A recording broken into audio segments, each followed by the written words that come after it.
the elders present, ladies and gentlemen, on behalf of the team, we are honored to be Grand Masters of Ceremony, myself and my colleague, Dr. Flavia. And we are here today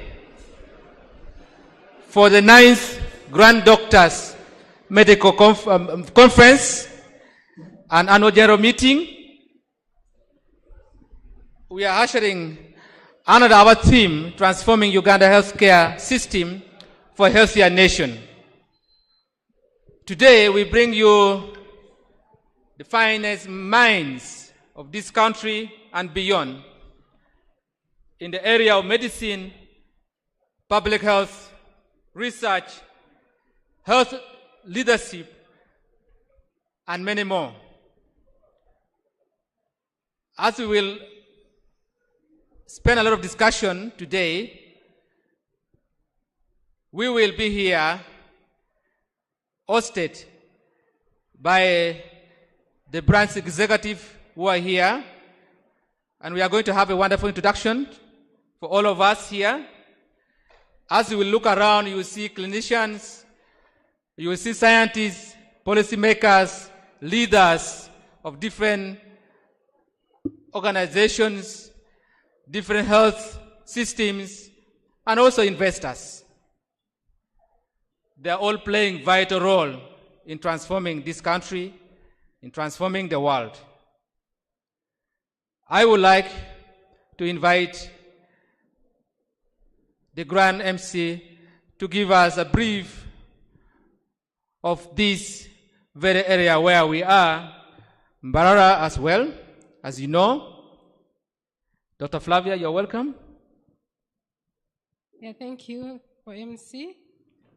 I'll take you a little bit through the history of Mbarara. Mbarara's history began in the early 1900s as an administrative center for the Ankole Kingdom, taking its name from the local Mbarara grass. It was formally established as a township in 1957 and designated a municipality in 1974. The city experienced its first significant commercial growth with the arrival of Asian traders in the 1950s, followed by subsequent development despite destruction from civil wars. It officially became a city on July 1st, 2020. The area was the center of the Ankole Kingdom, which was founded around 1500. The British administration established a station in the area around 1901 and named it Mbarara, which is believed to have been a mispronunciation of the local grass, Mbarara, hence the name Mbarara. Today, it is the largest urban center and economic hub in Western Uganda, serving as a gateway to national parks like Queen Elizabeth National Park and Bwindi Impenetrable National Park. It is popularly known as the land of milk and honey. You're most welcome to Mbarara City. Thank you. Thank you very much. As we said before, we are going to establish a protocol which has already been designed, but I would like to remind us on the program, we are going to have a wonderful opening invitation by our esteemed colleagues. Then we'll have speeches that will be given to us. Then we go to keynote addresses that will be delivered. Thereafter, we'll have commendable book launch. Esteemed colleagues have written many books, so we'll have a book launch session. After that, we'll be going to abstract presentations. Different abstracts have been submitted, and they are really wonderful as we go to that scientific abstract presentation. Allow me to display to you the proposed protocol, we have His Excellency the President of the Republic of Uganda, General Yoweri Kaguta Museveni, who will be represented here by the Head of Public Service and Secretary to the Cabinet of Uganda. Ms. Lucy will be here with us. We'll also be having the Right Honorable Minister of Health, Dr. Jane Ruth Acheng. We'll also be having the Permanent Secretary to the Ministry of Health, Dr. Diana Atwine. We'll also be having the President, who is now with us, of Uganda, of World Medical Association. She's right here with us. Dr. Jacqueline Chitulu, thank you for coming. In the protocol, we have the President of Uganda Medical Association, Dr. Herbert Luswata, is right here with us. Thank you. And his executives. We also have the President of Kenya Medical Association, is right here with us, Dr. Simon Sigondo, sorry for that. Yes. You can call him Chigundu. Oh, thank you for that. Dr. Simon Sigundu, he has been given a name. Then we have Registrar and CEO of Uganda Medical and Dental Practitioners Council, Dr. Tusime Charles. In the protocol, we have the members of the National Governing Council, the NGC. We also have the chairpersons of different Uganda Medical Association branches. We have Ankole branch, Chigeji, Rwenzori, Budu. We also have Acholi, Lango, West Nile, Karamoza, Teso, Busoga Central, Mitiana, Stroke Mubende. Then we have the co-hosting institutions, Barrow Regional Referral Hospital, Barrow University of Science and Technology, Kampala International University. Then we also have Kabale School of Medicine. We have also Kabale Regional Referral Hospital, among others. We have live members of the Uganda Medical Association. They are here. We also have the Elders Forum. In the protocol, we have the presidents of specialist associations will be present. We have many specialist associations. We also have the sponsors, grant sponsors that will be mentioned. And then all of us, delegates, ladies and gentlemen. Allow me at this juncture to take this opportunity to invite, for opening invitation, invite our own esteemed colleagues who are here. Let us welcome our own. He's an obstetrician gynecologist. He's a non-public health specialist with over 68 peer review publications. He's a member of the Association of Obstetricians and Gynecologists of Uganda. He's also an expert and a clinical trial consultant. He's also a representative for the members to Uganda Medical Association Journal. He's a former chair of Uganda Medical Association Ankole branch. He is a member of East Africa Community Medical Journal, Medical Council rather. He's a former member of Pan-African Medical Council. He's also chair of Professional Development, Uganda Medical Association. And ladies and gentlemen, let us welcome our chair organizing committee for this 9th Grand Doctors Conference and Annual General Meeting for Uganda Medical Association. Let us welcome Dr. Waraganise Asifas.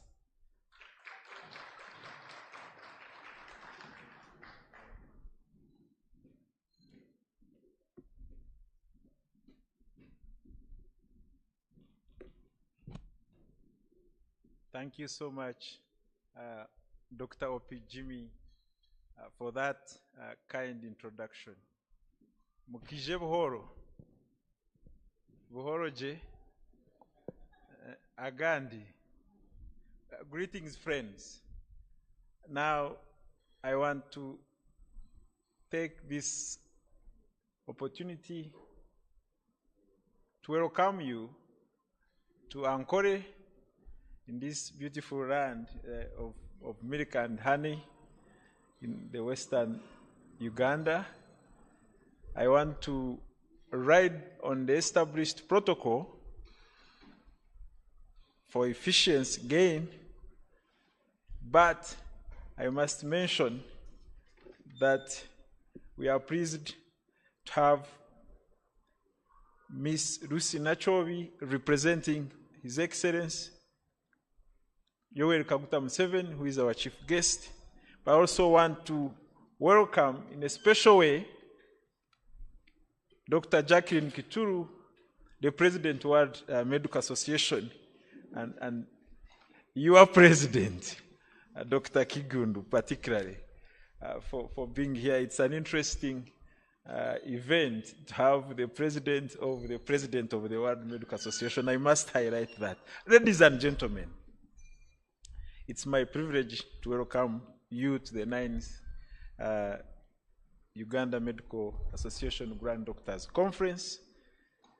And as we gather here at Las Vegas Hotel for these 2 days, we have a shared purpose to transform Uganda's healthcare system for a healthier nation. This theme reflects our aspirations, our commitment as healthcare professionals to catalyze change for this country's healthcare landscape.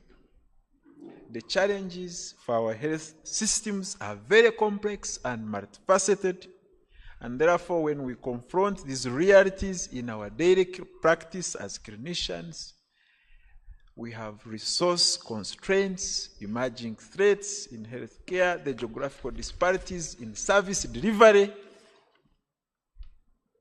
the challenges in leadership when we want to advocate for physician-led or doctor-led health service delivery. Precisely these challenges summon our collective wisdom, expertise, and innovation. Therefore, this conference, bringing over participants from across the region, the nation, and Africa and the world, our healthcare practitioners, researchers, policymakers, innovators, community health advocates. This diverse attendance here reflects our perspective, our different perspectives that summon our strength and the foundation for the transformative solutions. So for these 2 days, starting today and tomorrow, we'll be able to address precisely the new public health service structure for this nation that we want so implemented yesterday so that we can improve service delivery for our people. Our country must implement this structure so that we critically improve the delivery, both prevention and curative services. We also want to know how we take advantage of data and technology in this era of artificial intelligence and how that works together with the One Health approaches, and how do we achieve the universal healthcare coverage. The program is very rich. I invite you to listen in to the keynote addresses. Our plenary session will have breakaways, and I also encourage you to engage actively, ask your questions, make sure that you also share your insights so that we forge new collaborations. I must express my profound gratitude to our partners, and sponsors who have contributed to make this possible. I know we'll recognize this as we move along. Their support demonstrates our shared commitment in advancing healthcare in Uganda and beyond. Our distinguished speakers and our guests, we look forward to you sharing your expertise with us. To the Uganda Medical Association leadership, Your Excellency Dr. Swata and team, I thank you so much for your guidance and support. And I also want to take this opportunity to acknowledge the members of the local organizing committee. Where are you, my team? Stand up for recognition. Thank you, colleagues. Your tireless efforts over the months have culminated into this great gathering, and your dedication is an inspiration. I want to challenge all of us to look beyond the 2 days so that we use this gathering as a catalyst for sustained action. When we leave Mbarara, eventually after we have moved around, and of course I invite you to have to visit over the weekend. There is Lake Mburo National Park, just about 20 kilometers, and Queen Elizabeth about 70 kilometers. We have the beautiful land and animal here. I invite you to visit. The people are warm. The milk, the honey, and the beer are in the region. Those I invite you to partake. And as I conclude, I want to say that our nation's health depends not just on policies, but we must advocate. Like I said, I must retaliate physician-led, doctor-led healthcare service delivery. We must achieve this. Therefore, I want to take this opportunity to invite you to the 9th Uganda Medical Association Grand Doctors Conference. Service with honor for God and my country.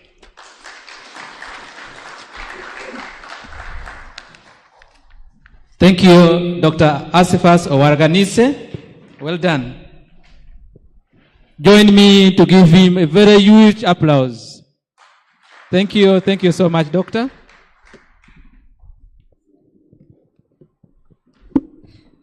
Yeah, I would like to take the honor to invite our other very own Director of Doctors Care and Good Samaritan Medical Centers in Mbarara, the Chief Executive Officer, Kim Pharmaceuticals Limited.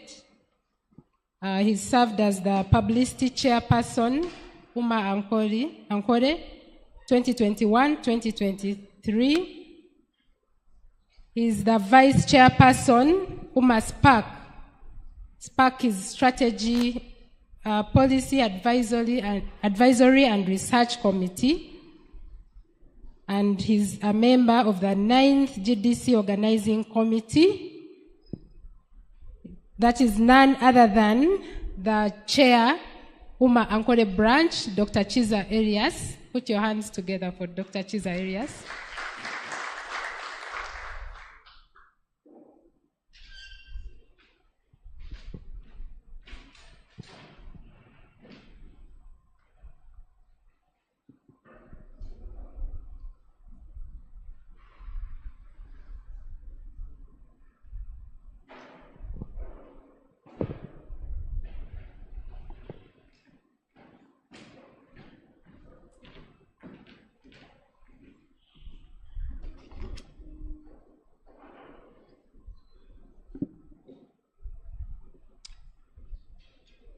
Greetings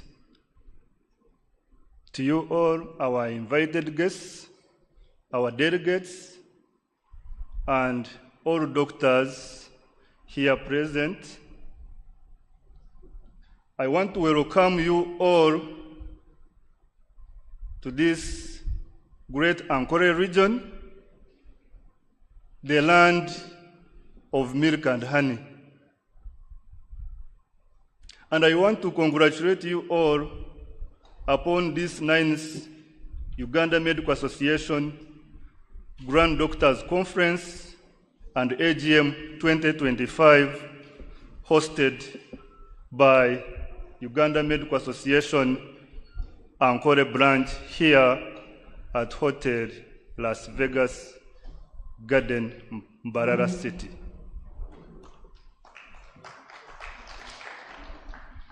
And the theme of this Grand Doctors Conference, which is transforming Uganda's healthcare system for a healthier nation.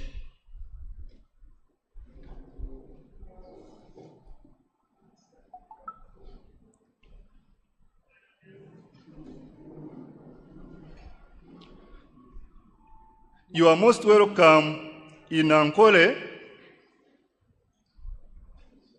and we do appreciate all your support that has rendered this function to be a success.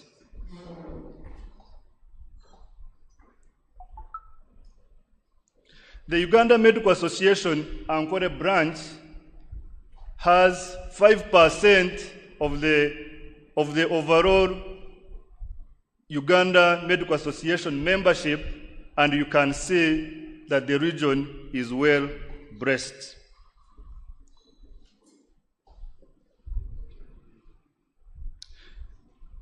Uganda Medical Association Ankole branch has 12 districts, which I'm going to highlight for you members.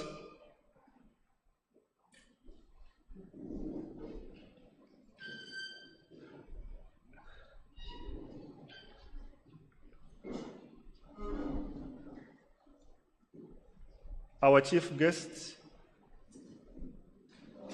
the President of the Republic of Uganda, well represented by Madame Lucena Chobe. You are most welcome to this function. Amidst us, we have the President, World Medical Association, Dr. Jacqueline Chitulu. Amidst us, we have the President, Kenya Medical Association, Dr. Chigundu Simon. The Uganda Medical Association National Executive Committee, led by our President, Dr. Ruswata Herbert, and your NEC members. You can stand up for recognition together with your NEC members. And all the members present, our elders, our professors, and everybody. Thank you so much. To take you back, Uganda Medical Association Ankole branch has 5% of the UMA membership and represents 12 districts, 1 city, has 2 training universities which train our medical professionals, the doctors. That is Mbara University of Science and Technology and Kampala International University. You have seen that this function required a decentralization way of how things cannot be always at the center. And that was the motto of how we needed to have this function in the Great Ankole. At this point, I would like to invite members of the branch executive committee who have made this function a success. They can come here for now, members of Ankole branch executive committee.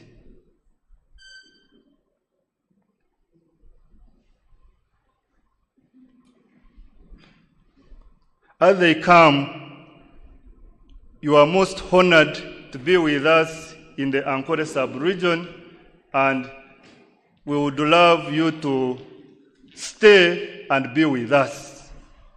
Dr. Kabale, please come.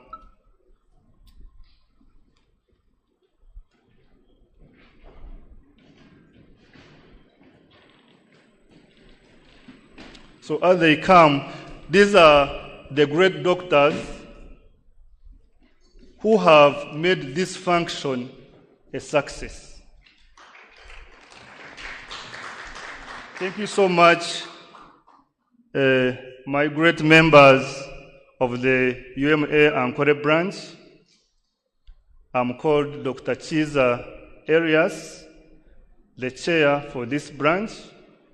I also serve on the Uganda Medical Association as the vice chairperson for the SPAC committee, and I've been a member of the organizing committee for this 9th GDC. Let me introduce them for the benefit of time. On my right hand is Dr. Bexon Tayebwa. He has served the branch as the publicity chair. Next to him, Dr. John Bosco Biaruhanga. He has served as an ethics chair.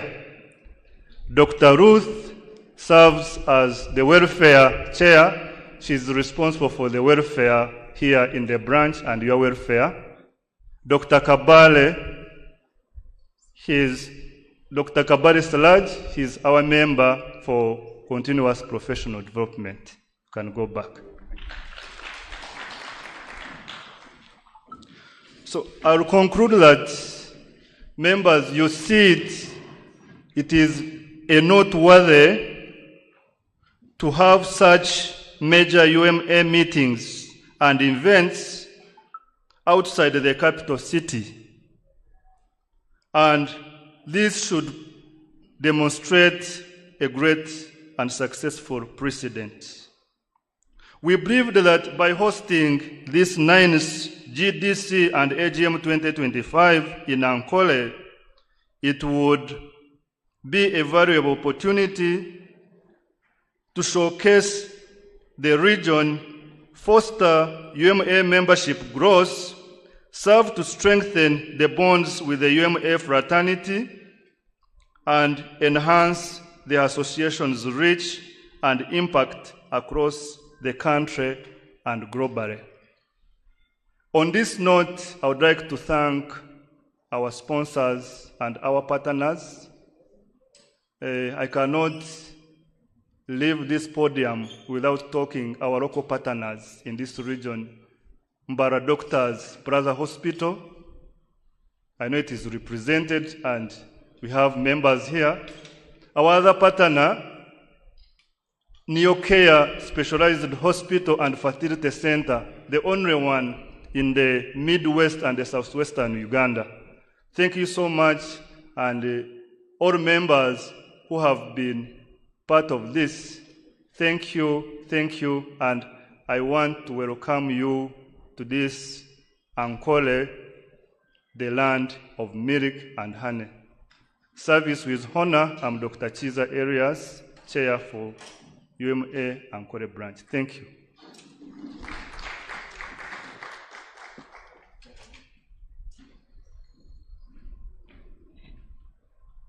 Thank you, our host, Chair UMA Ankole branch, Dr. Chiza Arias. Let's give him another hand clap.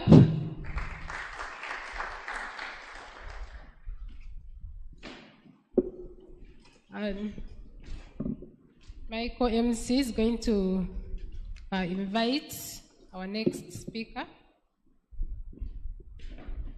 Thank you very much. Our dear chief guest who has arrived now. Allow me to remind ourselves about the program before I invite the moderator for the next sessions. We're going to have speeches, but that will be done by two very wonderful seniors and colleagues. Dear chief guest, we have had a session for invitation. We have had invitation by the chair organizing committee. who is also the chair CPD for Uganda Medical Association, Dr. Asifas Warganise. And we have also had a message from the branch chairperson, Dr. Chiza. The next set of our activity will be speeches that will be moderated by 2 colleagues. Then we'll be having keynote addresses that will also be handled, and we're going to have a book launch. Thereafter, we are going to have sets of abstract presentations for this very conference. I was also reminded that our break tea is ready. It would be prudent to relieve us from the night fasting. The medics here may start blaming me for promoting hypoglycemia. So allow me to invite you for a wonderful break tea that has been prepared. We have had the prayer for the tea, so I believe we can have our working tea, can get our share, and then we come and sit, and we continue with the program. You're all invited.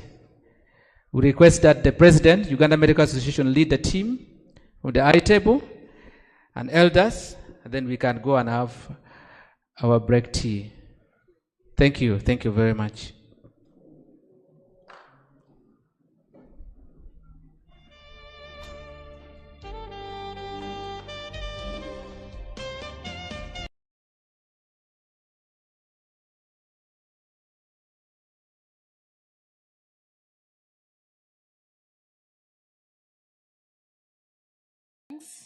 There's a QR code that you can scan to access the program, the conference resources, the abstract book.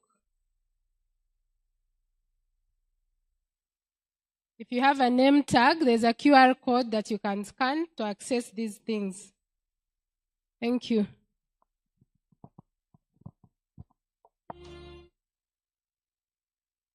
If you don't have it, we can move around with this, and then you can scan it. Get to anybody with the tag, and then you can actually scan it.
Another who will be moderating the different speeches that will be delivered.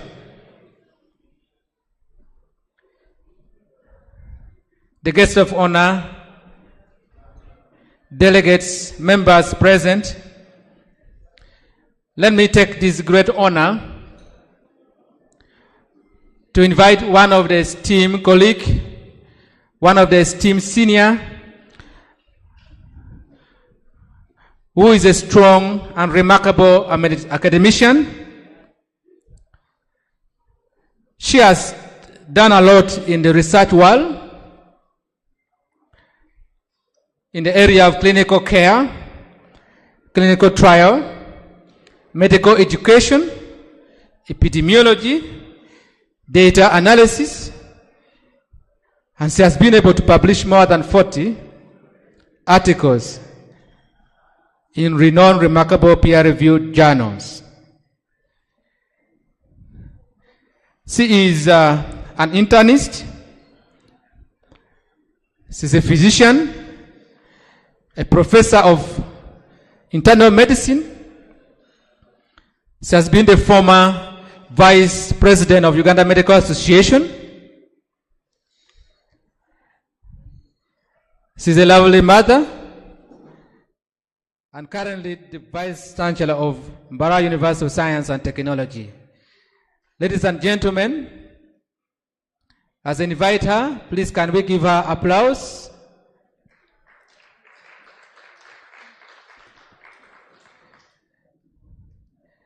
The second moderator will be invited by Dr. Flavia.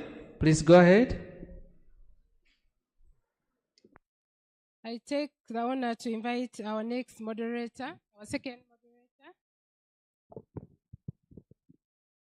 He's a senior consultant surgeon and bioethicist, head of thoracic and vascular division of surgery, Mulago National Referral Hospital, holds a master's in business administration from Eastern and Southern African Management Institute. Also holds a master's of health sciences in bioethics from Makerere University College of Health Sciences, a master's of medicine in general surgery, in addition to the bachelor's in medicine and surgery. He's the chair of ethics and professionalism, Uganda Medical Association, 2023-2025.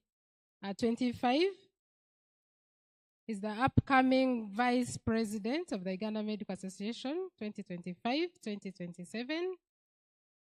He's the NITA government advisor on vaccines and a research regulator. He has 13 years of teaching at Makerere University, and that is none other than Dr. Kabweru Wilberforce.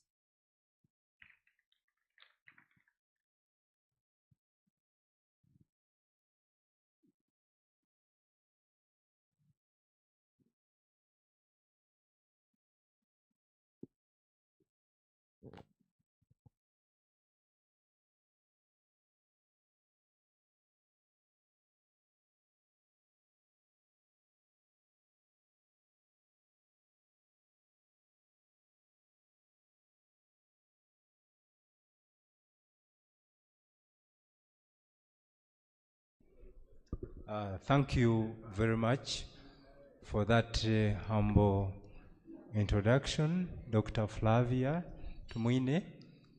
Let me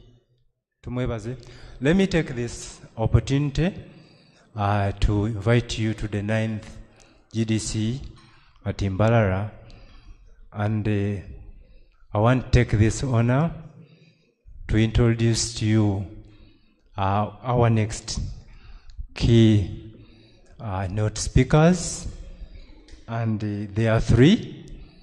So I'm going to take you through each as we move down. First and foremost, I want to take this opportunity to introduce to you to our dear president, and that's the president of Uganda Medical Association, who is Dr. Luswat Herbert. Luswata Herbert is a distinguished gynecologist and obstetrician, and is the current president of Uganda Medical Association. He also chairs the Youth Employment Subcommittee of the Commonwealth Medical Association, as well as a member of the Internal Audit Committee under Ministry of Health, Ministry of Finance and Development, and is also sitting on the Advisory Committee of Baylor College of Medicine. If you know, Baylor College of Medicine is the pediatric IDI in this country, which was started by one of our mentors seated amidst. So I want to take this opportunity to call the president up here. And the second person I'm going to introduce, she's the head of public service and secretary to the cabinet for the last 5 years. She's a former State House financial controller, and for you, most of you who have been in Uganda for a while, she was the one actually that sent us that 1 billion in the Uganda Medical Association circle when the president sent, and even sent us, and even recently she made sure that actually we get the 195 million, and we are waiting for more. And she has also served as a research assistant in Case Western University Makerere. She has worked in different ministries and departments as an assistant secretary, and that is our chief guest today, who is representing the president of this country. And we want to take this opportunity to call you Madam Nachobe Rusi. We are happy to have you today. And I want also to invite the third speaker. Other than the rest, she's the current president of World Medical Association, and she has also served as the past president of Kenya Medical Association 2016-2020. She has 15 years of executive and organizational leadership in the health sector, corporate governance, organizational governance, and board management, and healthcare advocate for the past 25 years. She's a physician, and she has sat on so many boards of directors of hospital holding, and most of you who work under AAR hospitals and clinics, and she also sits on 2 boards of directors in this country, that is Nakasero Hospital and Kampala Hospital.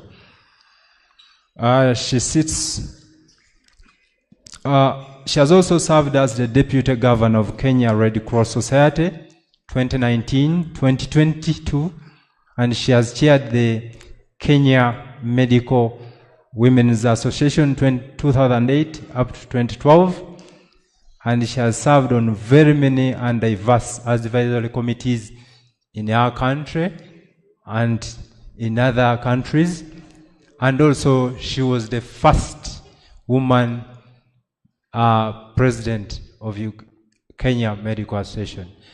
And also she has her genes from Uganda.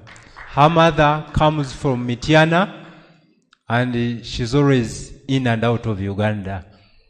And when the president, Dr. Albert, met her in UK and in Portugal, he said, I'm inviting you to this. And by the way, also me, I met her and my friend here, Dr. Chigondu Simon, when I attended their Kenya Medical Association 2024, I met Dr. Chituru Jacqueline, and they gave me a most welcome and a happy hospitality and a lot of things, and I learned a lot. So let me take this opportunity and call these mighty people amid us to talk to us.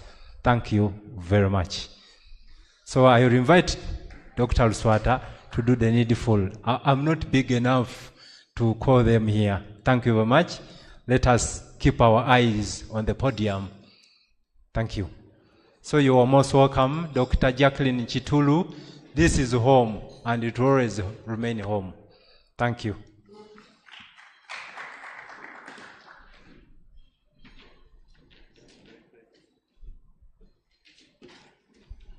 Thank you so much, Dr. Kawil, for the introductions.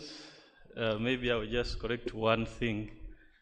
I'm chairing the Youth Empowerment Subcommittee of the Commonwealth Medical Association, whose headquarters are in the UK, not employment. Okay. Members and colleagues who are here today, our Head of Public Service and Secretary to Cabinet, thank you so much for traveling all this distance from Kampala to join us in Mbarara. We do not take that lightly, and I request each one of us to clap for you for that dedication. The President, World Medical Association, Dr. Jackie Kituru, I know we have met in many meetings internationally. The first time I met you were in World Medical Association session in Nairobi. Then we met again in Rwanda. Then many meetings, and lastly in Portugal a few weeks ago. I want to appreciate you so much for accepting this invitation. I know you are very busy, and many associations are inviting you for many activities. I'm glad that you chose to prioritize this conference. And Uganda, let us clap for her. Our elders who are here today, I've seen the past president who is sitting with Professor over here on the table, Dr. Katie Adedete and the team on that table. Thank you so much for coming to Mbarara. I know a number of elders sent their apologies because they couldn't traverse this long distance to be here, but we thank you so much for coming and being here with us. Members of the National Executive Committee, members of the National Governing Council, and the colleagues, I greet you all, and we are happy to have you here. It is my pleasure to welcome you to this gathering, or to these sessions we are going to have today to discuss the future of healthcare in Uganda. Our theme is to transforming Ugandan healthcare system for a healthier nation. It's a call to action which resonates deeply with all of us. As a medical profession, we are committed to providing quality health care to patients and communities, regardless of the challenges amidst us. Today we come together to share knowledge, experiences, best practices that can help us to overcome these challenges and create the healthcare system that is truly world-class. We will engage in robust discussions, debates, and learning sessions that will equip us with knowledge and skills needed to drive the change in our healthcare in Uganda. I encourage each one of us to be actively involved in the discussions and contribute to whatever that is going to be discussed. Through these kind of gatherings, we learn a lot of things, we get a lot of strategies, which help us to work with the government to advise, to advocate on many things that help us to truly transform this healthcare system. I'll give a few examples of what has happened in the past and can guide us to move into the future. As we speak today, because of the growing population of Ugandans, the government, together with the Ministry of Health and our engagements, have developed a new public service structure where we have more positions of doctors from different health facilities, from health center, 3 district hospitals, and national referral hospitals. And I wish to particularly thank the head of public service, who is here with her team, for ensuring that this new public service structure is cleared. This structure creates opportunities which can help us to solve a number of problems we are facing today. One of them, which is unemployment. We sat down in our committees of UMA and tried to calculate if the government provided a way to deploy health workers to just make sure that this new structure is operationalized. The truth is that realized that Uganda does not even have enough doctors to fill up these positions. And anyone who says I'm unemployed in Uganda would actually get a job, including very new subspecialties where I am very sure we have like 2 people qualified to fill those places, and many others. Nevertheless, we thank the government. We should do our part as universities and doctors to train further so that we provide the skills which the government need so that we can be employed and serve Ugandans. I wish to thank the government through our collaborations and negotiations with them. In the year 2022, the salaries of health workers have been increased, starting with the medical officer who is now earning 5.4 million, and a senior consultant who is earning 13 million, including officers at the Ministry of Health whose salaries have also increased. Secretary to Cabinet, I wish to report to you that this salary increment has motivated the health workers to commit to their work. And I know some people say that they have not seen any change, but the truth is that there is a change in the way health workers are committing to their work. They are motivated, and these are some of the things which are now improving our healthcare delivery. Thank you so much. I think that one also deserves a clap. We have had a new development still which happened in the year 2024 in May, where I worked with Professor Omaswa and our IPP, Dr. Naku. I remember I sent you an email, Head of Public Service, where I was not complaining, but I was seeking for guidance, because we had a directive from the President to have doctors put in sub-counties, particularly at health center 3s, but this had never been implemented for the past 3 years. I want to thank you so much for being so swift and ensuring that this new structure for health center 3s was passed and approved within at least 3 positions of medical officer at this level. Thank you so much. And another special thing, do we have associate consultants in this room? If you are an associate consultant, can you put up your hand? Yes, Dr. Maisa. Yes, I knew we have a number of them. When I was inviting her, one of the things I used to convince her, I told her that the associate consultants want to thank you for changing their title. We were disgruntled because after fighting for the salary increment in the strike of 2021 and negotiating with the President at State House, when the increments were apportioned, there were issues to associate consultants, and the increment was not befitting our level, where the difference in the salary was even less than $1 million, yet we provide specialized care, very different from a medical officer. And this is what brought the agitation, and decided that we need a better title which differentiates us from the other people. And I thank you so much that you agreed, you pushed it, and we got it. And with that, I want to request you that since you have been with us in the negotiation, also to have a befitting salary, this journey should not stop. I know the last meeting we had with the Ministry of Public Service, they informed us they have done a job re-evaluation. They have acknowledged the input of the associate consultant and the specialized care they are giving.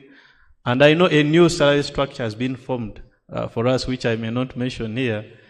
However, the PS, Minister of Public Service, is saying that she's waiting for orders from Cabinet where you are, the Secretary. Colleagues, I'm very happy that she's here and she will take our message and push that our issue becomes an agenda at Cabinet. Since she's the Secretary, it should be discussed and finally get a befitting salary. This will still improve on service delivery because it will motivate us the more. For this particular conference, our new expectations, what can we get from here? We have a number of issues. Some of them concern training of health workers, where I may not go so much into the details, but we know the problems which need to be addressed. Ethics and professionalism among us as practitioners. I should say that it is not just rumors, but it is true that we have got some kind of decay into our conduct as health workers, which must be addressed, and I hope our discussions here help us to direct us on how we can deal with that and many others. So colleagues, let us work together and use whatever we are going to discuss in this conference to help us to push us into a better health care system, which we desire to have in Uganda. My major duty today was okay, let me first leave that. Allow me to invite the President of the World Medical Association to give us a few remarks before I close. No, Madam President, first wait. Let me first get the President, Kenya Medical Association. You cannot just come here and you take our selfies and you without saying a word.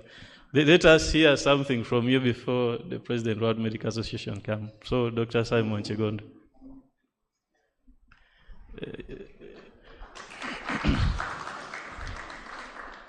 I was hiding at her home one time during a strike in Uganda, and I was being hunted down.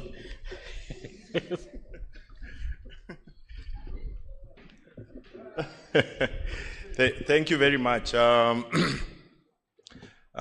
To all protocols observed, my name is Dr. Simon Kigondu, the President, Kenya Medical Association. In Uganda, I'm called Chigundu. So I think I've been adopted here.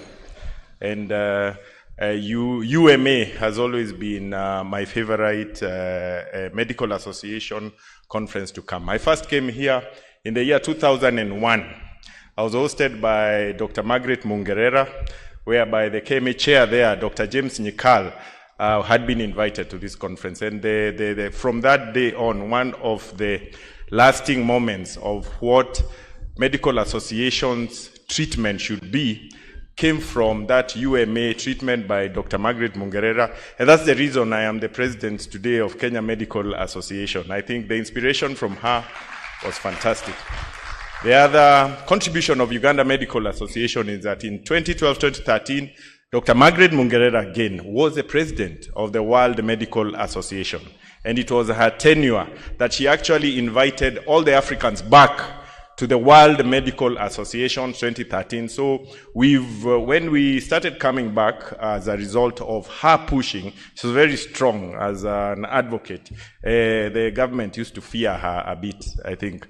We need to go back to those eras where Luswata is feared nowadays. But nevertheless, as a result of that, we came back as Africans to the World Medical Association.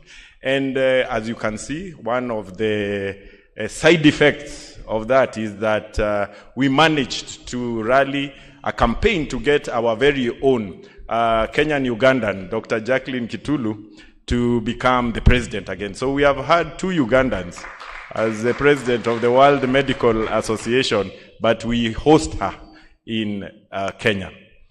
As a result of that also, we are strengthening the African chapter.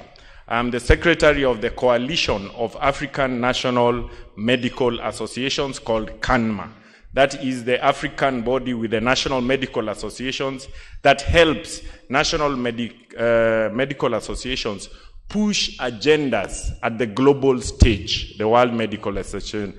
And as a result of that, we've been working together with the president, the executives of the Uganda Medical Association, starting from the days of Obuku. Dr. Obuku used to be the president, then we had many others, and now Luswata. And I can safely tell you that Dr. Luswata ably represented Uganda Medical Association in Porto during the World Medical Association. And I was telling him I'll send him my recordings of his presentations. He was really giving presentations at a national level. He addressed issues of, you remember the WMA had come hard on UMA on some issues, which are supposed to be local, right? I think he defended that very well. And also on the issues of Palestine, Israel, you know, we were all contributing to it. And I think Uganda Medical Associations has produced very eloquent executives, and Luswata has been a very good representative of you. I'm sad to hear he's not running for president again. In Kenya, we don't do one term, we do two term, but I think he's looking for greater things. As you can see, he's involved with Commonwealth Medical Association, Coalition of African National Medical Associations. I'm hoping he may become one of the vice presidents. But all in all, finally, thank you for welcoming here. I am a seasoned politician, and I have heard all the politics of UMA, and I'm waiting to see what the results will be. Thank you very much. It's a dynamic democracy. Thank you.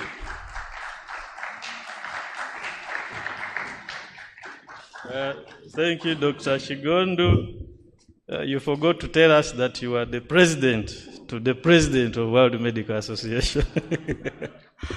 Colleagues, allow me now to invite my president, Dr. Jacqueline Kitulu, to give us a few remarks.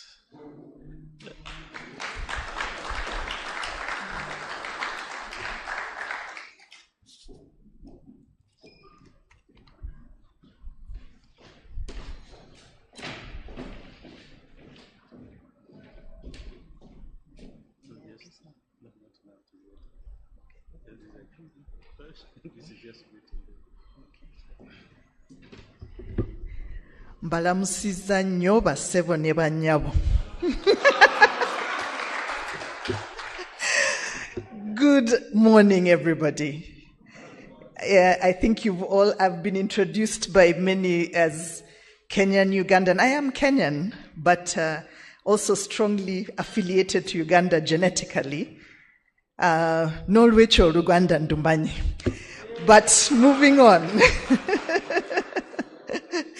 I thought I was coming to give my keynote address, but I've been told this is just to greet. I will have my portion at a different point. I am truly delighted to be here. Indeed, as Dr. Luswata says, he invited me, and I have many competing invitations, but I could not say no to this one, because this is the first African or the first National Medical Association meeting where I'm attending as President of the World Medical Association. And indeed, it is no better place to start, because my inspiration to join this journey was from the late Dr. Margaret Mungerera. When I met her, she had just finished her term as president. I think she was past president at that point. And she was so forceful, and she told me, you know what? We need Africans on the global platform. We need women on the global platform. You must join. You must have an agenda. And it's like, okay, I don't even know much about WMA, but, well, 12 years later, here I stand. And I'm sure she would have been so proud to see where we have come. So I am delighted to come to her home. I have been told just to greet you and sit, and I'll come and give my remarks later. But thank you very much, UMA, for the invitation.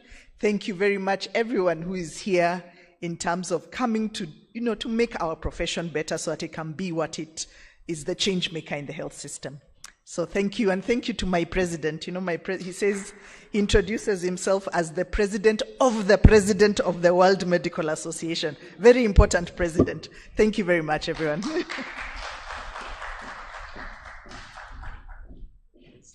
Thank you, Dr. Jackie Kitulu. Colleagues, now you allow me to take this opportunity to invite our very important guest, the Secretary to Cabinet and the Head of Public Service, to talk to us, but also to officially open this conference. Let us have you.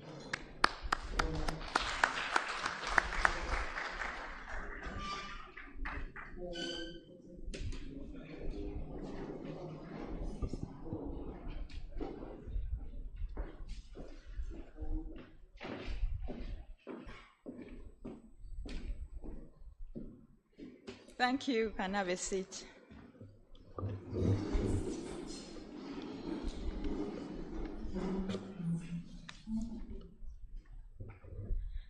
Yeah, the President of the Uganda Medical Association, Dr. Luswata, the President of the World Medical Association, Dr. Jackie Kitulu, the Ugandan, and the President of the Kenya Medical Association, Dr. Simon Chigondo, the Executive of the Uganda Medical Association, and all of you doctors, very good morning to you. I'm very happy to be here today. First and foremost, I love doctors, and that's why I'm here. And the reason I love you is that my late husband, Dr. Mbonye, was a doctor and was one of you. And I will continue to support you wherever I can. So today it's a privilege for me to be here, and I want to thank Dr. Luswata for inviting me. And I also want to thank him for his persistence. You are a very good leader. And we have been able to do most of the things because of his persistence. Even when you send him away today, will come back tomorrow. Even when you send him away, will send you a message. Even when you don't answer the message, will send you a WhatsApp. So he's really a very good leader.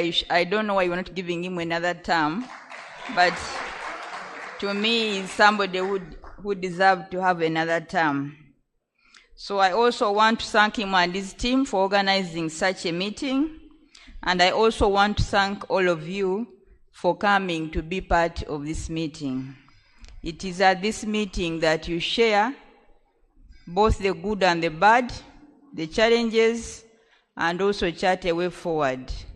But also it is at this meeting that you strengthen your organization. I know many times you have pushed things and you tend to get divided because you lack that togetherness. And it's good when you meet so that you create that bond which cannot easily be broken by other well-wishers. So I encourage you to keep up the spirit. I also want to thank all of you for the good work you are doing for treating our people. In Uganda, we are healthier because of your work, and we don't take that for granted. Thank you very much. I know that this conference brings together doctors from various spheres, both from the public and the private life.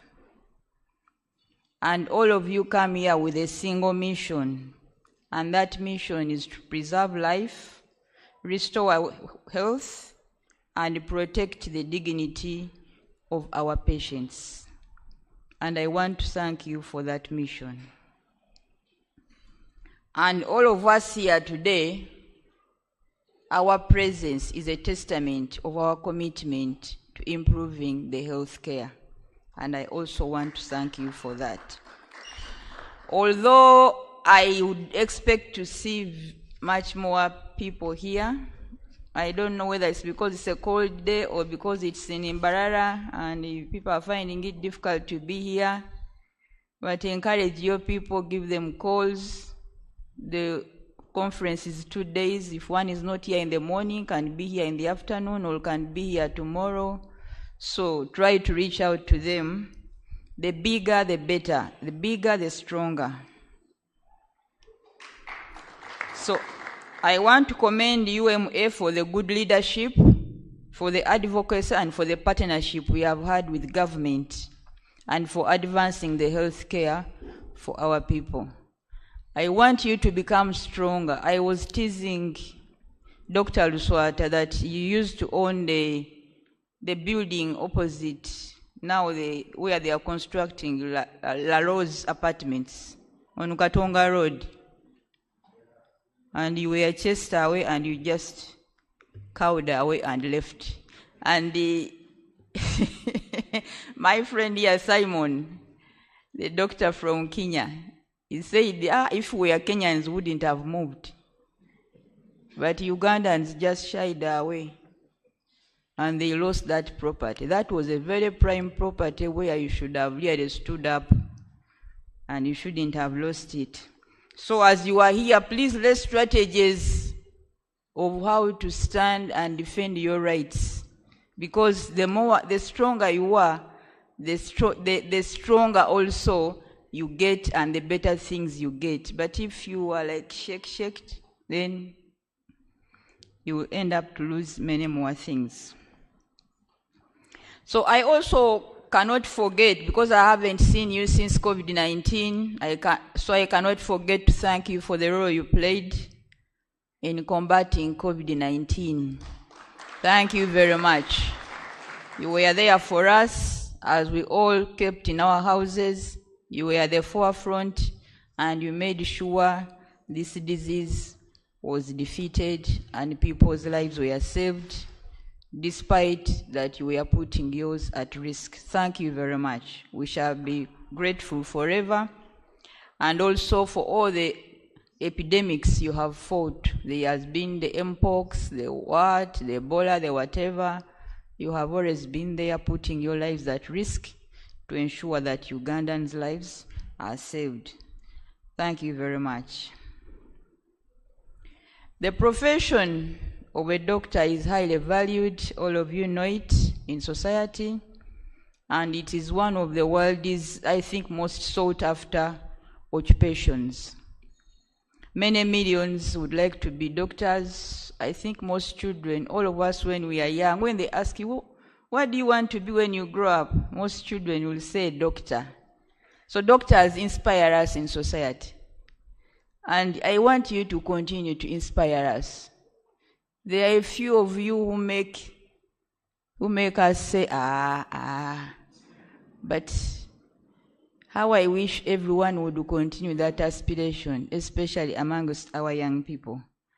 Because this goes even to the fact that many parents force their children to become doctors, even when they may not have been doctors, but because everybody is saying, hey, I wish my son, I wish my daughter could be a doctor.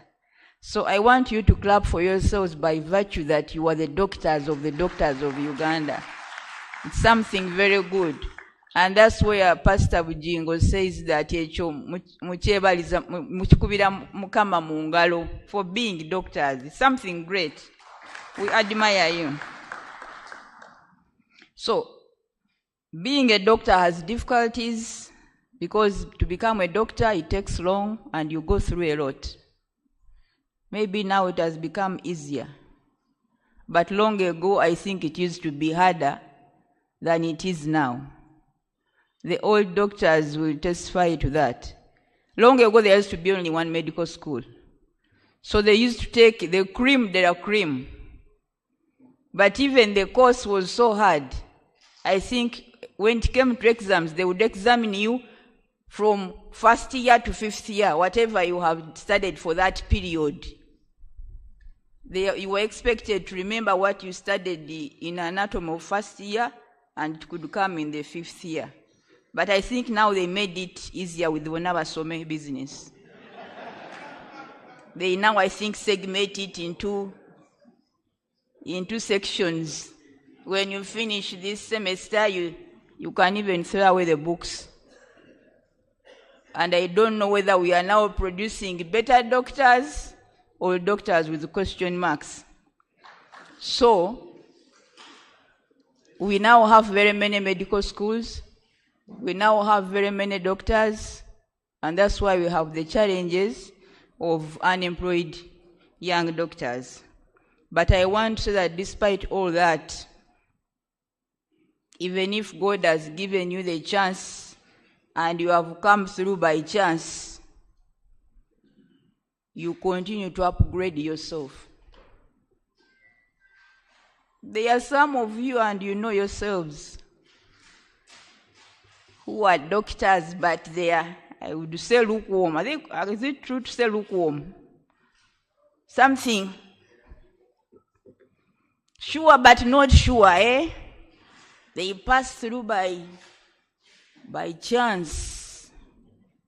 After going through by chance, sharpen yourself such that you can offer the health care that we need. So,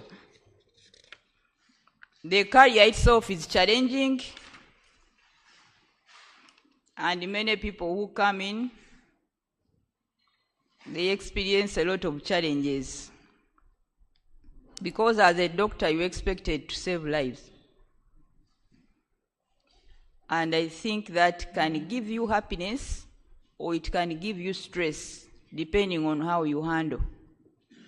If you treat a patient and a patient heals, you feel satisfaction.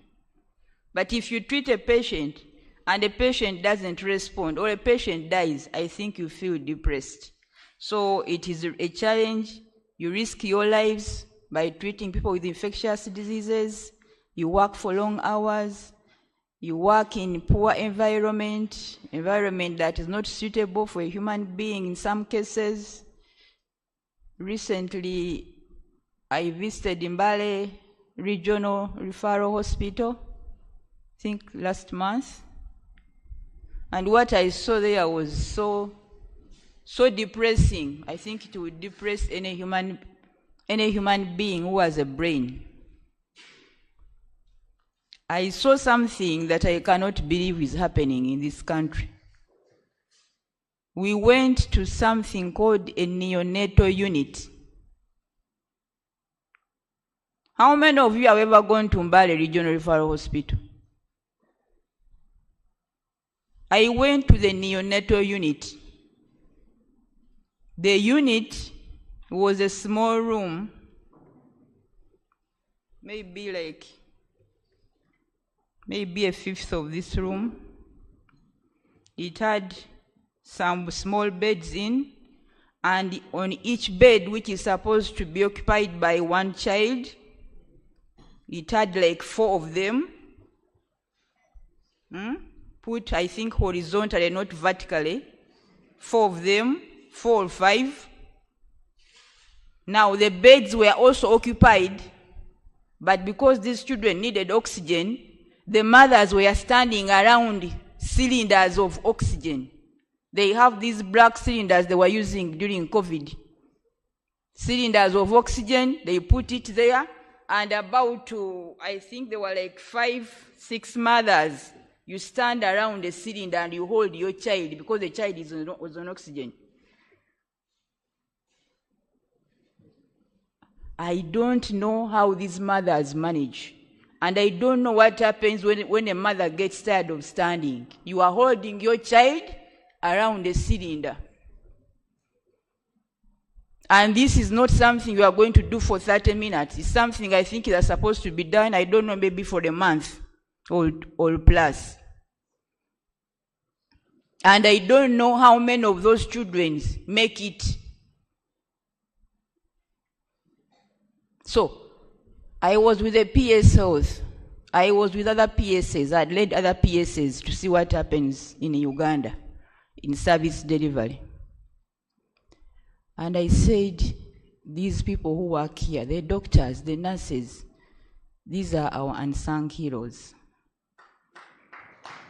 I actually said we go for international days and they are busy reading out names of people getting medals. I even no longer want to listen to those names.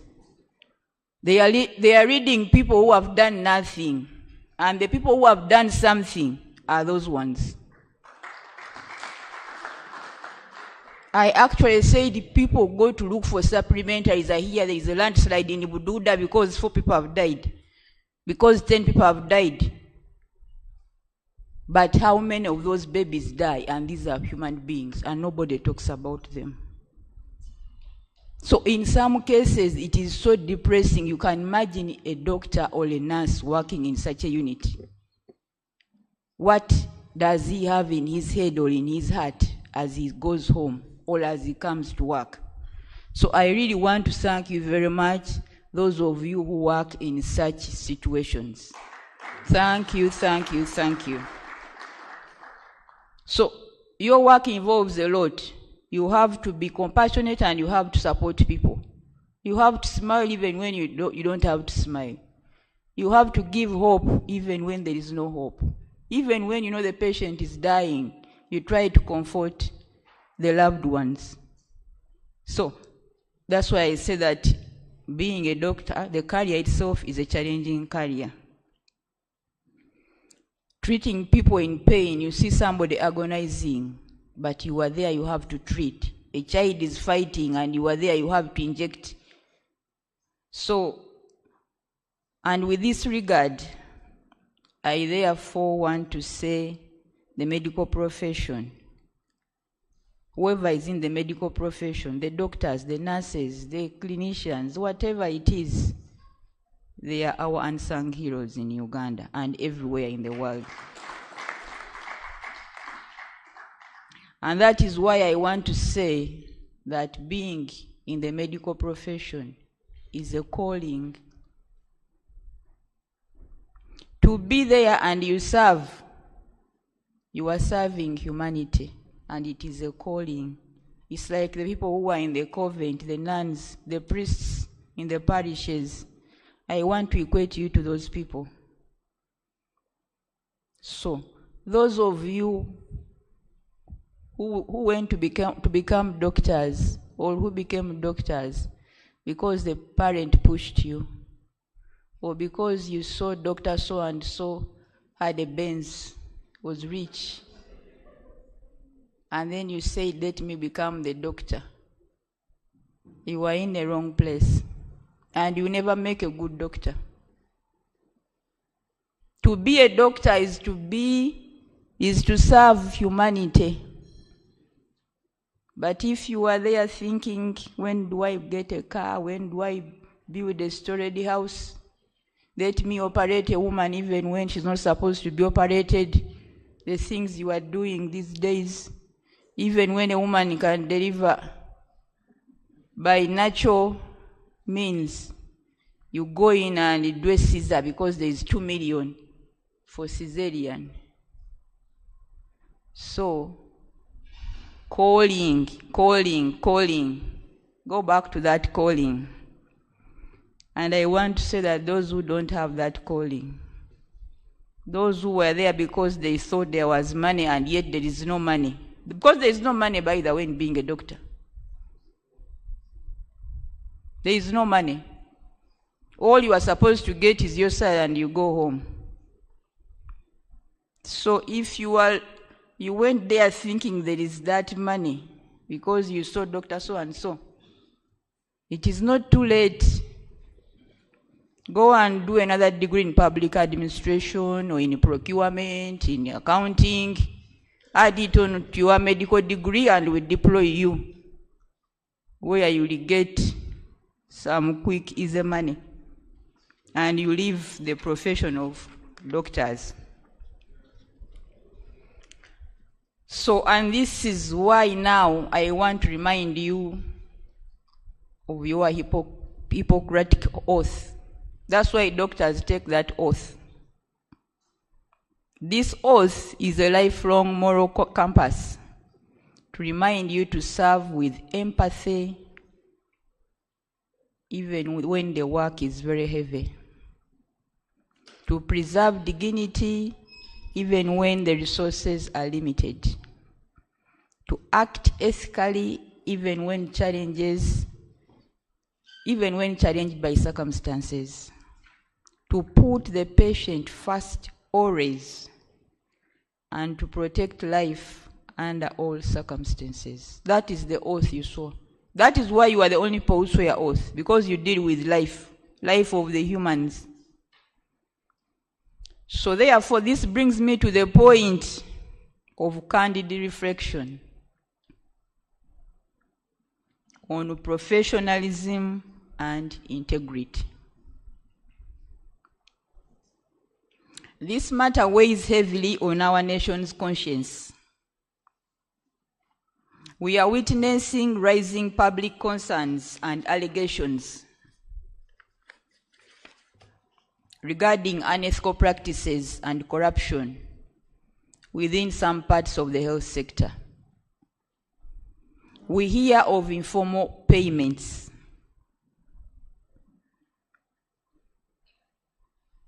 When we were in Mbale, we held a baraza with the PSs, and the public was saying, Dr. So-and-so, there's a doctor they were mentioning. I no longer remember his name. He's asking us money and he uses somebody. He has a proxy he uses to get money from patients. You can't see him without first paying. That is somebody who is supposed to serve humanity. We hear of stockouts that are not always due to shortages. And there are instances where the most vulnerable are denied care, which they are entitled to. We continue to observe cases of absenteeism,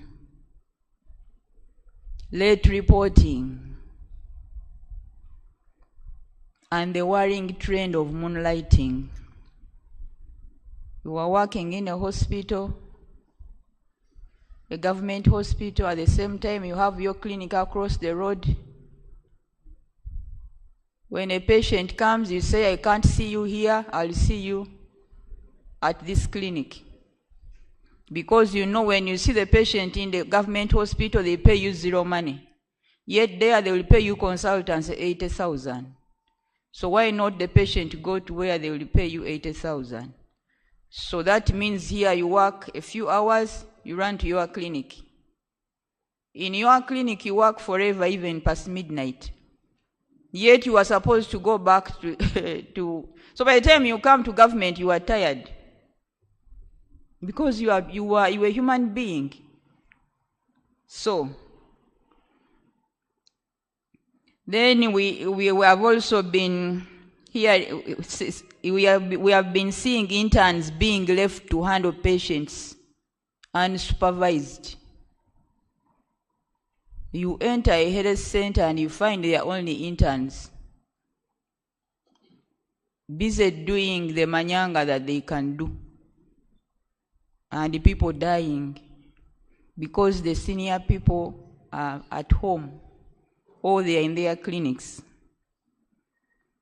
We have been having cases of mismanagement of equipment, patients being treated harshly, misdiagnosis, negligence, among others. The list is endless, but you know all those complaints that we hear from the public. So, doctors, this undermines your work, what you saw to do, but also undermines public trust, but also causes loss of lives. And we must put an end to this. So I speak to you today not in accusation, but in a shared responsibility. Let us appreciate these problems that they are happening. Because unless we appreciate the problems, we shall not be able to get the solutions. So, and I believe while you are here, you will discuss some of these things and come up with a way forward. What do we do with doctors? Because I know you know those people who are doing these bad things. What do we do with these people? Why don't we chase them out of our profession, such that our profession becomes the clean profession, the way we have always known it? I also want to speak about deployment of some doctors when posted to remote districts. They either decline to report or they report and come back to urban centers. And they continue to draw salary, but they are not rendering service as people continue to suffer. Yet these people deserve the services. So I want to remind you that your profession requires sacrifice. You must reawaken the spirit of service above self. The health sector is sacred, and the integrity of this profession must always remain beyond reproach. Let us recommit ourselves to compassion, accountability, and service above self. When a patient comes to you, let them encounter both the competence but also the humanity side from you, the doctor. So having said that, doesn't mean that all is bad. I know there are just a few bad apples who are doing that. I want to acknowledge the majority of you for your sacrifice and contribution. And I want to express my deep appreciation to all of you in the health professionals, both here and across Uganda, those who have not been able to make it here. You stand on the front lines of the pandemics, on the emergencies, and on the crises. And you have been able to wade through. You have been able to comfort our families in times of vulnerability. You have been able to work for long hours. You have been able to save lives. You have been able to contribute to our health. And all this is immeasurable. And Uganda's healthcare is improving because of your input. I want to thank you very much. So what has government done to support you to progress in the health sector? Dr. Luswata already talked about the salary enhancement, which occurred in 2022, and we already seeing the benefits. People now are committed to their jobs more than before. We are now attracting specialists that we never used to attract before. And I think this is one way of government saying thank you. Government has also expanded and approved positions in health structures. That one also doctors talked about it. And I think this is going to go a long way in having places for those of you who have been not employed. I also want to acknowledge that salary enhancement alone is not enough. We as government, we need also to work on the following. We need to provide adequate medical supplies. We need to give better diagnostic equipment. We need to make health centers functional. We need to improve on the infrastructures. We need to have continuous training and supportive leadership in our health sectors. And all this would go a long way in addition to salary enhancement, to making your lives, but also the lives of our patients, better. So, professional advancement and the titles. Doctor talked about the titles. We finished the issue of medical officer special grade. I don't know in Kenya whether you have medical officer special grade. Medical specialist. So that issue was solved. You now became, I think, associate consultants. So I want to thank God for that, because it wasn't an easy thing. But eventually my colleagues also saw the light and they okayed it.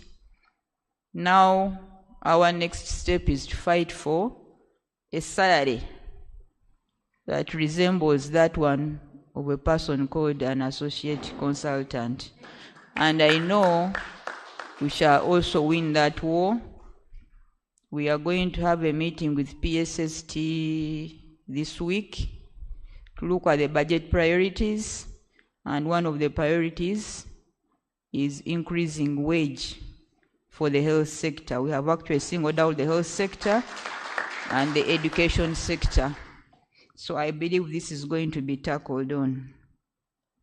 The job re-evaluations and review of cadre progressions, all these are being taken on by the Ministry of Public Service and the Health Service Commission, and soon we shall also hear the good news coming out on that side. Unemployment of the junior doctors, this one Dr. Luswata has talked about it. They have expanded the health structure to accommodate many doctors now.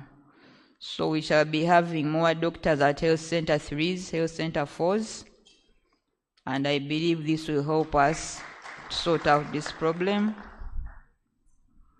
And then government also has done other good things progressively. They are improving the infrastructures. Some hospitals are being rehabilitated. Some new structures are being put up to cater for ICUs, to cater for radiography, but also equipment is being bought to cater for ICUs, to cater for CT scans, and to cater for radio equipment. And I believe slowly by slowly we shall reach the ultimate goal of having fully functioning health equipment across government. Efficiency and accountability. I want to say that Uganda's broader economic transformation goal requires the health system that is efficient, predictable, and transparent. And therefore, as a health sector, we must uphold these principles. We must be efficient in whatever we do. Efficiency is non-negotiable. Healthcare services must be timely, must be reliable, and must be patient-centered. We need professional accountability to drive performance standards. And we need collaboration between the private and the public sector if we are to improve and expand accessibility of healthcare. And I want to say, dear doctors, our country needs you, not only as clinicians, but also as scholars, also as innovators, also as researchers, also as reformers, and also as policy influencers. So don't only think that we want you as clinicians, we want you beyond clinicians. I therefore encourage you to continue upgrading your knowledge. Don't be there and say, Chagwa, I have a degree. Medicine evolves. And if you don't evolve with it, then you will be evolved out. Yes, that's what it means. Some of you, because you got a degree, now you are seated. You are in the clinic, you are treating people. The degree you got in 1990. Surely do you think the medicine, the drugs you are prescribing, diseases even have evolved? Have we not seen this COVID?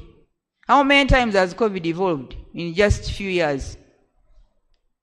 So somebody is still prescribing the antibiotic of 1990, but there are new antibiotics, you treat people, they are resistant, and then you are saying people are abusing drugs, but is the doctors prescribing those doctors who are cake? You want to call them a cake. So we want you to engage in continuous professional development. We want you to conduct research that solves Uganda's unique health challenges. We want you to adopt new medical technologies and digital systems. We want you to be innovative. We want you to mentor the next generation of medical professionals. Yes, on Tuesday I had a meeting of PSs and they were presenting. They want to review the standing orders, I hear, for doctors. And the Health Service Commission had acquired a consultant, a former DG, and a team. They came to present and I chased them. They want to put contracts for the doctors who are retired. If you know you are clocking the retirement age, why don't you teach the young ones, mentor them so that they take over your position? Why do you want to be there forever? And they are bringing that as a review. Really? With the many doctors floating? No. When you are old, go home. Let the young ones also come up. Then when they also grow old, we are now churning in many more people, and we don't want archaic people to stay around. Let them go and the new ones come, because the new ones even come with new ideas. And so, as government, we are committed to improving the working environment for the health workers, from enhancing training opportunities, improving supply chains, strengthening staffing structures, and progressively addressing remuneration concerns. We must continue this partnership openly, respectfully, and constructively. Don't be unconstructive in your demands. I've seen you, these young doctors, are they here? Those young doctors. You stand up, the young doctors, the ones who have been striking left and right. Yes, they are there, they know themselves. When a doctor strikes and leaves the patient on the ward, that is purely against your calling, purely against the oath you took. Even if you are not being paid, you go and attend to the patient, because the patient has no problem. The problem is with me, the head of public service, or the minister of finance, or the president of this republic, not the patient you are leaving to die on the ward. Then you are moving with the placards and you have left there. I think that is very unprofessional and very unfortunate. And I see some of you have been seen carrying placards. Let us not reach the extent of carrying placards. We know your frustrations, and your frustrations are being worked on slowly by slowly in a sustainable manner.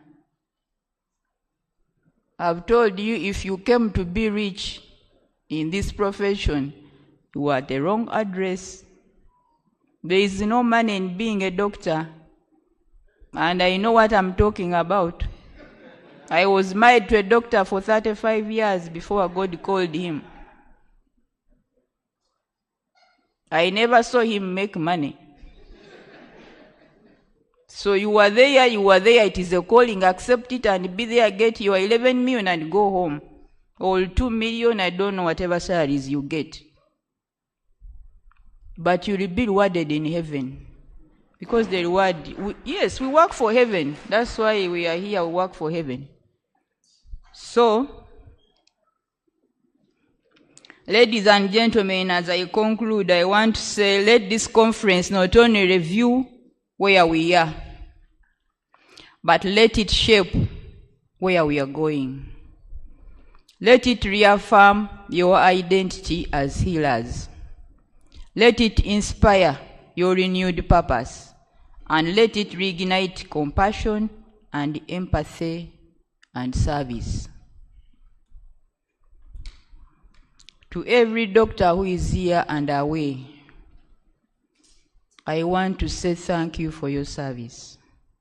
I want to say thank you for your sacrifice. And I want to say thank you for choosing humanity every day. I want you to remember that the future of Uganda's health sector depends on you. And I want to thank you all for your dedication, your resilience, and your unwavering service to Ugandans. May your deliberations here strengthen the medical profession, advance the healthcare delivery, uplift the well-being of our people, and may God bless you all. And I wish you all the best. And I will continue to love doctors and to fight for your cause. But I also want you to promise me to continue to be the good doctors, to do the good things for our people. So with those few words, I want to declare this conference open, and I wish you fruitful deliberations and safe journeys home. Thank you very much.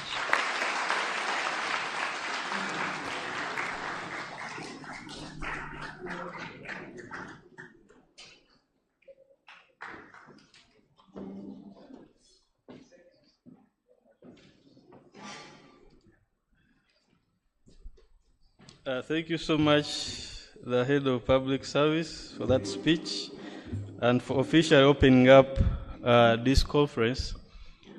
I want to recognize a few people amidst us, and I'll be requesting each one of them to come up for a photo with the Secretary to Cabinet.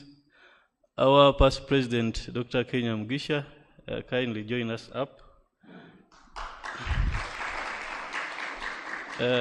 As he comes, let me tell you a small story about him. He sponsored the trip for the President of Uganda Medical Association to Portugal to attend to the WMA activities. Thank you so much, Dr. Kenya. Prof. Richard Idro. I think Prof. Richard Idro is not here. Then past President, Dr. Biso.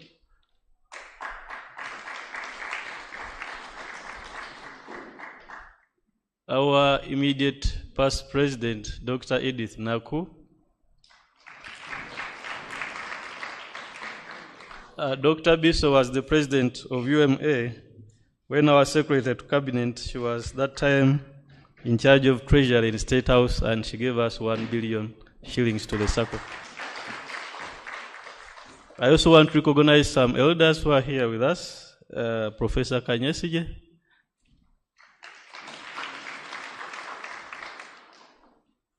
Kindly join us up for the photo moment. We can also stand behind.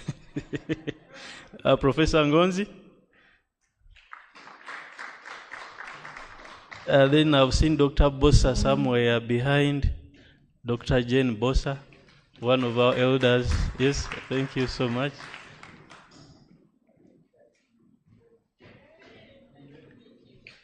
We stand there. Okay, we shall first have this one, then we shall have another one where all of us are up here. So let us first have this one, then afterwards we shall have the picture where all of us are apart.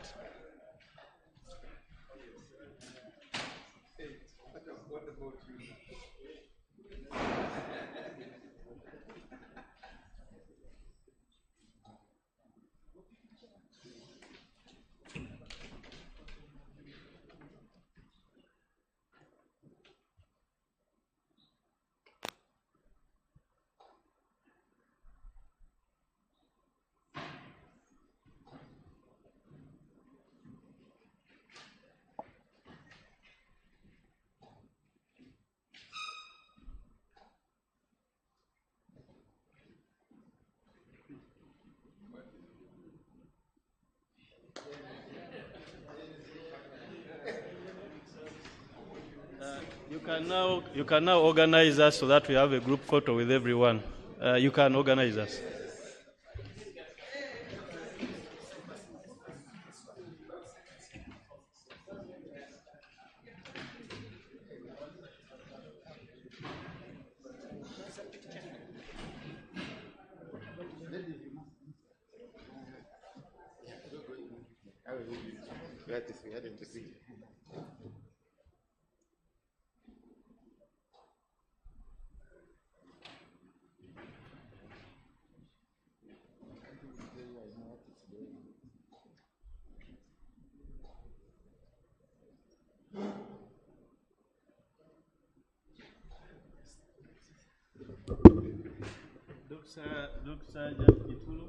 The President WMA, President KMA, and the National Executive Committee members of UMA, we can all come up, and the branch chairperson.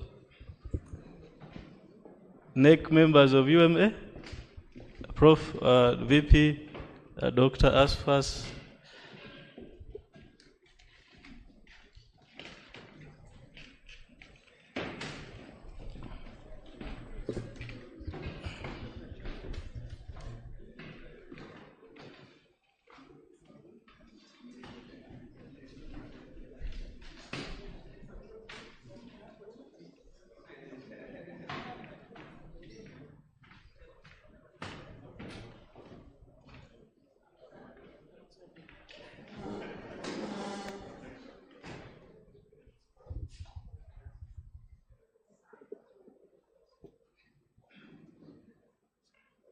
As they're taking the photos, all of us will prepare to join in, including myself. Okay?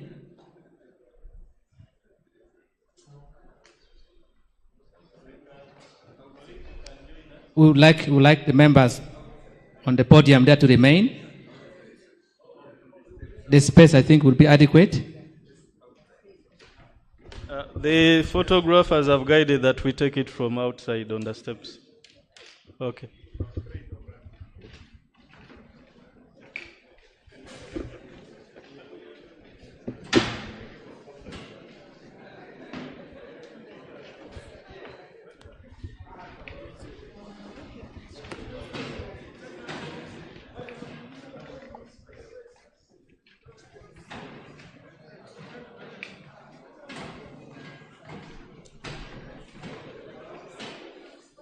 We request that we join.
Yes, let us all move down at the hotel entrance at the steps. That's where we are going to take the photo from.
publicity and mobilization.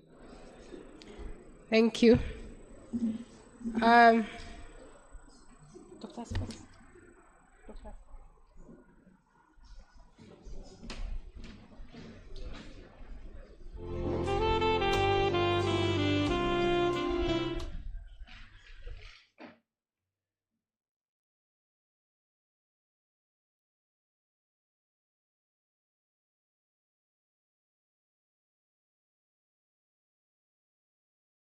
Would like to call your attention. We have a brief switch in the program to make sure that our chief guest participates in this short activity.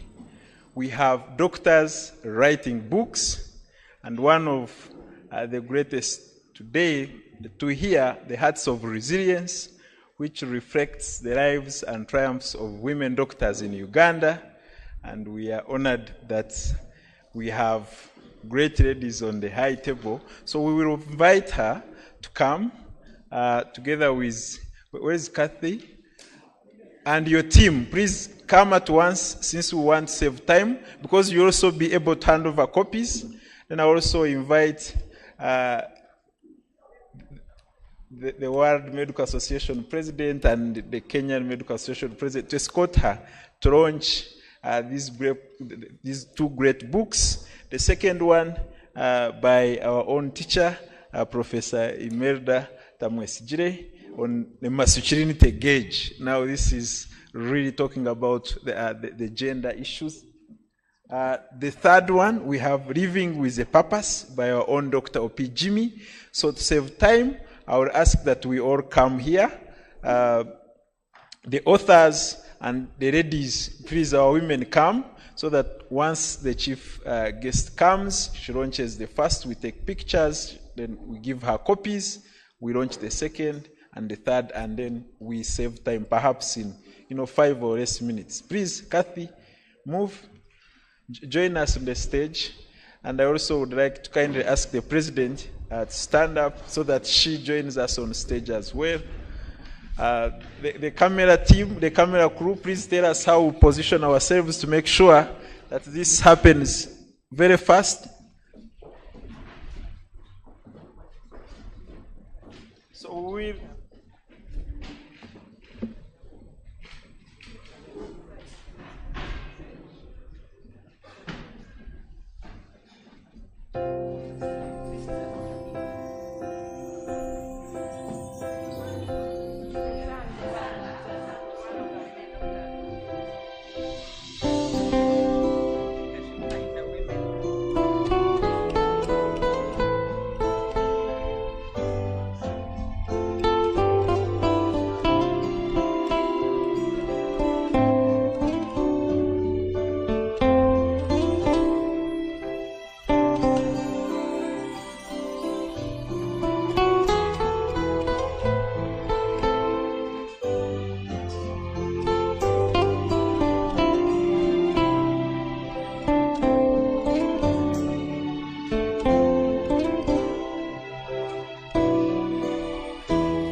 difficult to be in the picture and speak. So now, could we have a sign on the dummy to launch? And colleagues, join us.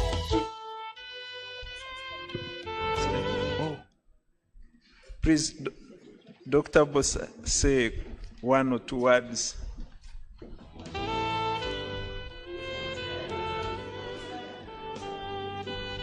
I would like to present these 3 books, to our guest of honor. The first one is hers. The second one is to Mama Janet Museveni, who was very instrumental when we were forming the Association of Uganda Women Medical Doctors. The second one is to His Excellency the President, who is a woman supporter. Thank you.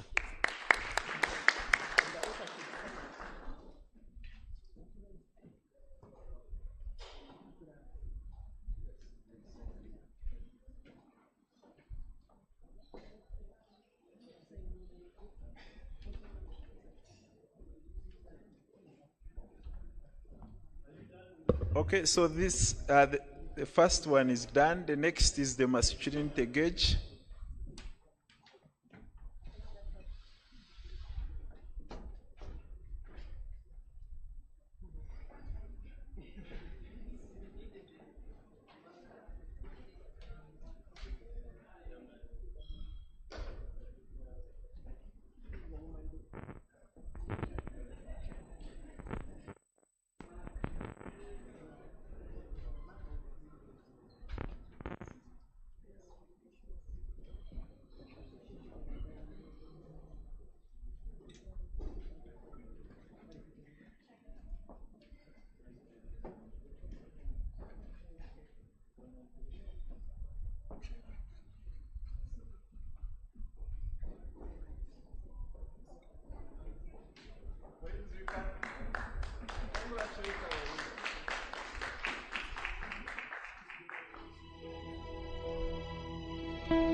We also have masculinity gauge. Author and the guests. Okay, I'm being guided about the pictures that we need to have the author and the guests.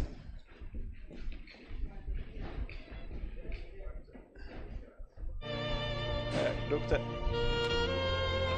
author and the guests.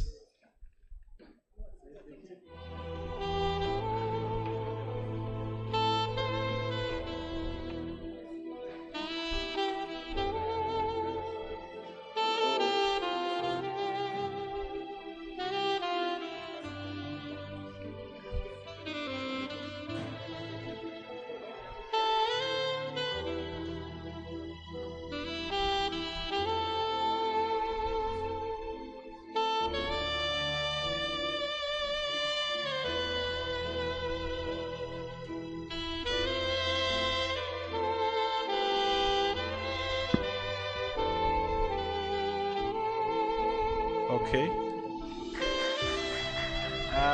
Now, there is another book, the masculinity gauge. We will do a similar exercise. We will have the chief guest and the author.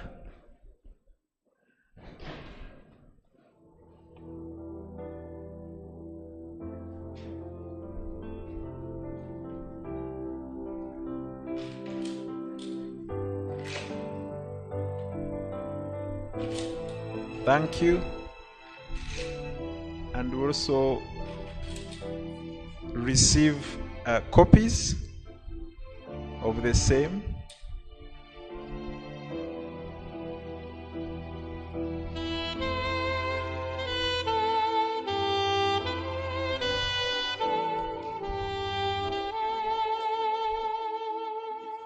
So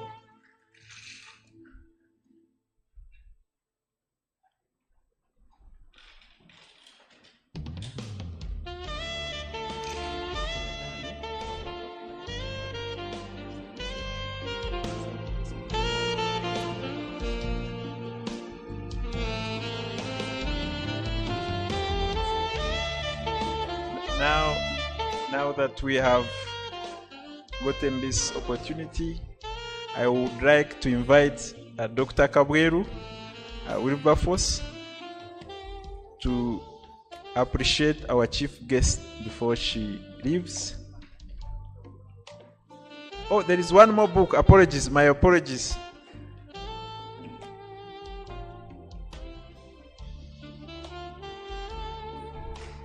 Living with a Purpose, author Dr. O.P. Jimmy.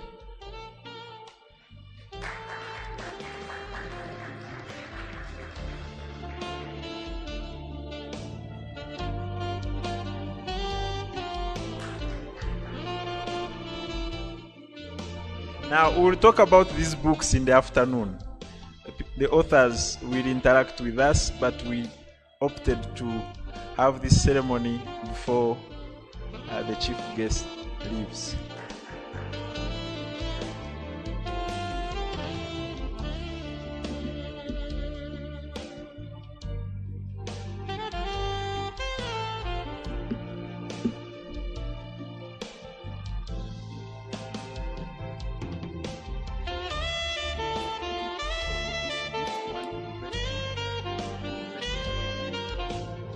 So the copies that are being given, one is the President of Uganda, one is to the Head of Public Service, and one to Uganda Medical Association, and one to World Medical Association. So those copies in that picture. Now, for me, I have not been able to get a picture. I hope in the afternoon I will have mine. Thank you. Thank you.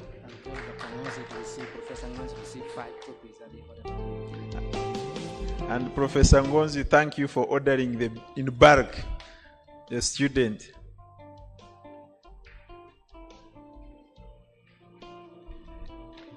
Chief guest, before you leave, I want to invite Dr. Kabweru to thank you for coming.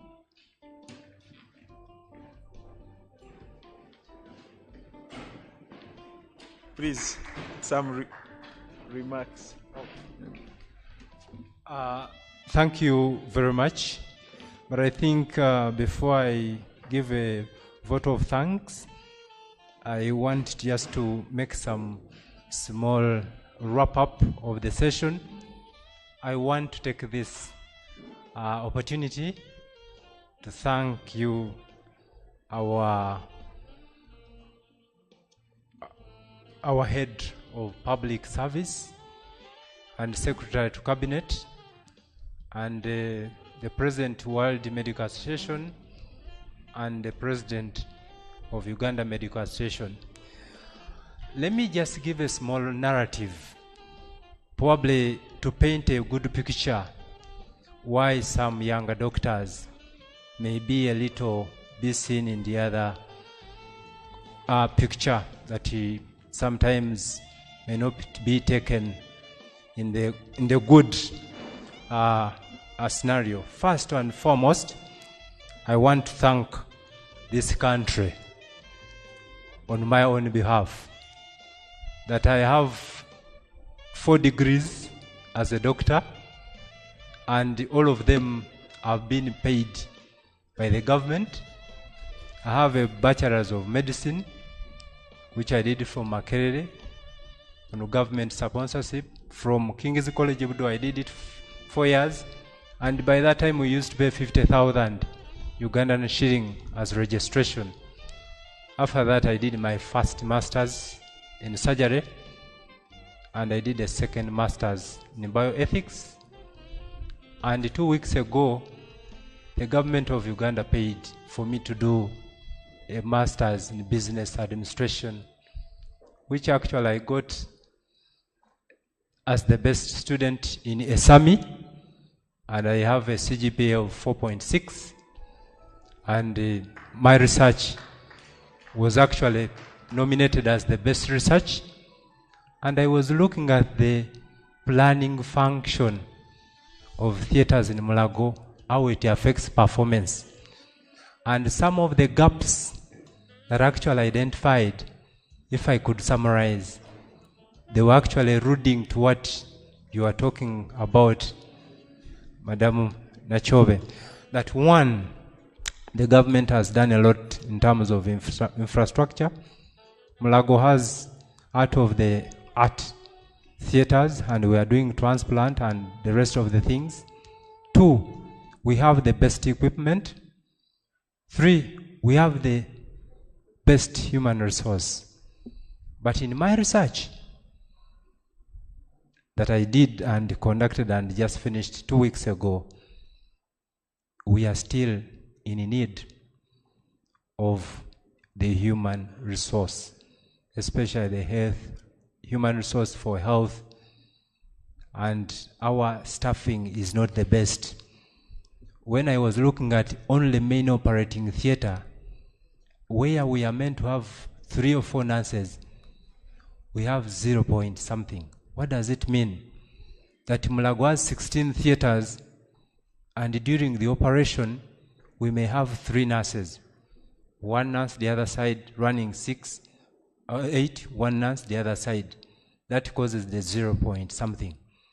And I went ahead and did a small fishbone analysis, and I realized that something I talked about in 2024, that banning of recruitment of health workers can lead to disaster in a country. So since you are the head there, I want to package for you that, and we go and look at it and see, should we not love to live, to have our future to come? Then we can always say banning of health work recruitment. It is a disaster. The good news, there have been openings of infrastructure, and then the staffing norms at the Health Center 3. I remember in 2006 to 2008, I was in Butebu Health Center 4. By then, Honorable Malinga was the minister. And I went to his office and told him, I want to operate. By that time, the theater was not available. I went there in June 2006. And in September, when they had a surgical camp, I fought head and nail, and I started that theater, and it's still working. It is all the efforts of government. But then, when you look at the staffing, maybe less than 19. So the road that we are, the Lubengo, we have on our heads, and it is that huge. So if they have open space at Health Center 3, we call upon the doctors to be recruited zealously, and we support them. I remember when I was told to go to Butebu, there was no house. The house which was there, I would touch and the sand was falling up and down. I used to stay in Nimbali, 45 kilometers. I used to work 8 days in a week, not 7 days. I mean 8 days. That means I was working every now and then.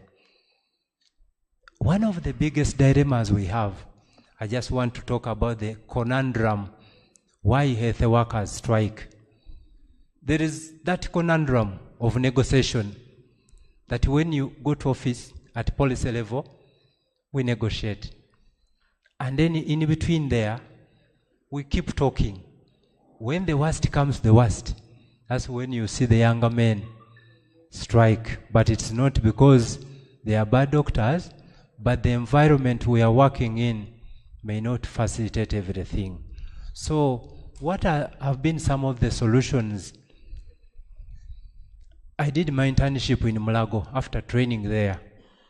6 months, I had 2 rooms where I used to stay, where now the director sits. That's where I used to stay in that particular human resource section. There was a room there. And we used to have a mess where we would get meals in the morning, day, and night. And I also had a room, another room, when you go to the other side of the nurses' hostel, there's the old mess. And I only realized I had a second room when I was 6 months in there.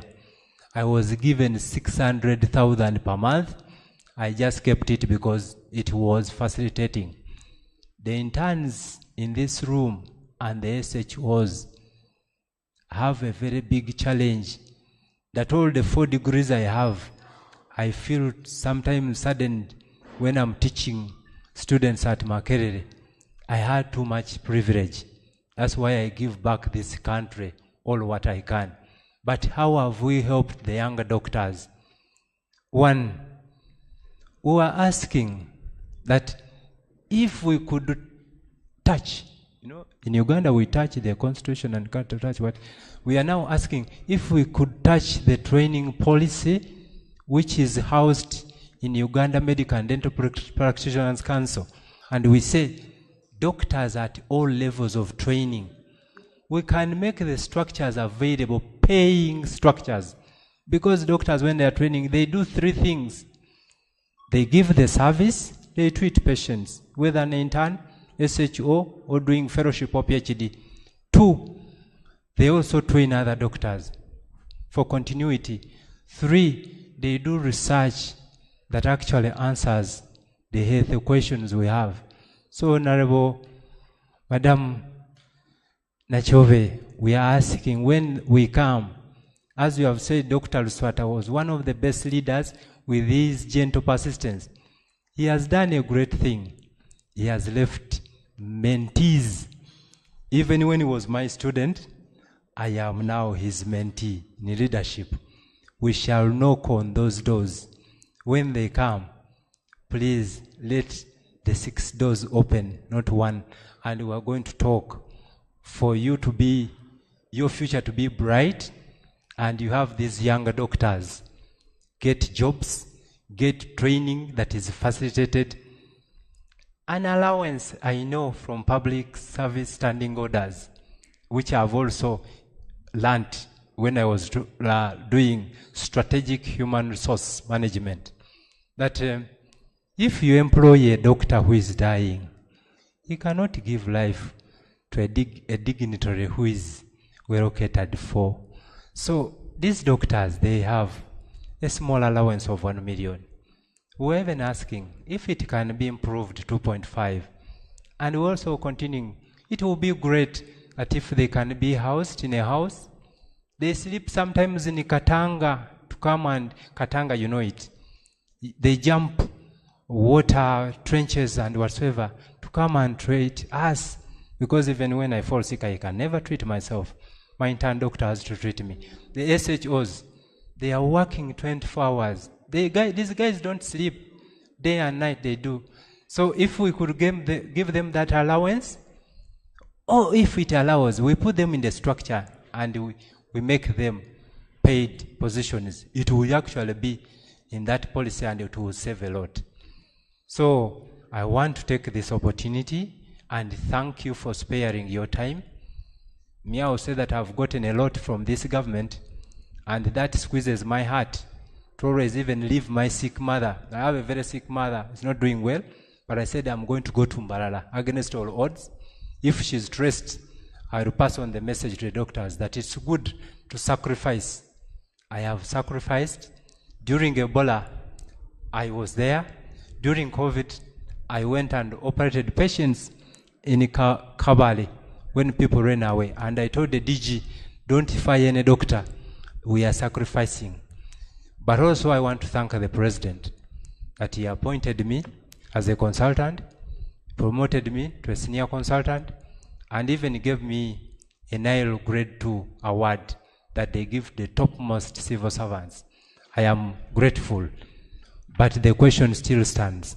What can we do to the younger generation and deliver for us the so-called now universal health care coverage?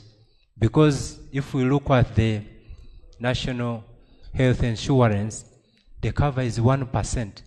Our bed occupancy is 5%. WHO recommends 30%, meaning we are still in our infancy. So, Madam Honorable, Madam Nachove, those are food for thought, but the doctors love their country. I remember the day I was called to go to Kabale to go and operate. My wife was heavily pregnant. And then I got that call. And I looked at her and she packed for me the bag. She only told me 3 years later with my daughter that daughter, I realized doctors love their patients than their families. So we thank you very much for coming, and we are grateful from the deepest parts of our hearts. But when we come in peace. So we thank the government for the support. But also I want to allude on two things. You talked about public-private partnership. Most of the colleagues here are running private services. All countries world over develop on private services, and for sure, like 2 months ago, I was in China for 3 weeks. They have a lot of technologies, and they have a lot of things. And I was saying, can I drive my country to this level? What can I do? So in this request, let us support the private public partnerships in two folds. One, we can support doctors and nurses and other cadres of health workers to work in private facilities. The government gives them a salary, the private tops up. Two, there are doctors who are actually bringing a lot of medical equipment. And I alluded to this in the national NDA bill, that if we can chop the taxes are choking these doctors to bring in equipment and infrastructure. It will be great that if we can reduce or waiver, like the people who are doing industries here, we waiver the taxes. They are waivering that cost from the patient. It will go a long way to actually boost the health sector in this country. We want to thank you very much. May God that who has brought you and take you, protect you always. And I want to say, for God and my country.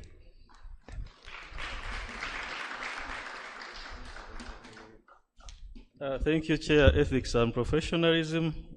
Just want to bring in a small point just to balance that conversation concerning the issues of interns. I think in the past 1 year, you remember when we had many interns on the street, there were proposals from government where the president asked us why shouldn't interns do internship free of charge, or even their parents should pay government to have the interns do internship.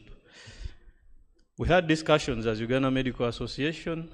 I reached out to the head of public service, and she advised us to write or to advise government on how best they can handle this issue. And one key important issue came up: where can government get money to pay the interns? Another one, where do we get supervisors, and where do we get extra internship sites? Because these were the key problems.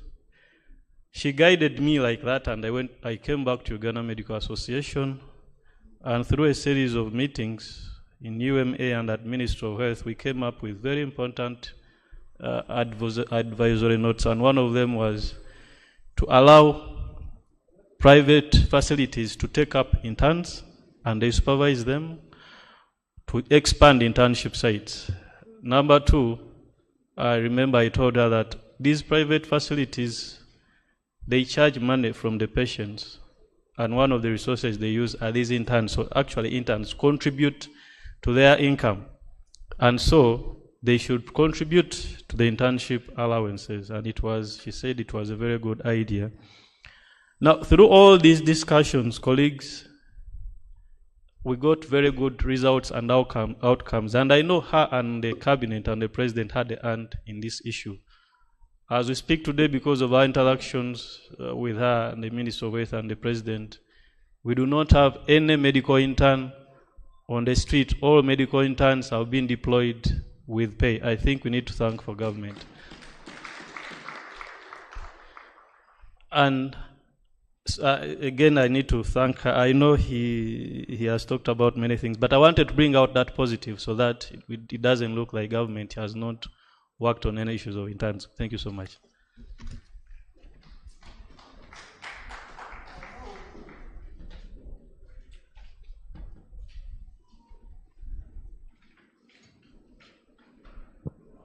Join me in thanking and appreciating the two leaders who have been up here.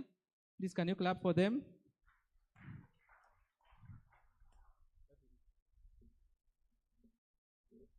In the same vein, join me to thank our chief guest, and the team who have been launching the book here, the different books. Please give them a huge applause.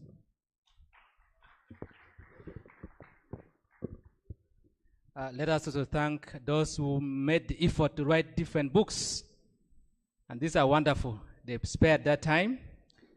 They used their intellect to ensure that they put something down in writing. Thank you so very much for the wonderful people who have written the books, including myself. Can you clap for us, please? Thank you. Yeah, as we continue to live with a purpose, allow me to go to the next part of the program. We are going to have keynote addresses, but this will be handled by a moderator. Allow me to invite a renowned obstetrician gynecologist.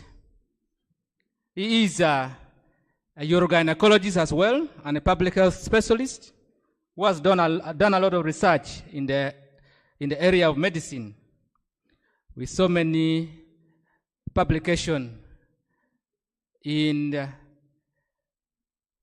high impact factor journals. He's a member of Uganda Medical Association. He is also the president-elect for the Association of Obstetricians and Gynecologists of Uganda. He's a professor of obstetrics and gynecology. Ladies and gentlemen, join hands together to welcome Dr. Associate Professor Rogers Kajavango.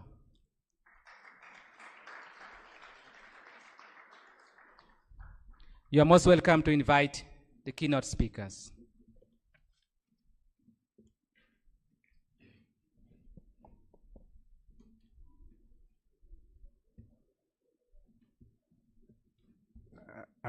Thank you, Dr. Pe. Good afternoon, members of this conference meeting.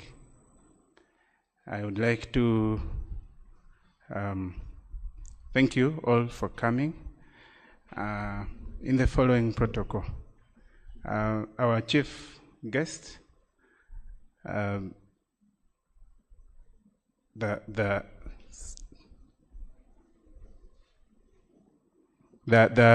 head of public service, the president, World Medical Association, the president of the Uganda Medical Association, the senior colleagues present at the different levels, and all delegates. Thank you very much for joining us this morning. And I am going to carry out a simple task. Thank you, Dr. Pe, for the generous introduction. This session is not going to take very long, but I would like to take the honor to introduce our first keynote speaker. Ladies and gentlemen, our first keynote speaker is Professor Joseph Ngonzi. He is a professor of obstetrics and gynecology. He's an accomplished academic and researcher with over 130 publications. He is not just writing papers, he has mentored hundreds of students at the different levels, including PhD level. I am happy to stand here as one of his mentees in that regard. I graduated last year with a PhD in medicine, and he was my supervisor. Professor Ngonzi is also the Dean Faculty of Medicine at Mbarara University of Science and Technology, where he is also a member of the University Council. Ladies and gentlemen, that's the caliber of the person who is coming to speak to us. Please join your hands with me as we welcome him to speak to us on the role of elevating medical careers through effective mentorship.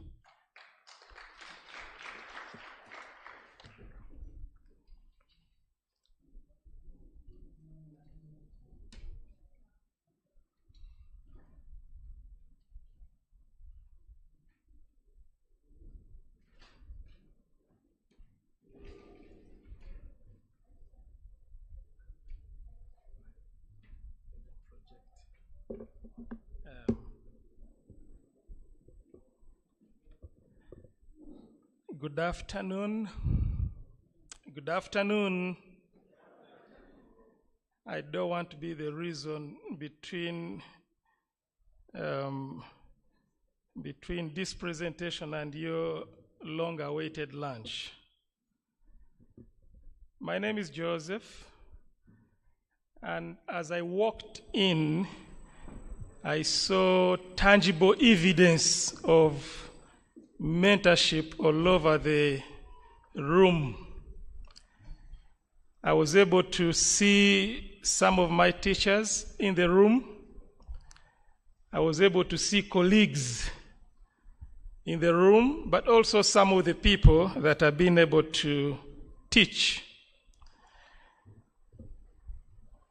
So the audience gathered here shows enviably tangible results of what we call mentorship. No one can stand here and say, I came on the scene fully accomplished. We all have been able to ride on the shoulders of many people, and we continue to appropriate the same to the people who come into our hands. I'll take a few minutes and I'll be done. I have a brief presentation. I thought this meeting, being a meeting of the most sought after profession in the whole world, I needed to be a little bit organized. And so as a teacher, I'll take you through a few slides. And please project what I'm going to run through so that my presentation does not steal a lot of your time, like I said before. So when we speak about mentorship, please go to the next slide. There are a number of things that we consider. This is my presentation outline. Next slide. And of course, many of the things I'll be speaking about are known to many of you, and so this is a little bit of revision and also making some reminders that mentorship is very important, and the day we stop mentoring is the day we qualify to go to the grave. The scope of mentorship is huge. When we mentor people, there are different avenues that we are looking at. Career functions, but also personal functions. In the field of mentorship, there are terms that are very familiar. Terms like sponsorship, coaching, protection, challenge, role modeling, problem solving, counseling, affirmation, visibility. And so mentorship is a huge aspect of the survival of a profession. If I do not transfer the skills of doing a hysterectomy to my mentees, I'm doing myself and the world a disservice. And if I do not transfer them fully with the highest scope of proficiency, I'm being selfish to the population that my mentees are going to serve. Next slide. So when we look at the mentor-mentee engagements, there are words that come into place. There are mentorships that are formal and then others informal. Informal mentoring takes place even when we do not know it's happening. There are people who have walked over to some of you and they have revealed how you have impacted their lives without ever engaging them in a discussion. And so the way we carry ourselves matters, and we should know that every minute we are offering an opportunity to mentor some people who are even not within our scope of practice. Someone who might help you work through challenges or walk through challenges or help you make decisions through difficult conversations, sharing experiences, and being able to help a mentee advance their career goals can be referred to as a mentor. There are people who have gone ahead of us, not just in age, but also in different aspects of skills. And it's important that we tap into their knowledge, experiences, and also their perspectives in the different areas that young people seek into. Now, when I say young, it's not about age only. It could be young in a particular skill. We put out a call, as we go to the next slide, a call for young researchers. And I was part of the reviewers, and some of the young researchers were as old as 53. A member of the review committee said, no, this one is not a young researcher. I said, well, look at their publication profile. They have only published one paper, so they are young. We need to offer them the opportunity to be mentored so that they can become mid-level, senior career researchers. So I'll quite often be referring to the word young. You should understand not just in age. There are benefits of mentorship, quite many. Professional growth and career advancement. There are people who have been inspired to take on the next journey of their career just because someone held them by their hands. The people who come into our scope, we need to be very careful how we deal with them. They could be the next surgeon treating your testicular torsion, so be careful how you help them navigate through the waters. We need to support them in their career advancement, or else we are killing ourselves. When I meet my students, I usually tell them, I want to empty myself so that tomorrow, when my wife or myself, one of us needs care, I will not regret coming into your hands. A very senior cadre in this nation came to Mbarara to have their major surgery. They are not poor, quite rich. He's a mentor, and we asked him, why have you come? I remember his statement. He said, I have the money to take me anywhere in the world, not through government, but my own personal resources. But I believe in the skills I have transferred to my mentees, so I have come into their hands. Skill enhancement, knowledge sharing, networking opportunities, fostering a supportive organizational culture. Many mention them. Next slide. And so these benefits are not just for the mentee, but also a mentor. We do benefit. It's not a one highway direction, it's bi-directional. Now, being a mentor bestows upon you and me the gratification of shaping future leaders. I can proudly stand and say, oh, I have a president-elect for Augu, hopefully a president-elect for Figo in the next few years. There's that gratification which is beyond what the wallet can bring. They could even be driving better cars than you, owning bigger properties. But deep within you, you know, I have a piece in their success. Some may not even remember you. But deep within, you know that you contributed. It's a chance to refine one's skills.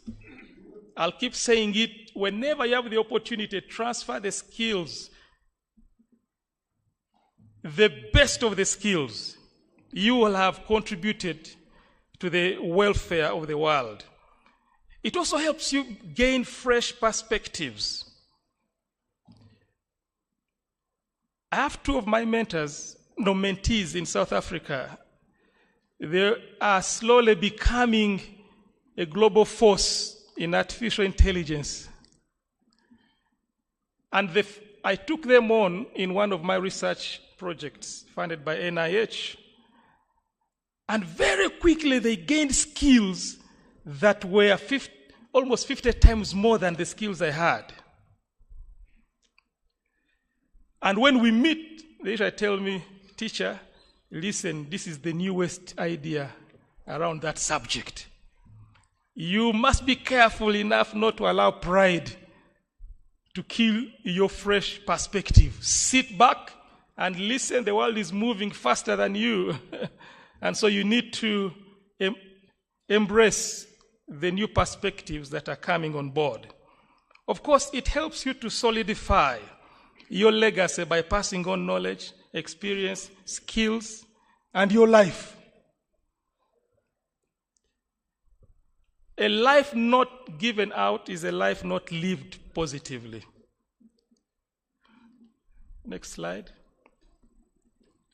Well, I'll not get into the details of this, but mentorship helps us to build networks that would never have formed if we had not tapped into the energies of different people. Next slide.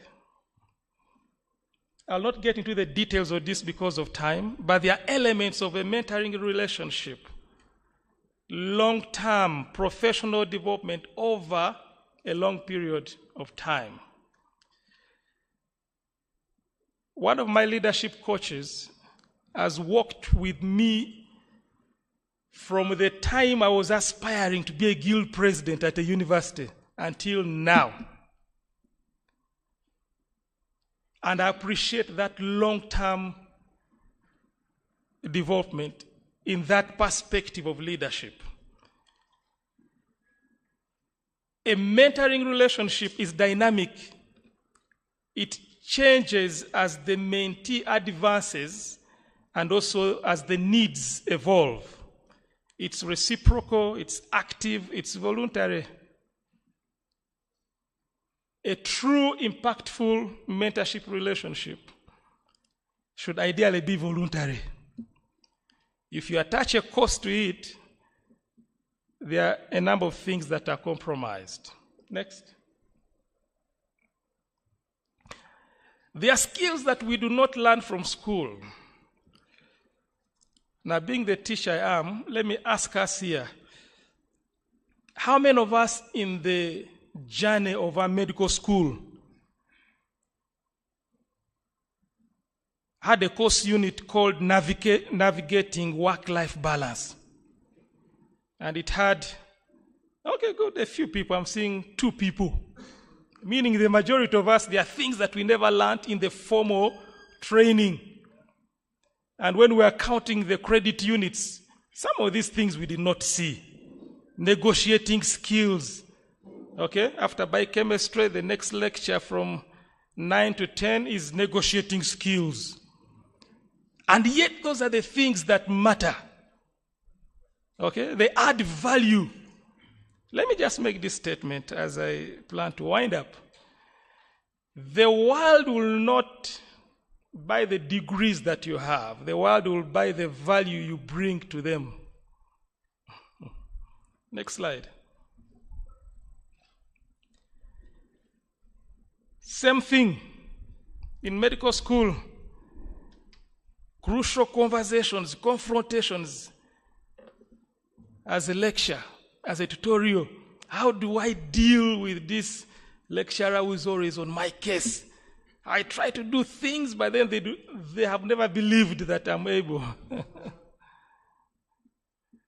In one of my journeys, one of my teachers, we are now friends, assured me that I would never make a good doctor and they will never teach me. And true to their word, they did not. But I found time to go and make amends. And I told them, you were a great person. Much as you did not mentor me, but you've mentored many who are affecting lives. Next slide. I think we'll just run. Continue. So there are attributes. I'll just summarize this and we should be done. So when we talk about attributes of a mentor, there are also attributes of a mentee.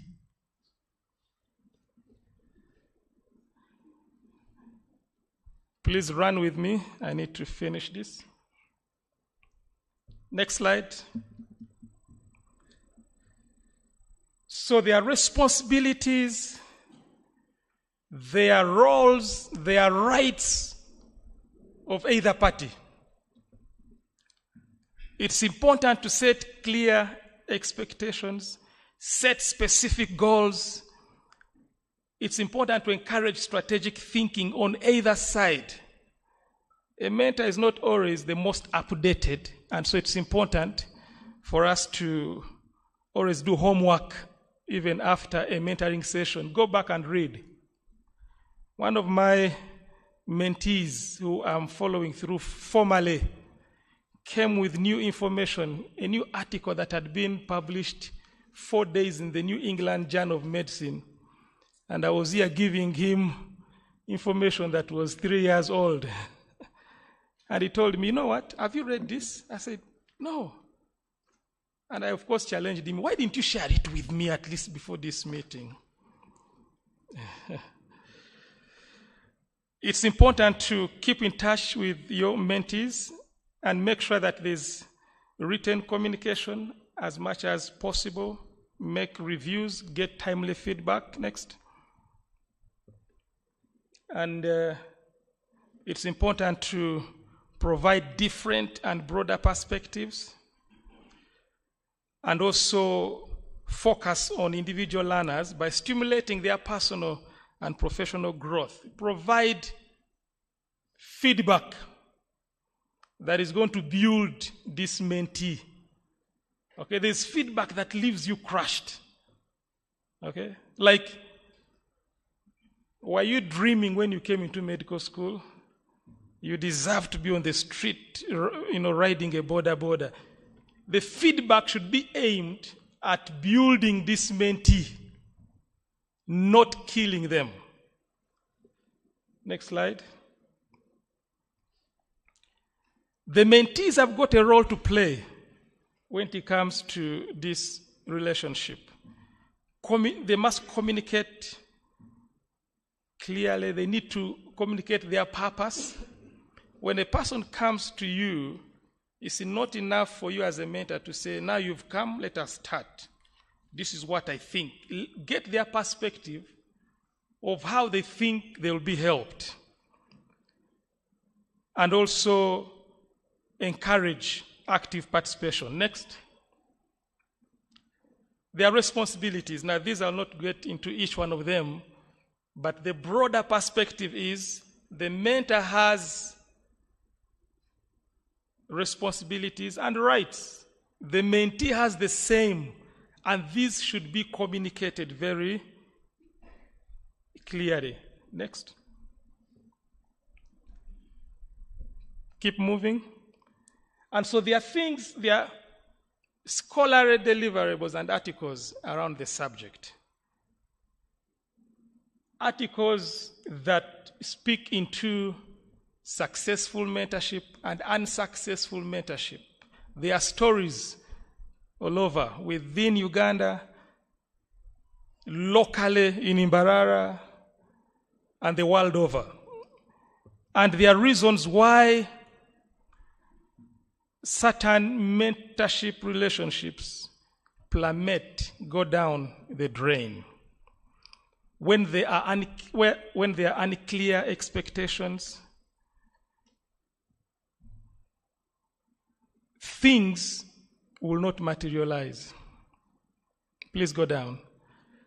And so what follows is drawn from that paper. I will encourage anyone who is interested in the subject of mentorship to get some of these resources. We'll share them through UMA, and we hope that you'll be able to find time and read.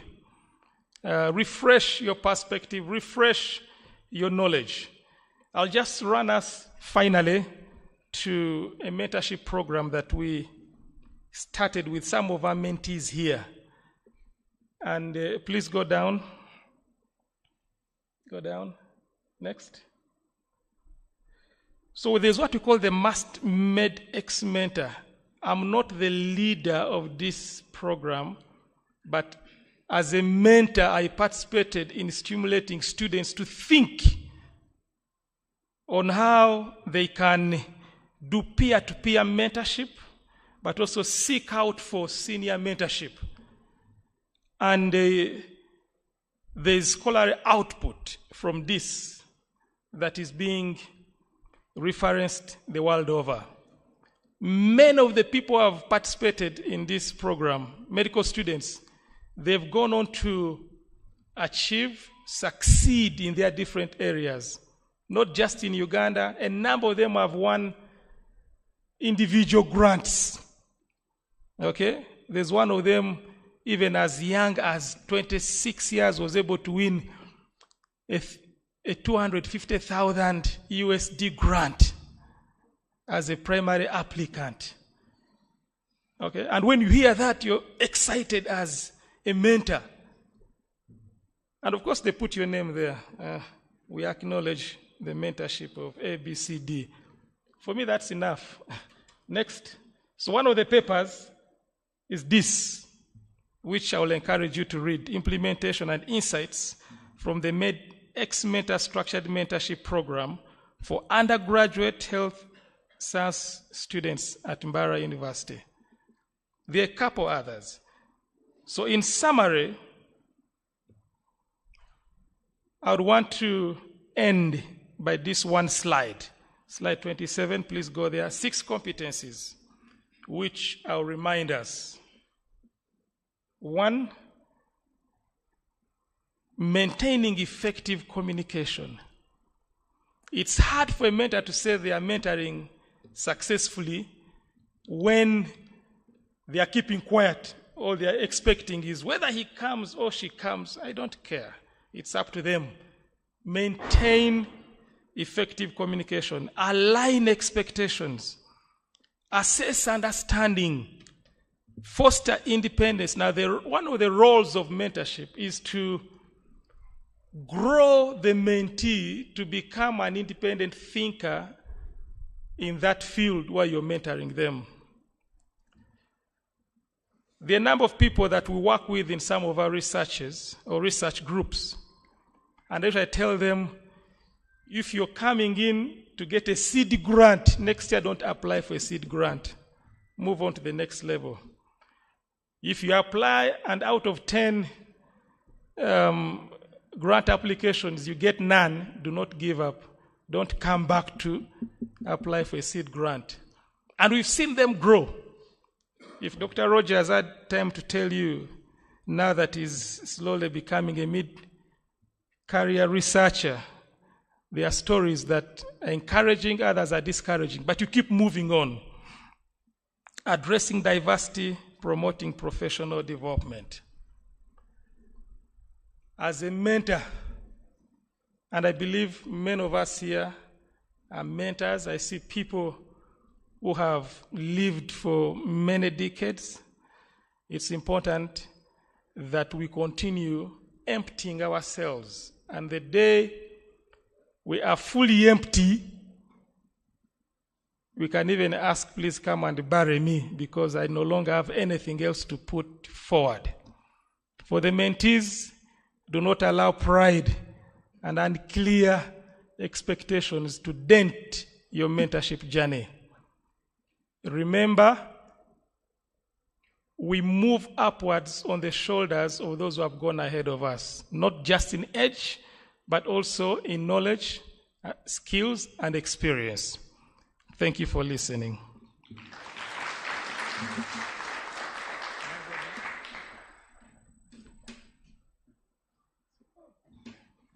Another hand clap for Professor Ngonzi.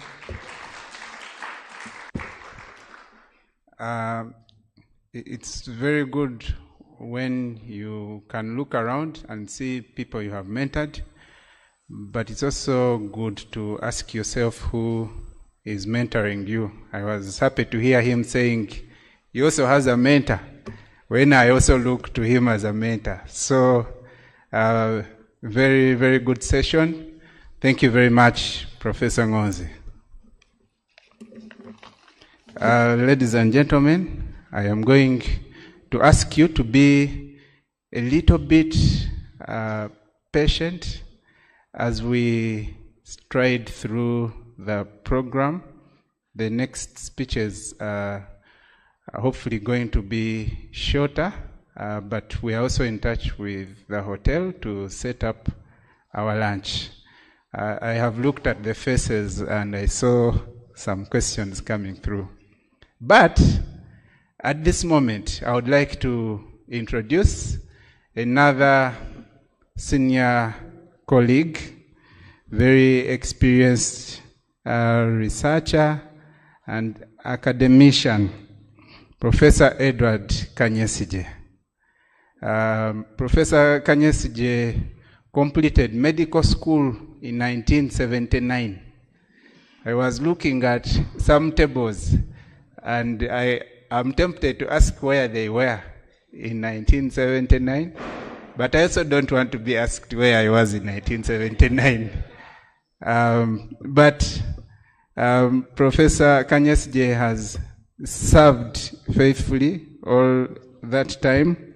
He's a public health specialist. He's an honorary fellow of the Uganda National Academy of Science. He is the founding dean of the medical school at Uganda Christian University. He has served on very many boards, including the board of the first National Referral Hospital, Mulago National Referral Hospital. I thought as I say these things, you'd be clapping for Professor. These are very big accolades, and it shows you the caliber of the people that the committee chose to come and speak to us. So I want to ask you to clap once again as Professor Kanyesije comes to speak to us on the role of, on the status of training human resources for health in Uganda and the implications for health services delivery. You're welcome, Professor.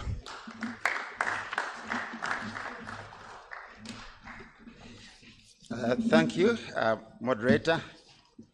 One of the advantages of being the last to speak before lunch is that you are judged according to how short you take. So I've already got those marks.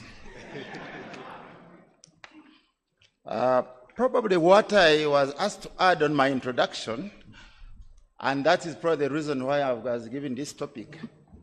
I held the position of Commissioner Human Resource Development at the Ministry of Health for most of the 15 years I was at the ministry. And whenever they talk about HRH or HRD, the name Kanyesije creeps in. So that is probably why they asked me, but thank you for those generous contributions. I also want to explain this thing about Professor. I'm normally properly known as Dr. Ned, but you know what happened? I was 15 years at university, and I started off by being a head of department and therefore and also dean During that time, I introduced 5 programs. You know, those of you who have been at university, to write a program and to go through is hell. 5 is actually death. As if that was not enough, I even started and introduced a medical school. This is the Uganda Christian University School of Medicine, which also has dentistry. And I remember being grilled by the Uganda Medical and Dental Practitioners Council, East African Medical Council.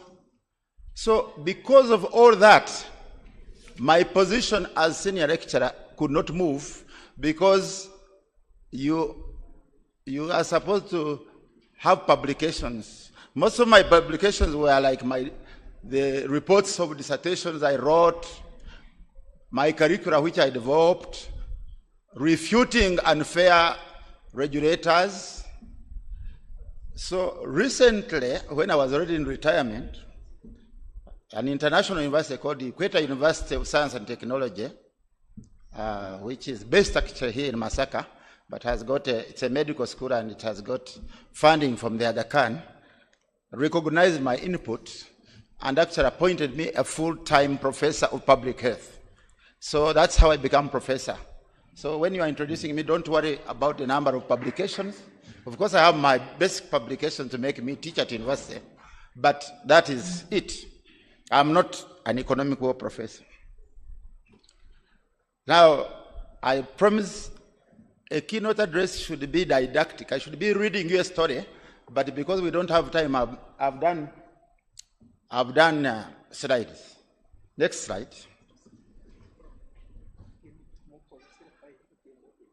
Yeah, please. I'll be very good. Where is the? This is next. Okay. So,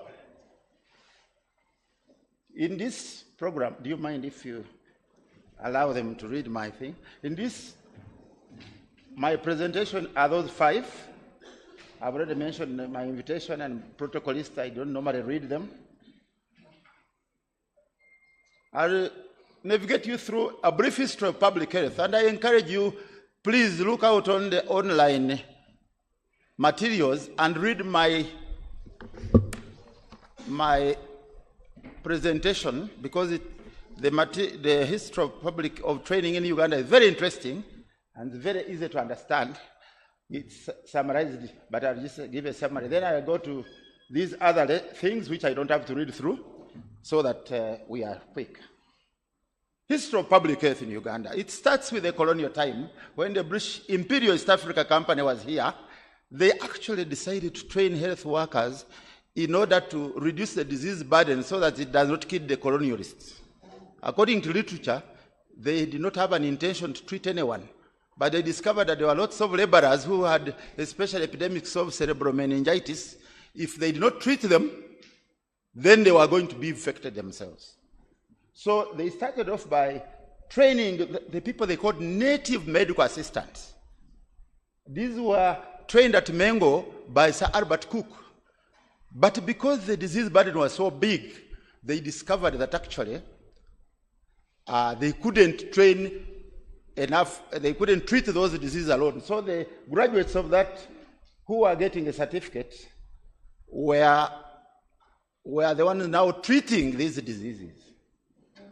At the same time, if you go to my number 4, the wife of Albert Cook, who was Lady Timpson Cook, Catherine, and herself a midwife, started the training of midwives in Uganda at Mengo. And because there was a religious element, the 2 ladies, Sister Connery and Reverend Sister Kevin, introduced a similar training of midwives at Zambia. That's why when you come and look at the setup of nursing schools in Uganda, Mengo and Zambia have a place. Now, the training of native medical assistants was so successful that the government picked it up and they decided to introduce it at Mulago. And at Mulago was incidentally a syphilis hospital only. So they trained medical assistants and they decided to call them senior medical assistants. They increased their duration of training They enrich their curriculum with a few more topics like basic sciences, pharmacology, and others. And actually, they decided even to introduce other diseases in Mulago treatment so that the stigma of people being known as going to a syphilis hospital can go away. Now, the senior medical assistant training became so progressive, so successful, that at one time it was moved from 5 to 7 years, because remember they would go in after S4. And what is of interest is that the General Medical Council of UK came in and found these people were as knowledgeable as their own doctors in UK. But because they were Africans, they were only allowed to treat Africans. In fact, it was so interesting in the same book that because there were a lot of Asians here doing trade and the railway, they brought Asian doctors to treat them because they didn't want Africans to touch them. And yet we found that the standard of the Asian doctors was lower than ours. This training was so rigorous, so tiresome, that in fact some people who went in never had time for 7 years to do anything else. Those of you who have done medicine, I don't know about these days, I think it was because of that mentality that studying medicine had become almost like a cross. Those of you who are old enough to remember it, once in a while, a medical student would throw him in the swimming pool and die because of the rigor of training. Do they still give weekly anatomy tests and put the marks on the notes board? And those who failed are labeled miserable? That was the mentality. So UK sent examiners, did everything they could, but they refused to recognize them. And between you and me, those people up to that time were still called Mr., though they were doctors. So if you who are in Mulago in the 70s and 80s, all those people you met, the professors, actually when they trained, they were senior medical assistants. But they had trained a curriculum, we call it in the word of the UK doctors. Next, I'm the one now. So, after independence, it was only after independence that the Ugandan doctors lobbied those senior medical assistants. They convinced the East African and the British Medical Council that they were actually worthy of the name doctors. Some of them had already done postgraduate. And that's why those of you who read history, all the doctors who trained up to that time were invited to Makerere, which was a college of East Africa, and given a title of doctor, and given the degree MBCHB as it was being given at the University of London. That's the history of medicine in Uganda. The other historical thing in Uganda that these doctors in Mulago and Makerere had always trained different professions, support staff, paramedicals, and nurses. In 1998, at the advice of a consultant, this training was transferred to the Ministry of Education and Sport. This is a very important historical fact because it had to have a big impact on our training. So that is now my second point. What is the status of training in Uganda? This is very easy because, you know, we have many of us, my introducer was saying that it was Makerere. Now there are 13 medical schools, and government still has more, but there are private ones. You heard that in this region alone there are 2. There is MAST and KIU. There are also 216 institutions giving diplomas and certificates. In the Ministry of Education, they are known as TVET, Technical Vocational and Education Training, and they give qualification in 167 different disciplines. My presentation will show you those disciplines. It's also interesting to learn that they are fairly well distributed in the regions of Uganda, a majority, of course, being in the center. And together, when you look at their enrollment, they put in 30,000 people, and every year about 7,000 pass out.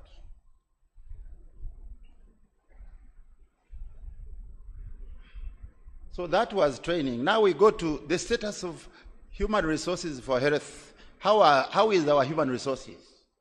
Again, in the service of the health sector, the biggest profession we have is the nurses. You saw them, over 73,000. midwives, second. The third are the technicians in the lab. Doctors, 7,000. Pharmacists, 17. Dental surgeon, 504. I happen to have been the one in the ministry when both dentists and pharmacists started their training in Uganda. Previously, they used to come from abroad. It's also interesting to learn that out of the 73,000 nurses, only 18,000 are in public service. And the 7,000 doctors, only less than 2,000 are in public service. And if you put the four most cadres in a room and you give them a share of the slice, the nurses take 67%. The clinical officers are next with 10, and the doctors are 4.9. Now, distribution of health workers in the country. A study using what they call the GEI, Geographical Equity Index, put it that 41.2% of all the health workers actually in Kampala or Central Region. This study was very interesting because it gave Moroto as having 18.1%, which is quite high, and most of the remote areas, which you can guess, the Kakumiros, the Kanungus, the Karangalas, they have a very, very low GEI. Remember, this is a summary of my paper. By gender, this one, the no-brainer. Everybody knows that the majority of health workers in the Ministry of Health in the health sector are female because of the nursing profession. But if you look at other professions, males dominate. It is of interest to learn that actually 100% of the enrolled midwives are all males, are all female. Age. Most of our health workers now are youth. So I'm glad the guest owner talked a lot about youth. Me, I would. Medical specialists, interestingly, this statistic is something you may not know. We went to school when you had Odonga, Chalwazi, Tim. Now, it's only 10% of the medical specialists who are over 65. The study that I looked at actually gave the dental surgeons are the ones who are largely above the age of 65. If there was a dental surgeon here, we would find out why. Immigration of health workers, we don't have time for it, but you know very well that the biggest issue about our doctors and nurses going abroad is not that there is no demand, is that we don't have a negotiation mechanism to make sure that they don't get a raw deal when they go there. That's an area which somebody should even do research on. So, on the whole, what do they call it? Specialists, scholars tell us there is a human resource crisis. There is a shortage of human resources in the country. Out of the 348,832 needed, they say we have a shortfall of 187, which is about half. But of course, my last sentence is that remember some of them remain unemployed. So that is. If you read literature, there is the rhyme of the ancient mariner which says that water, water everywhere, but no drop to drink. So, that one, I don't have to read them because there is a shortage of health workers. Those are the things that everybody sings about human resources, where you are underworked, overworked, the patients wait long, morale is low, and of course, the output is poor. So as I go toward the end of my presentation, I want to highlight issues that you want to not to go away without knowing that are in our health, in our training. Those on training, most health training institutions tend to be closer to the center or in the big cities. That's an issue which will affect service, as we'll see. Then there is poor cooperation between training centers, which are normally like universities, and teaching centers, facilities. You heard that I was on the board of the Mulago Hospital. When I chaired the board of Mulago, I was shocked. I found that Mulago Hospital and Makerere Medical School were separated by wall and a gate. So I asked them, So what's the problem? They said, no, you see, these are different. We are Mulago, they are ministry, they cannot enter here because. So I nicknamed it the Great War. And as a chairman, I thought I may try to ask and I failed. So what I did, every time I chaired a meeting, I would remind them that I want to see that door opened. And you can't believe it, the opening of that could easily be the only achievement I made in my 3 years as chairman there. Yes. But ask yourself a question. Those of you who went to Makerere even before 1990, would you have dreamed? Or I can say that a lot of health professionals are very uncomfortable with it. And in fact, it is the discomfort of those professionals that has made the transfer disadvantageous rather than the transfer itself. If we had time, I would show you some benefits of the transfer. The teaching method. We teach our people to memorize, to learn, to publish, to name. It's good, you have to know facts. But remember, the patient you are treating cannot even read and write. So have you been trained about how to even communicate to the patient? I think that's a big problem in training. And then also ethics. We talk a lot about ethics. We do what do they call it? Lip service to it. I think Dr. Kabweru was saying it earlier. Can we entrench ethics in our trainees? This is a topic that you know very well. Our economy is booming and there's a lot of money in running training schools. Every rich person wants their child to do medicine. And since Makera and Mbarara cannot take everybody, then there are those medical schools where you can have anybody who has a minimum will be admitted. Incidentally, you can't believe it. Out of the about 1,500 people who are qualifying a year, there is a medical school which actually admits 600 a year.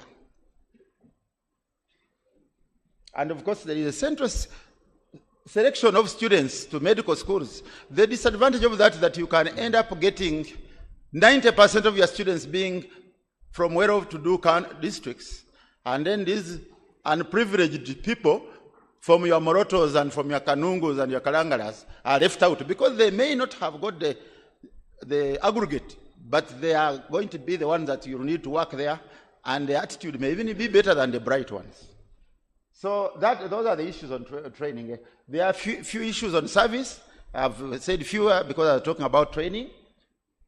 So because of the 6 above, that is the issue of having too many health training institutions, especially those of private for profit. We have been having an influx of interns.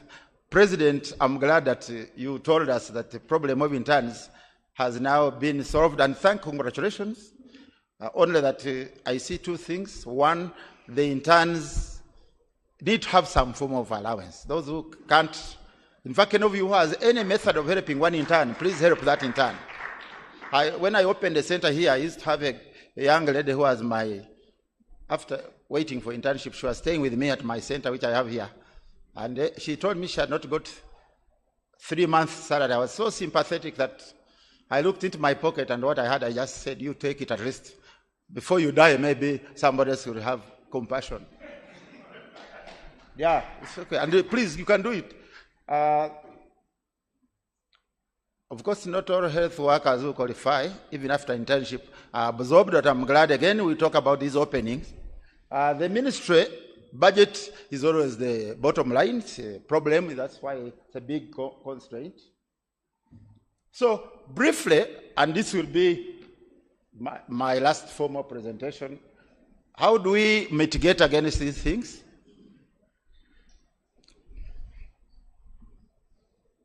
You know, one reason I'm not speaking in the Mazindaro that I have to look there and then I miss the microphone. So let's move here. So we need to change our training method, as it's put here, and we change from didactic, medicalized training to all those trainings, including soft skills and the like. I think we need to check the mushrooming of health training institutions, as I said there. There is a very bit of bad blood between the regulating council, that is the National Council for Education, and Uganda Medical and Dental Practitioner Council.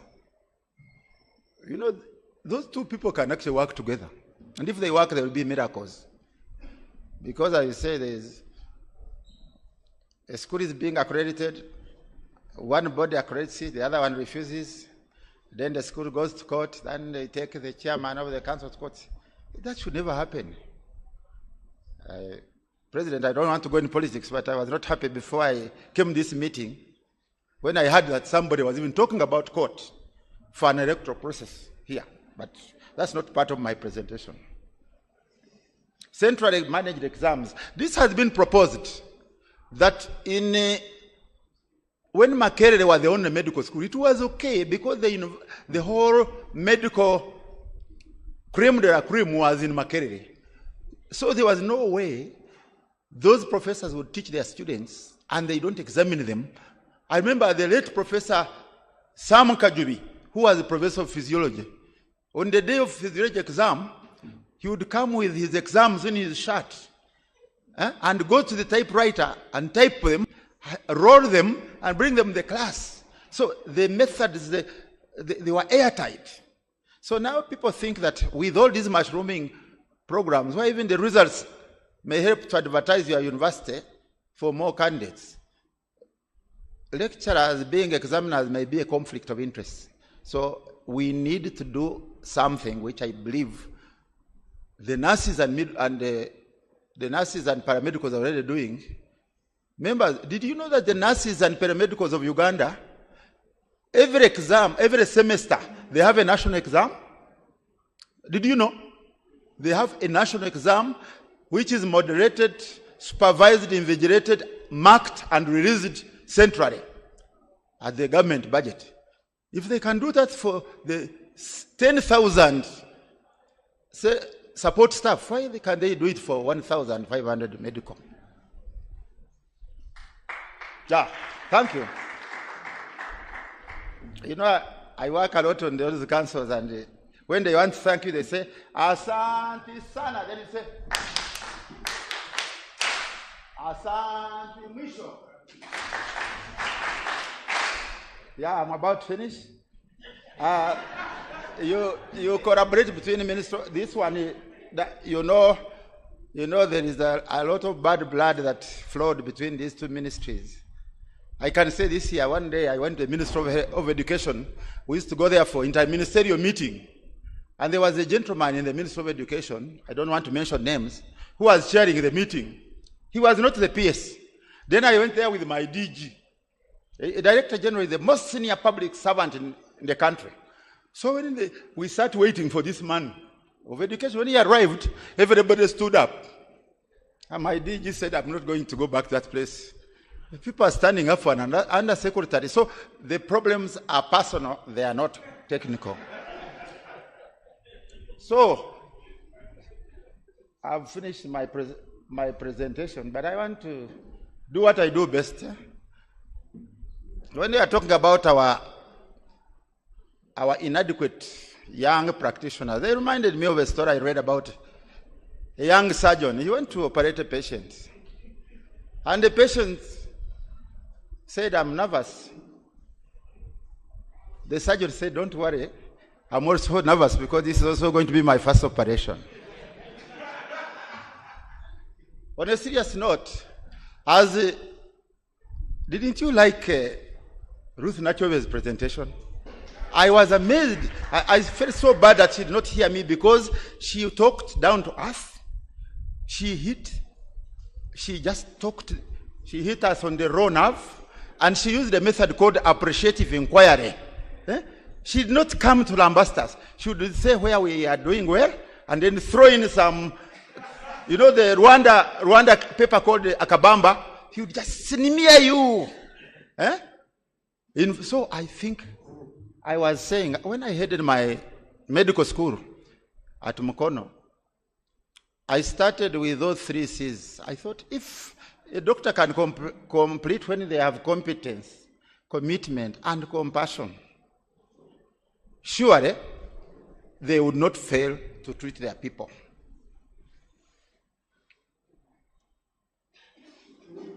I think as I finish, that quote of Mandela, it's a long one, but Mandela says that what we make out of what we are given is more important than what we are. How many times have we felt so big? Have you ever heard of a consultant in Mlago who was stopped by a patient who wanted where number 5 is, floor 5? Then the consultant said, "Excuse me, I'm a senior medical consultant, paid by the government so much. You can't ask me to direct you where you are." He would have used a few words and said, "Up there." That is what we need. There is a story that some people are told by their boss that they need to move their profession to better heights. And the following day, one of the doctors turned up with a ladder. Finally, when I was working in the Ministry of Health, we were always going to State House for salary increment, and we never got it. I'm so glad you people got it in your time. And I think what is comforting me was this famous quote. It is by somebody called Joseph Jirachek. I have never read about him anymore, but it's very, very cool. It says, "We the unwilling, led by the unknowing, are doing the impossible for the ungrateful. We have done so much for so long with so little. We are now qualified to do anything with nothing." I thank you.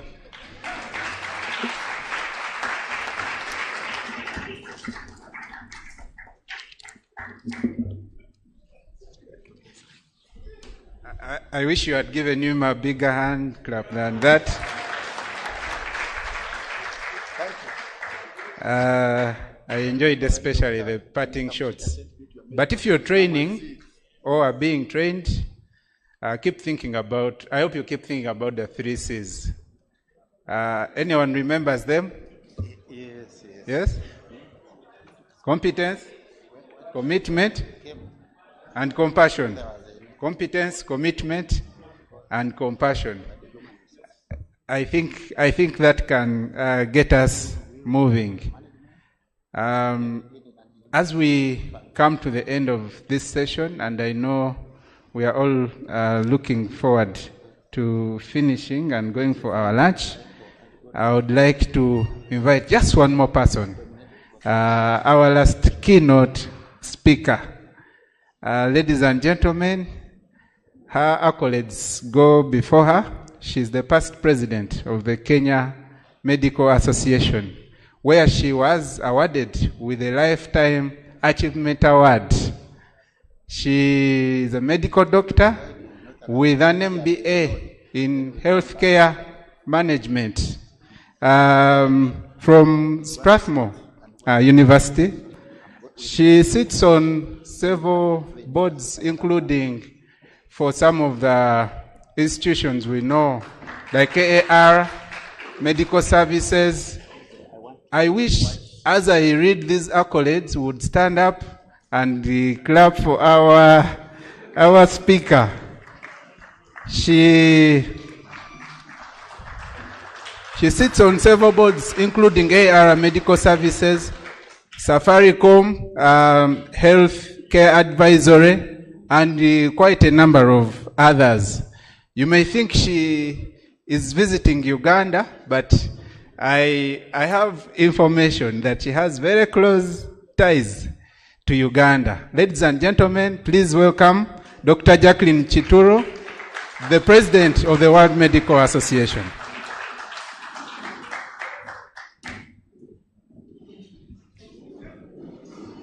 Thank you so much for that warm welcome and introduction. This is a really difficult time to speak, right? When lunch is calling. Or are we not suffering too much? We are fine. Now, we are used to working 12 hours, eating nothing, operating. We can manage this. There's something that was to be displayed. I don't have slides, but there's something that was supposed to be displayed.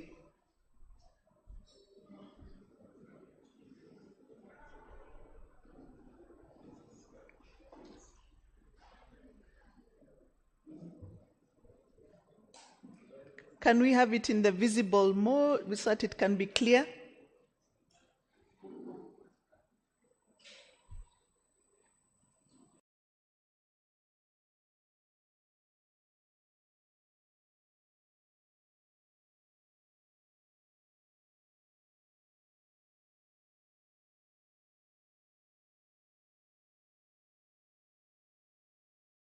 Spoken about medical ethics. In one way or another, every single speaker has spoken about medical ethics. So we are all physicians in this place. So I would like us to first stand up, and we are going to recite that physician's pledge to remind us why we do what we do. Just in case we forgot a little bit, and some of us probably recited it many years ago. At the World Medical Association, before any General Assembly, we all physicians in the room stand up and recite the physician's pledge. It's called the Declaration of Geneva. The physician's pledge was revised in 2017. And it is the oath that we all sign on. Indeed, there's no other graduate who swears an oath. We are the only ones. And I find that tradition of reciting it before every general meeting a very important tradition, because, sometimes we just need to be reminded again why we do what we are doing. Do we have a technical challenge? I think you all have digital gadgets. Jump into Dr. Google, Physician's Pledge, Declaration of Geneva, 2017. It should take you to a WMA page.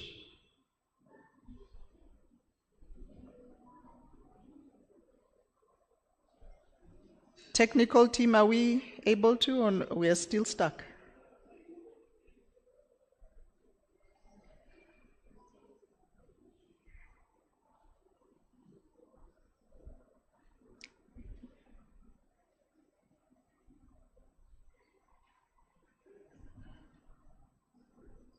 Are we there on our gadgets?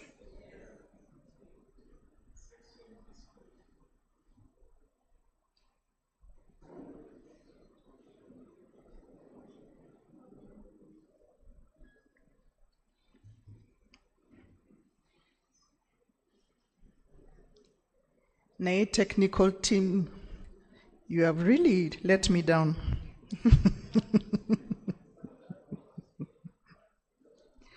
Okay, so if we all have it on our gadgets,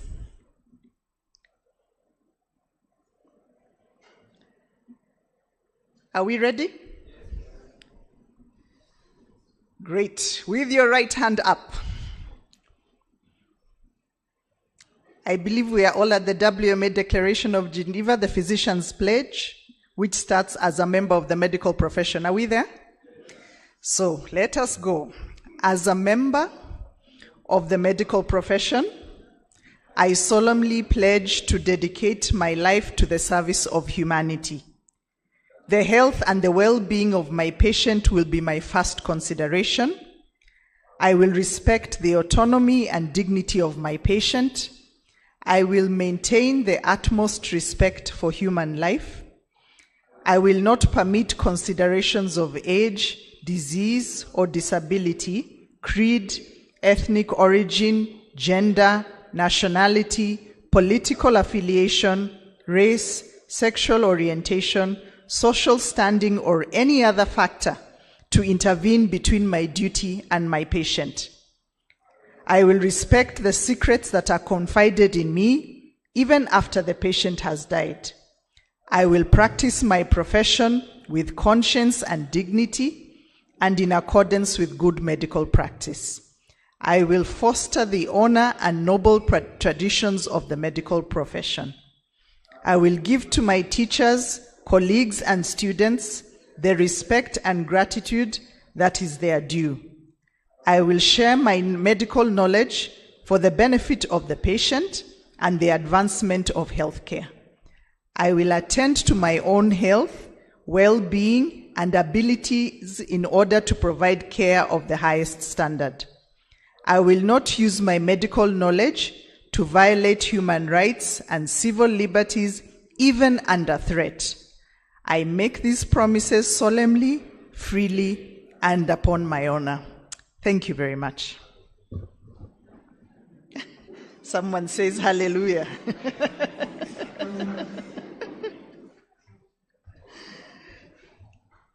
So I think that has just got us back to where that it just refreshes us and centers us if we had lost the center.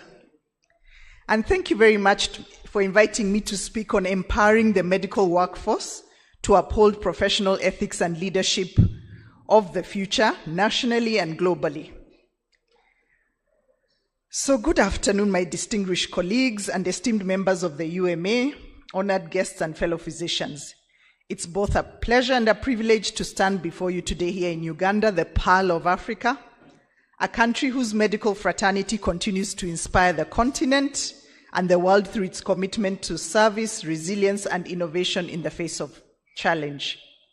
I bring you warm greetings from the World Medical Association and from your colleagues across over 118 national medical associations that represent over 10 million physicians worldwide, united by our shared mission to serve humanity through ethical, competent, and compassionate medical care.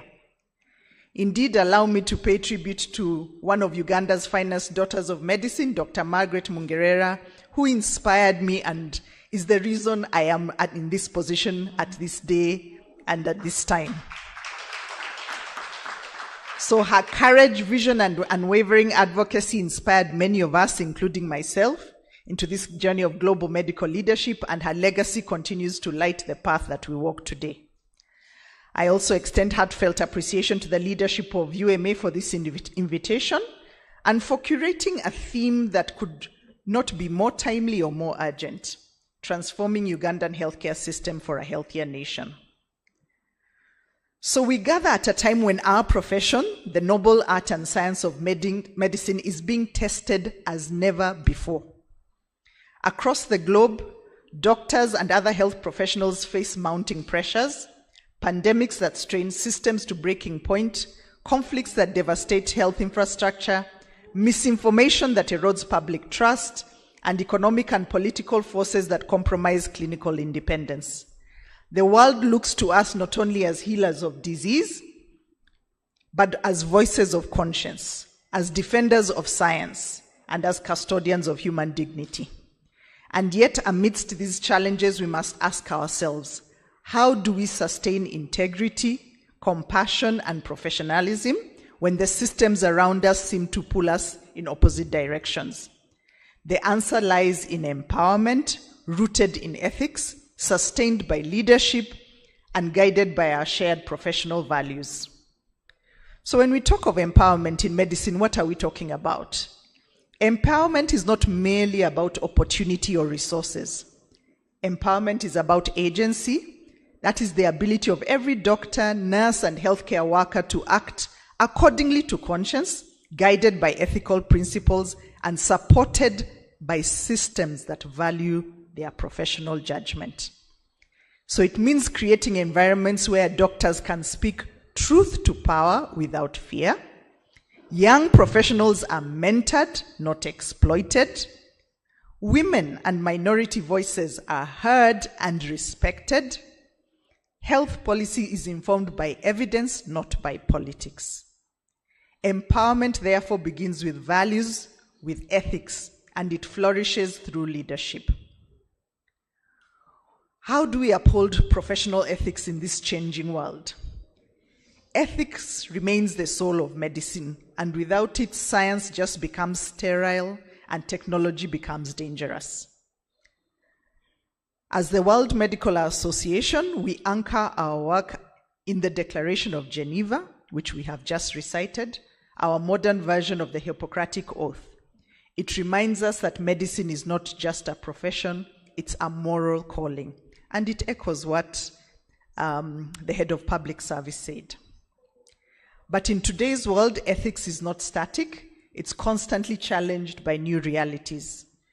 Artificial intelligence influencing clinical decisions, commercial interests reshaping healthcare delivery, social media blurring professional boundaries, and global inequities determining who lives and who dies. Upholding ethics means confronting these realities head-on.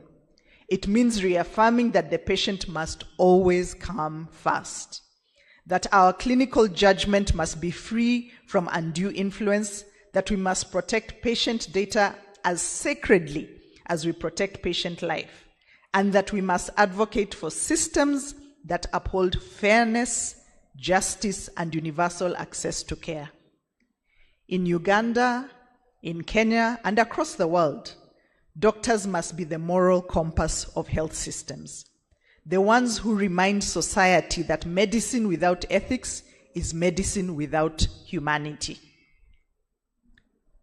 What must leadership of the future look like? The future of medical leadership cannot resemble the past.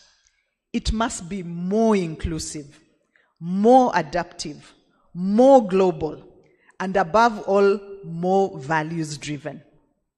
Leadership of the future must, 1, inspire trust by being transparent and accountable. 2, must embrace innovation without abandoning compassion. 3, build collaboration across borders, disciplines, and sectors. 4, champion for mental well-being of health professionals themselves. And 5, mentor the next generation for succession and sustainability. So leadership is not about title or position. It's about influence. Every doctor at every level, from the rural clinic to the national ministry, can lead by example. Our young doctors must be encouraged to see themselves not as future leaders, but as leaders today. Leadership begins with a decision to uphold ethics, to speak for patients, and to choose integrity even when it's costly. So when we are looking at the national empowerment with a global mindset, what are we talking about? In this era of globalization, no health system stands alone. The challenges we face, climate change, pandemics, antimicrobial resistance, migration, they are all global. But the responses must begin at home.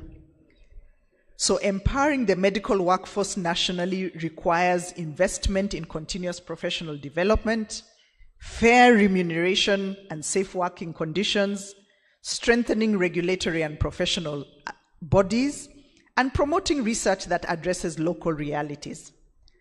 But equally, we must nurture a global mindset. The Ugandan doctor treating refugees in Gulu is part of the same moral community as the Japanese surgeon, the Brazilian public health expert, or the Ukrainian field medic. Our solidarity transcends geography, and our ethical obligations to humanity, to truth and justice, they know no borders. To this end, in my tenure, I am determined to deliver an operational coalition of African National Medical Associations, CANMA, so that it is in intra- and inter-regional collaboration that we can accelerate growth in the profession and health sector.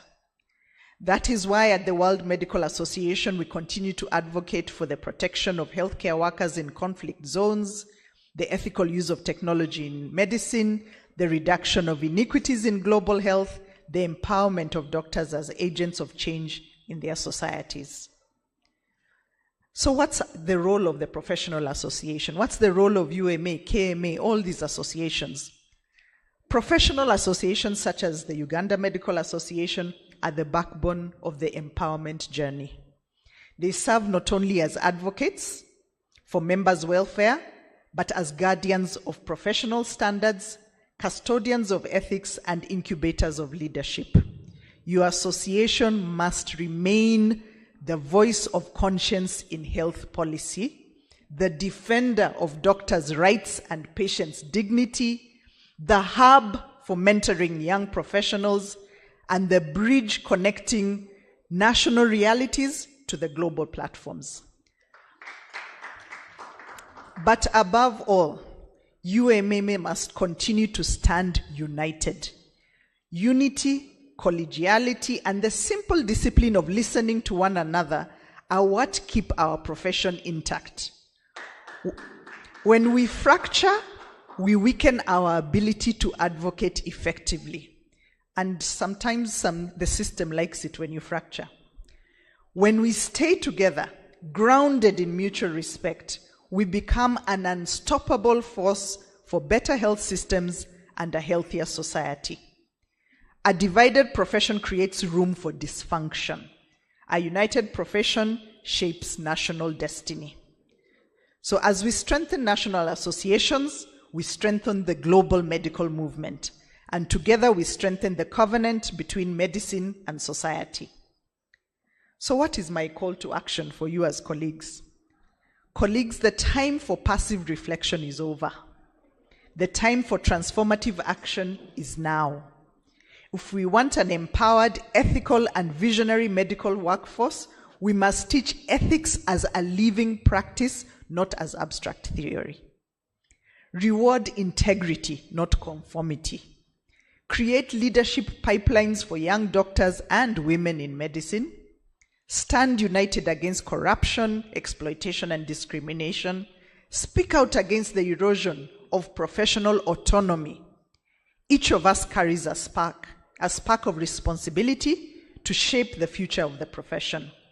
Let us fan that spark into a flame of renewal, a flame that will light the path for generations of doctors to come. So in closing, as I look around this room, I see not just doctors, I see leaders. Leaders who treat, who teach, who advocate, and who inspire. I see the faces of a profession that has weathered storms and yet continues to stand tall. Our journey as physicians is not easy, but it is noble. We may be tired, but we are not defeated. We may be stretched, but we are steadfast. Let us move forward as Ugandan doctors, as African doctors, as global doctors, united in purpose, guided by ethics, and empowered to lead with courage, wisdom, and compassion. For the future of medicine depends not only on what we know, but on who we are. And if we remain true to that calling, to serve humanity with integrity, then indeed the future of our profession and of global health itself will be bright. Finally, thank you, Uganda, for your leadership, for your spirit, and for reminding the world that the heart of medicine still beats strongly in Africa. May we continue to serve ethically, boldly, and together. Thank you very much for your kind attention.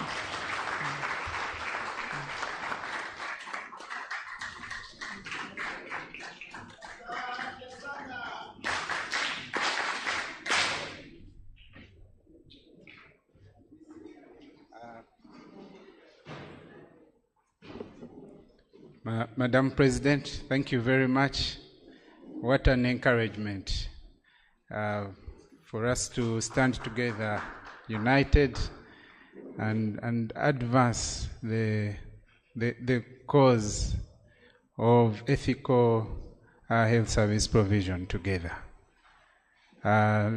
Ladies and gentlemen, I want once again to thank you for being a very good audience. To our speakers, can we clap for all of them just once more? And I want to thank you for persisting until now. I think it is time for our lunch. I'm going to invite Dr. Ope to give us directions on how to go about it. Thank you very much. Professor Kasavango, please join me to congratulate our professor as he's going to sit down. Please clap for him. He has done a wonderful work.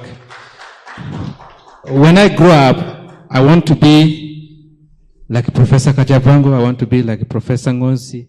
I want to be like Professor Kanyesije. I want to be like Professor... I want to be the president of World Medical Association. So beyond that, thank you so very much for those inspiring and learning moments you've given us. We are going to go for lunch. And so We will be guided from behind there. Yeah, so lunch is served downstairs. I've distributed some lunch coupons. Those of you who don't have coupons, you can pick from the registration table. On level 1, that's where lunch is. The restaurant is just down here. Thank you.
9thUMA.UG with a secure online payment portal, making membership subscription simple, fast, and transparent.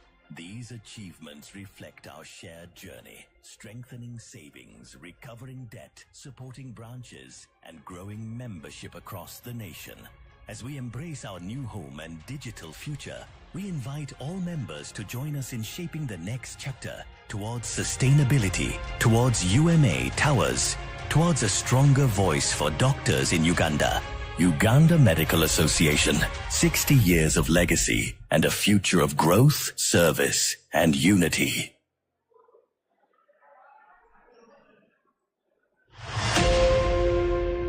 For over 60 years, the Uganda Medical Association has been the voice of doctors, the guardian of professionalism, and a pillar of unity for our medical fraternity. Today, history is written. For the first time in 6 decades, UMA proudly unveils its first proper UMA offices, a true home for advocacy, service, and support.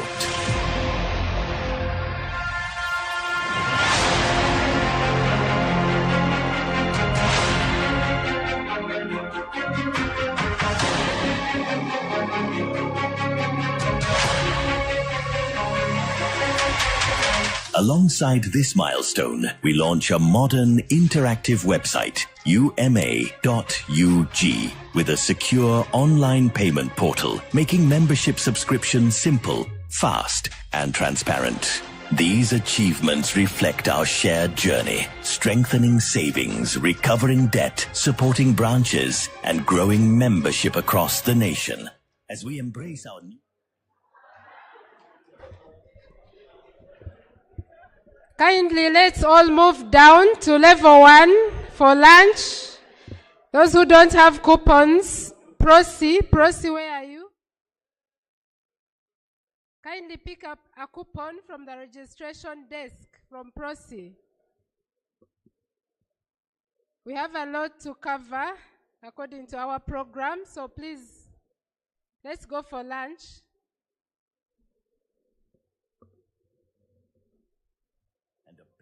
Unity for our medical fraternity. Today, history is written.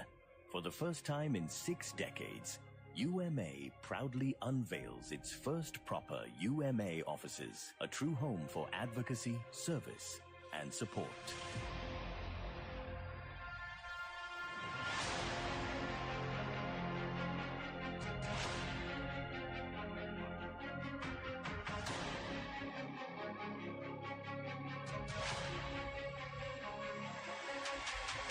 Alongside this milestone, we launch a modern interactive website, UMA.UG, with a secure online payment portal, making membership subscription simple, fast, and transparent. These achievements reflect our shared journey, strengthening savings, recovering debt, supporting branches, and growing membership across the nation.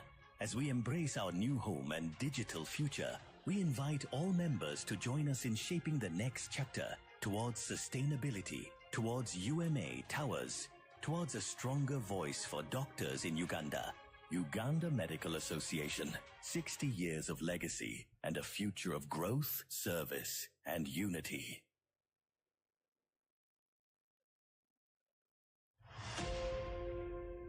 For over 60 years, the Uganda Medical Association has been the voice of doctors, the guardian of professionalism, and a pillar of unity for our medical fraternity. Today, history is written. For the first time in 6 decades, UMA proudly unveils its first proper UMA offices, a true home for advocacy, service, and support.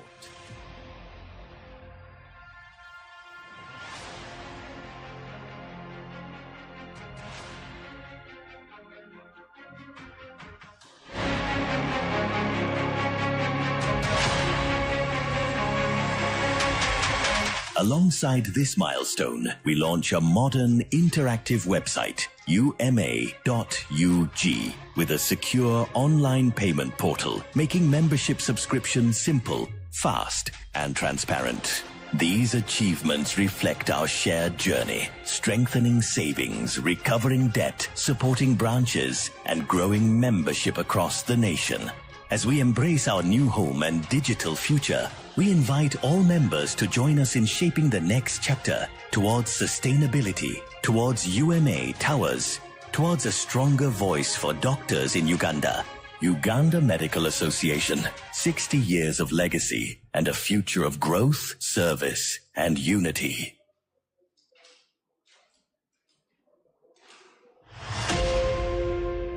For over 60 years, the Uganda Medical Association has been the voice of doctors, the guardian of professionalism, and a pillar of unity for our medical fraternity. Today, history is written.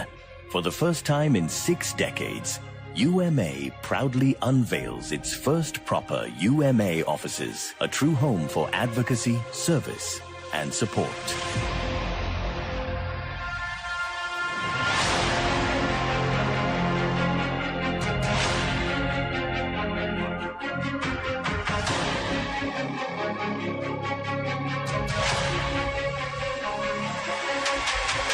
Alongside this milestone, we launch a modern, interactive website, uma.ug, with a secure online payment portal, making membership subscriptions simple, fast, and transparent.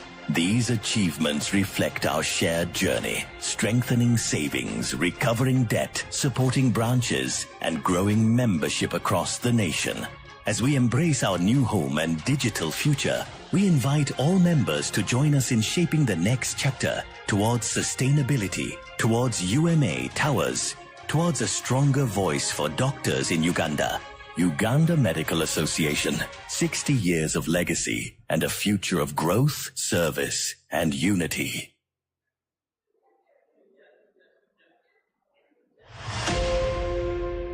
For over 60 years, the Uganda Medical Association has been the voice of doctors, the guardian of professionalism, and a pillar of unity for our medical fraternity. Today, history is written. For the first time in 6 decades, UMA proudly unveils its first proper UMA offices, a true home for advocacy, service, and support.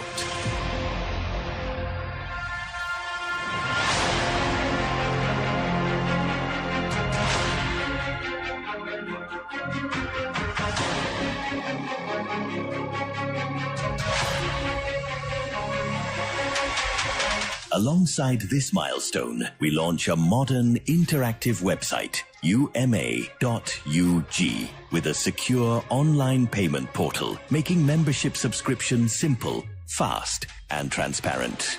These achievements reflect our shared journey, strengthening savings, recovering debt, supporting branches, and growing membership across the nation.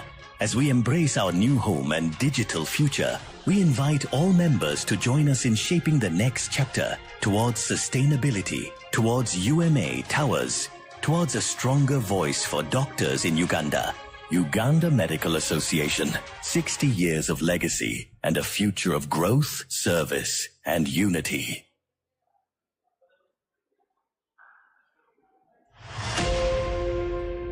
For over 60 years, the Uganda Medical Association has been the voice of doctors, the guardian of professionalism, and a pillar of unity for our medical fraternity. Today, history is written. For the first time in 6 decades, UMA proudly unveils its first proper UMA offices, a true home for advocacy, service, and support.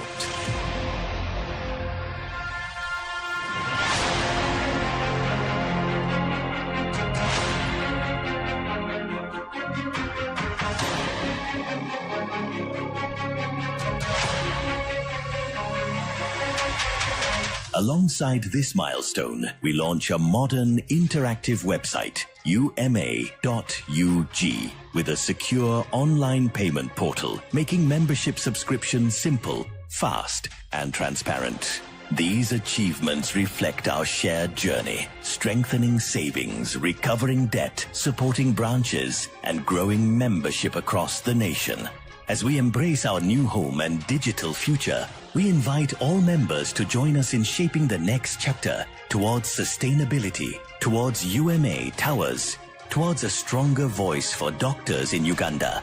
Uganda Medical Association, 60 years of legacy and a future of growth, service, and unity.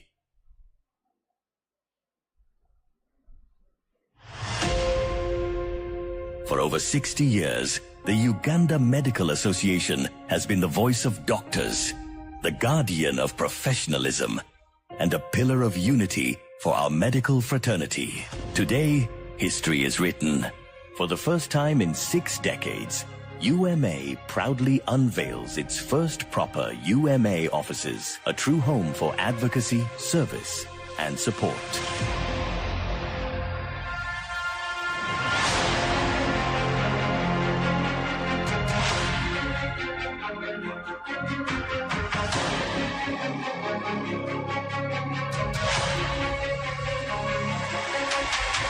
Alongside this milestone, we launch a modern interactive website, uma.ug, with a secure online payment portal, making membership subscription simple, fast, and transparent. These achievements reflect our shared journey, strengthening savings, recovering debt, supporting branches, and growing membership across the nation. As we embrace our new home and digital future, we invite all members to join us in shaping the next chapter towards sustainability, towards UMA Towers, towards a stronger voice for doctors in Uganda. Uganda Medical Association, 60 years of legacy and a future of growth, service, and unity.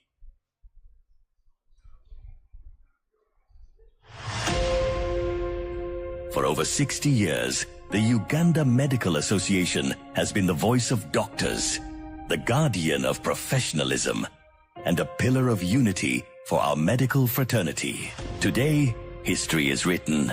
For the first time in 6 decades, UMA proudly unveils its first proper UMA offices, a true home for advocacy, service, and support.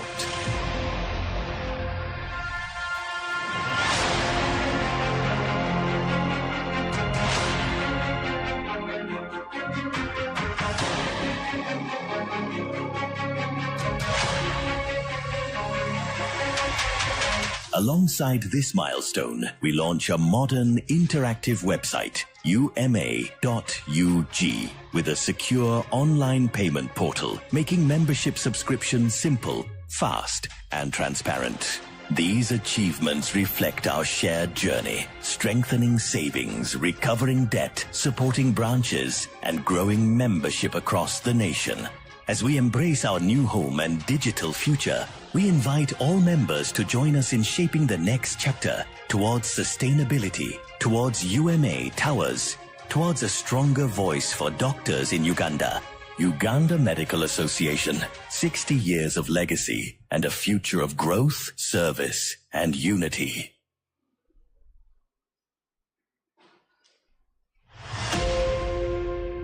For over 60 years, the Uganda Medical Association has been the voice of doctors, the guardian of professionalism, and a pillar of unity for our medical fraternity. Today, history is written. For the first time in 6 decades, UMA proudly unveils its first proper UMA offices, a true home for advocacy, service, and support.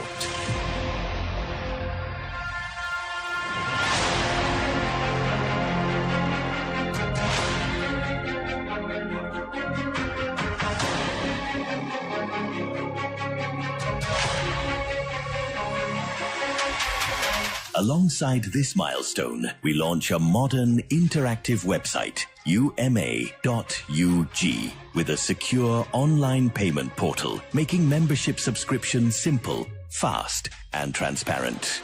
These achievements reflect our shared journey, strengthening savings, recovering debt, supporting branches, and growing membership across the nation.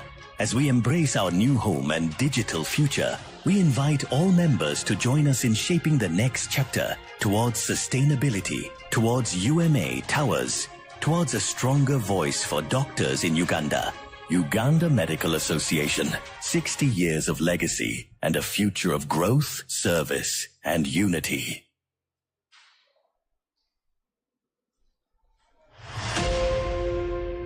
For over 60 years, the Uganda Medical Association has been the voice of doctors, the guardian of professionalism, and a pillar of unity for our medical fraternity. Today, history is written. For the first time in 6 decades, UMA proudly unveils its first proper UMA offices, a true home for advocacy, service, and support.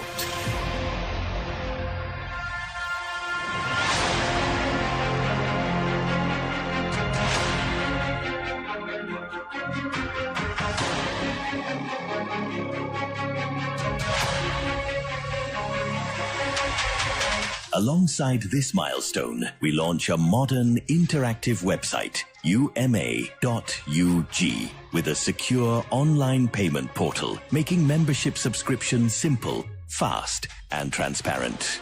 These achievements reflect our shared journey, strengthening savings, recovering debt, supporting branches, and growing membership across the nation. As we embrace our new home and digital future, we invite all members to join us in shaping the next chapter towards sustainability, towards UMA towers, towards a stronger voice for doctors in Uganda. Uganda Medical Association, 60 years of legacy and a future of growth, service, and unity.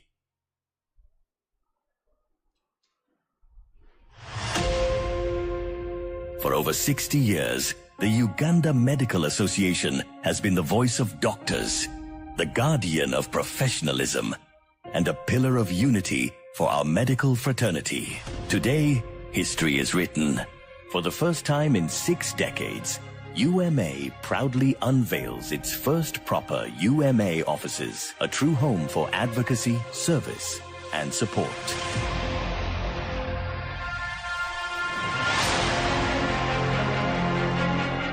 Nation. As we embrace our new home and digital future, we invite all members to join us in shaping the next chapter towards sustainability, towards UMA towers, towards a stronger voice for doctors in Uganda. Uganda Medical Association, 60 years of legacy and a future of growth, service, and unity.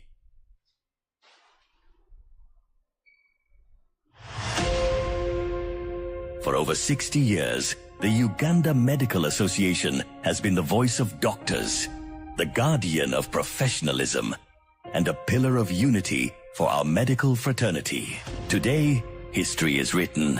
For the first time in 6 decades, UMA proudly unveils its first proper UMA offices, a true home for advocacy, service, and support.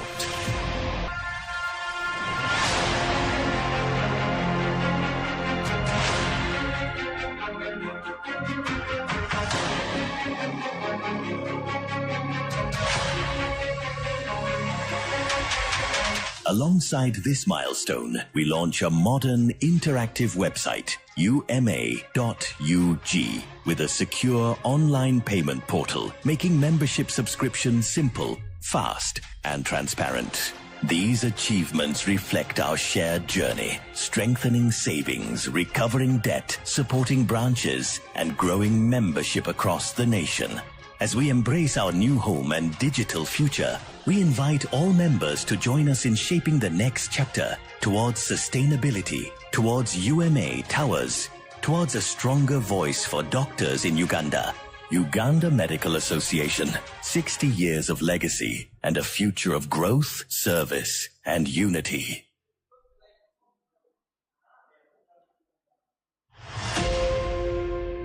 For over 60 years, the Uganda Medical Association has been the voice of doctors, the guardian of professionalism, and a pillar of unity for our medical fraternity. Today, history is written. For the first time in 6 decades, UMA proudly unveils its first proper UMA offices, a true home for advocacy, service, and support.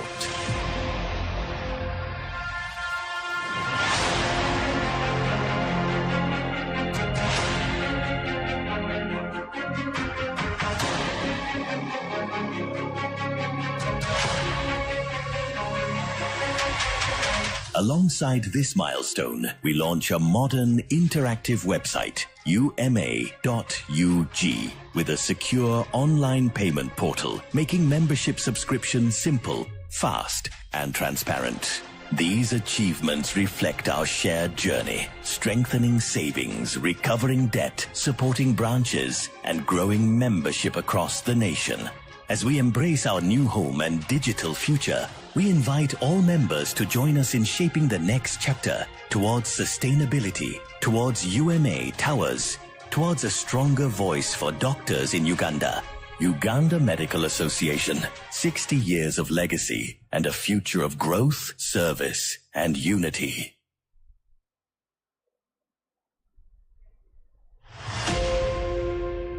For over 60 years, the Uganda Medical Association has been the voice of doctors, the guardian of professionalism, and a pillar of unity for our medical fraternity. Today, history is written. For the first time in 6 decades, UMA proudly unveils its first proper UMA offices, a true home for advocacy, service, and support.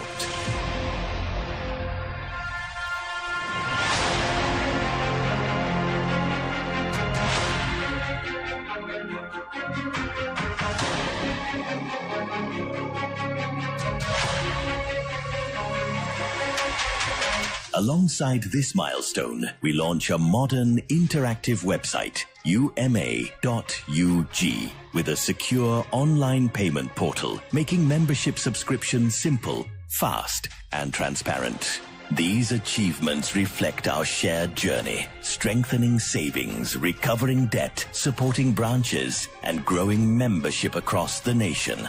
As we embrace our new home and digital future, we invite all members to join us in shaping the next chapter towards sustainability, towards UMA Towers, towards a stronger voice for doctors in Uganda.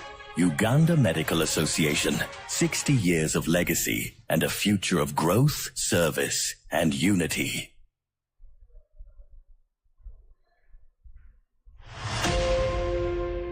For over 60 years, the Uganda Medical Association has been the voice of doctors, the guardian of professionalism, and a pillar of unity for our medical fraternity.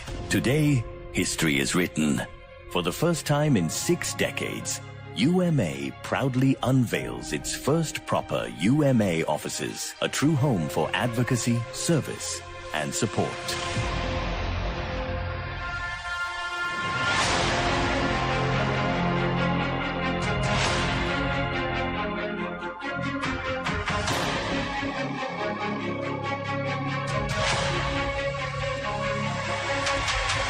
Alongside this milestone, we launch a modern interactive website, UMA.UG, with a secure online payment portal, making membership subscription simple, fast, and transparent.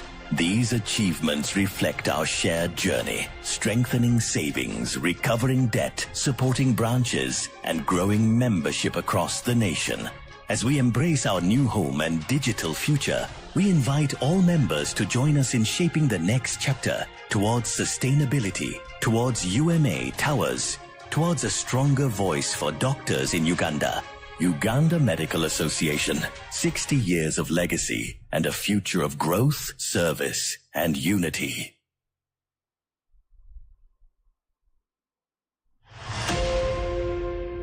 For over 60 years, the Uganda Medical Association has been the voice of doctors, the guardian of professionalism, and a pillar of unity for our medical fraternity. Today, history is written. For the first time in 6 decades, UMA proudly unveils its first proper UMA offices, a true home for advocacy, service, and support.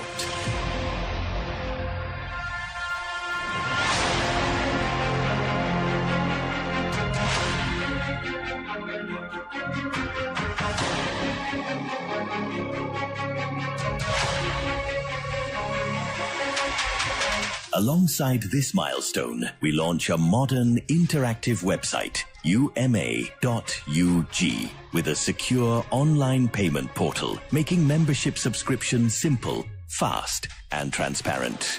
These achievements reflect our shared journey, strengthening savings, recovering debt, supporting branches, and growing membership across the nation. As we embrace our new home and digital future, we invite all members to join us in shaping the next chapter towards sustainability, towards UMA Towers, towards a stronger voice for doctors in Uganda. Uganda Medical Association, 60 years of legacy and a future of growth, service, and unity.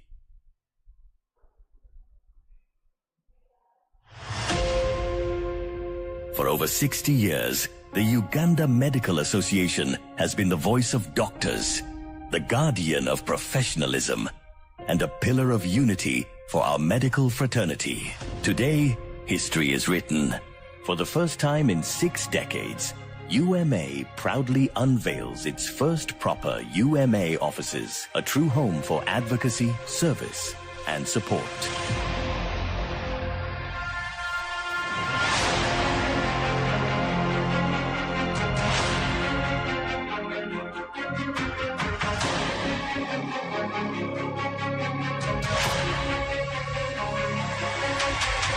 Alongside this milestone, we launch a modern interactive website, uma.ug,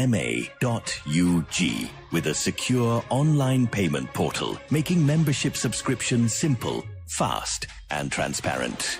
These achievements reflect our shared journey, strengthening savings, recovering debt, supporting branches, and growing membership across the nation. As we embrace our new home and digital future, we invite all members to join us in shaping the next chapter towards sustainability, towards UMA Towers, towards a stronger voice for doctors in Uganda. Uganda Medical Association, 60 years of legacy and a future of growth, service, and unity.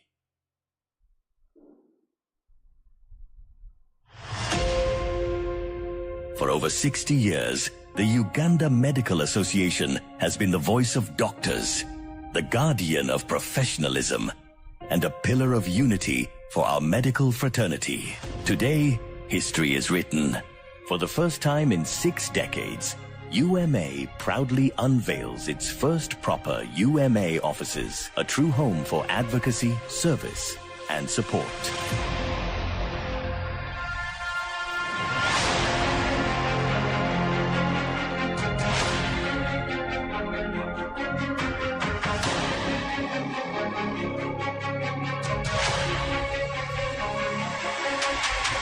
Alongside this milestone, we launch a modern interactive website, uma.ug, with a secure online payment portal, making membership subscription simple, fast, and transparent. These achievements reflect our shared journey, strengthening savings, recovering debt, supporting branches, and growing membership across the nation.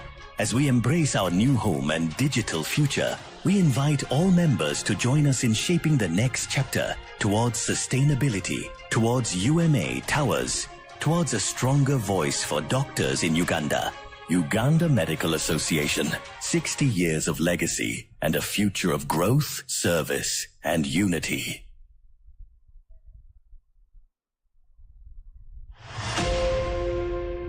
For over 60 years, the Uganda Medical Association has been the voice of doctors, the guardian of professionalism, and a pillar of unity for our medical fraternity. Today, history is written. For the first time in 6 decades, UMA proudly unveils its first proper UMA offices, a true home for advocacy, service, and support.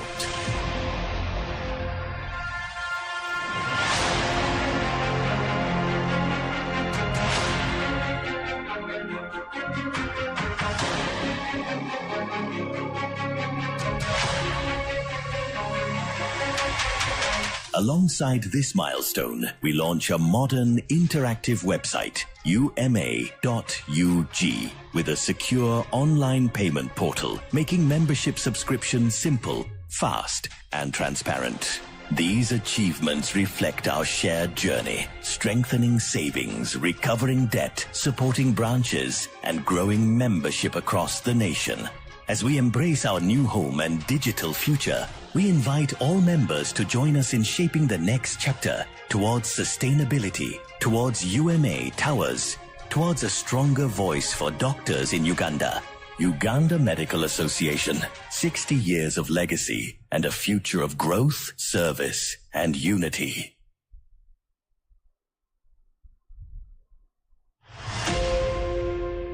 For over 60 years, the Uganda Medical Association has been the voice of doctors, the guardian of professionalism, and a pillar of unity for our medical fraternity. Today, history is written.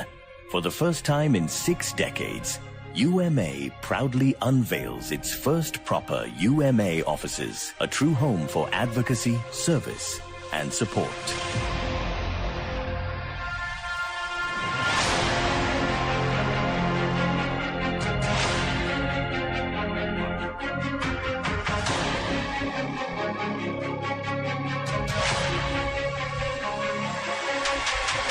Alongside this milestone, we launch a modern interactive website, uma.ug, with a secure online payment portal, making membership subscription simple, fast, and transparent. These achievements reflect our shared journey, strengthening savings, recovering debt, supporting branches, and growing membership across the nation. As we embrace our new home and digital future, we invite all members to join us in shaping the next chapter towards sustainability, towards UMA Towers, towards a stronger voice for doctors in Uganda.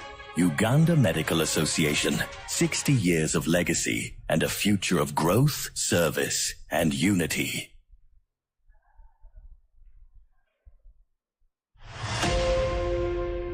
For over 60 years, the Uganda Medical Association has been the voice of doctors, the guardian of professionalism, and a pillar of unity for our medical fraternity. Today, history is written.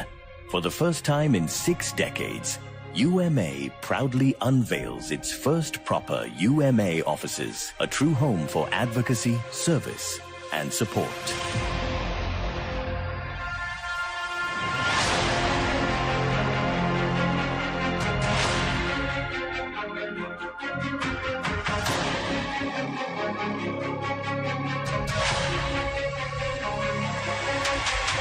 Alongside this milestone, we launch a modern interactive website, uma.ug, with a secure online payment portal, making membership subscription simple, fast, and transparent. These achievements reflect our shared journey, strengthening savings, recovering debt, supporting branches, and growing membership across the nation. As we embrace our new home and digital future, we invite all members to join us in shaping the next chapter towards sustainability, towards UMA Towers, towards a stronger voice for doctors in Uganda. Uganda Medical Association, 60 years of legacy and a future of growth, service, and unity.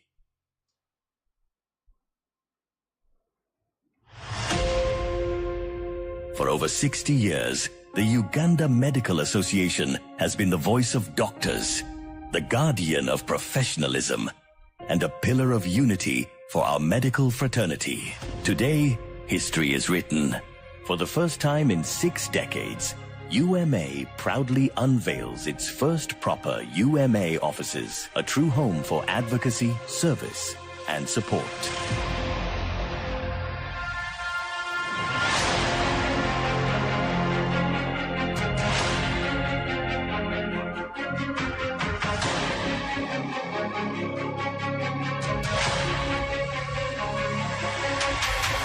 Alongside this milestone, we launch a modern interactive website, uma.ug, with a secure online payment portal, making membership subscription simple, fast, and transparent.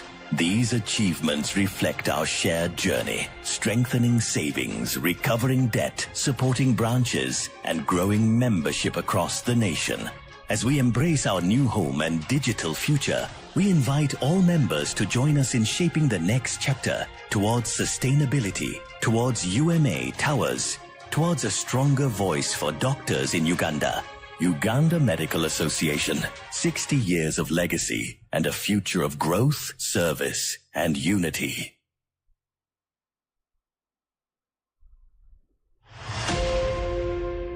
For over 60 years, the Uganda Medical Association has been the voice of doctors, the guardian of professionalism, and a pillar of unity for our medical fraternity. Today, history is written.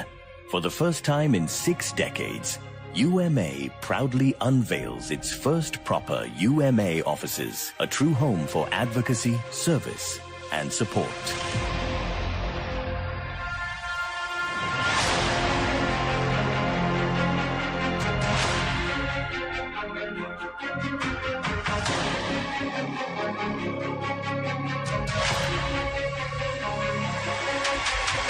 Alongside this milestone, we launch a modern interactive website, uma.ug, with a secure online payment portal, making membership subscription simple, fast, and transparent. These achievements reflect our shared journey, strengthening savings, recovering debt, supporting branches, and growing membership across the nation. As we embrace our new home and digital future, we invite all members to join us in shaping the next chapter towards sustainability, towards UMA towers, towards a stronger voice for doctors in Uganda. Uganda Medical Association, 60 years of legacy and a future of growth, service, and unity.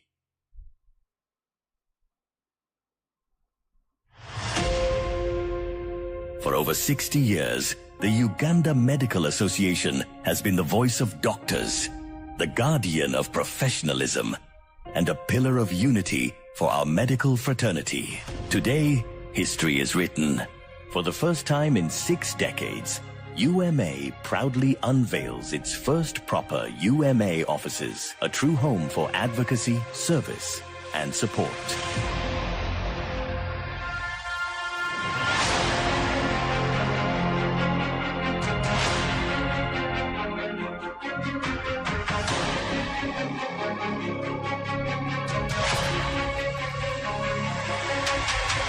Alongside this milestone, we launch a modern interactive website, uma.ug, with a secure online payment portal, making membership subscription simple, fast, and transparent. These achievements reflect our shared journey, strengthening savings, recovering debt, supporting branches, and growing membership across the nation.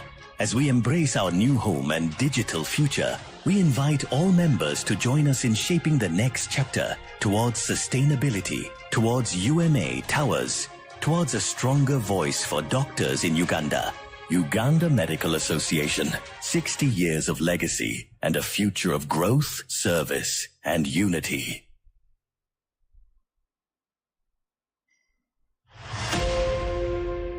For over 60 years, the Uganda Medical Association has been the voice of doctors, the guardian of professionalism, and a pillar of unity for our medical fraternity. Today, history is written. For the first time in 6 decades, UMA proudly unveils its first proper UMA offices, a true home for advocacy, service, and support.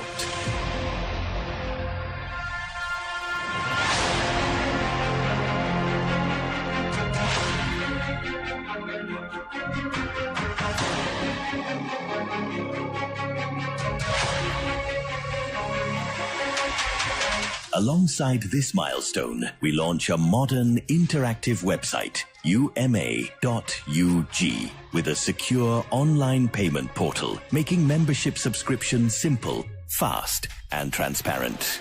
These achievements reflect our shared journey, strengthening savings, recovering debt, supporting branches, and growing membership across the nation.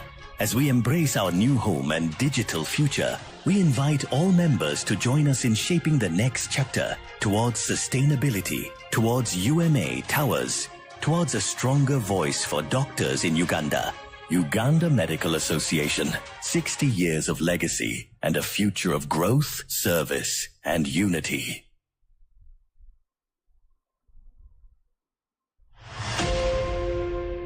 For For over 60 years, the Uganda Medical Association has been the voice of doctors, the guardian of professionalism, and a pillar of unity for our medical fraternity. Today, history is written. For the first time in 6 decades, UMA proudly unveils its first proper UMA offices, a true home for advocacy, service, and support.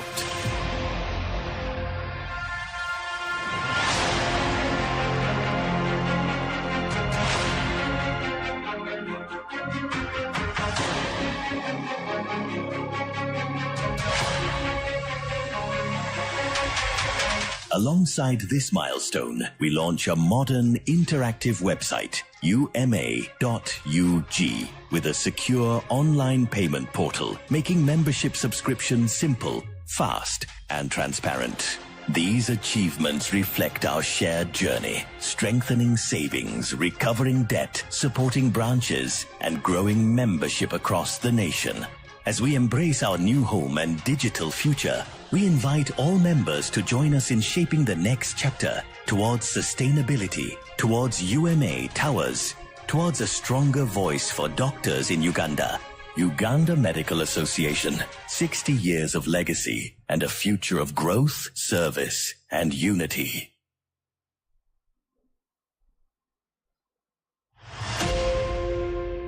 For over 60 years, the Uganda Medical Association has been the voice of doctors, the guardian of professionalism, and a pillar of unity for our medical fraternity. Today, history is written. For the first time in 6 decades, UMA proudly unveils its first proper UMA offices, a true home for advocacy, service, and support.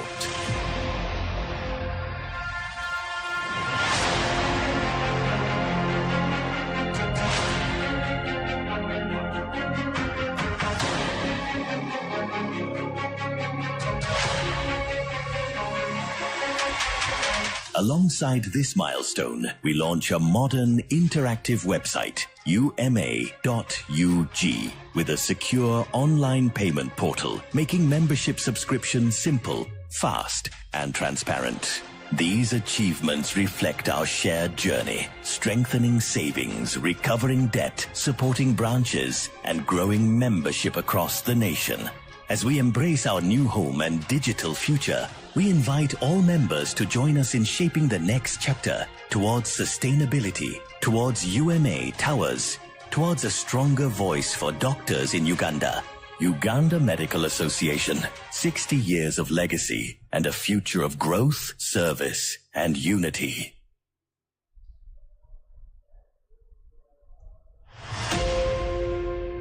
For over 60 years, the Uganda Medical Association has been the voice of doctors, the guardian of professionalism, and a pillar of unity for our medical fraternity. Today, history is written. For the first time in 6 decades, UMA proudly unveils its first proper UMA offices, a true home for advocacy, service, and support.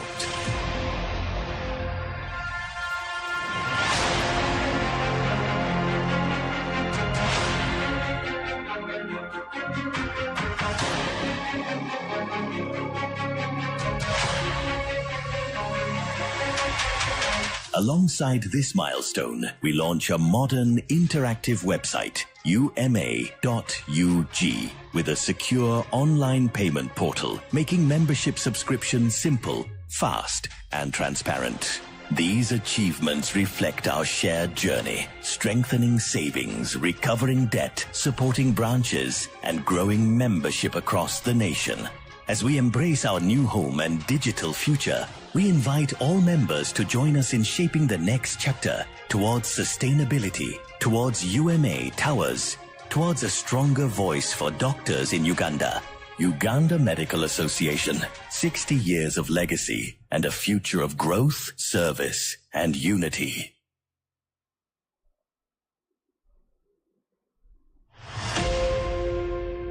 For over 60 years, the Uganda Medical Association has been the voice of doctors, the guardian of professionalism, and a pillar of unity for our medical fraternity.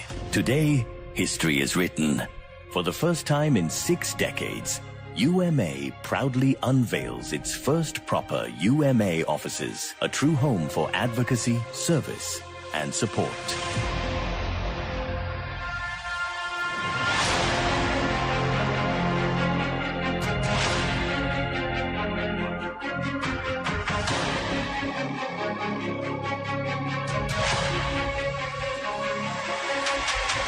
Alongside this milestone, we launch a modern interactive website, uma.ug, with a secure online payment portal, making membership subscription simple, fast, and transparent. These achievements reflect our shared journey, strengthening savings, recovering debt, supporting branches, and growing membership across the nation.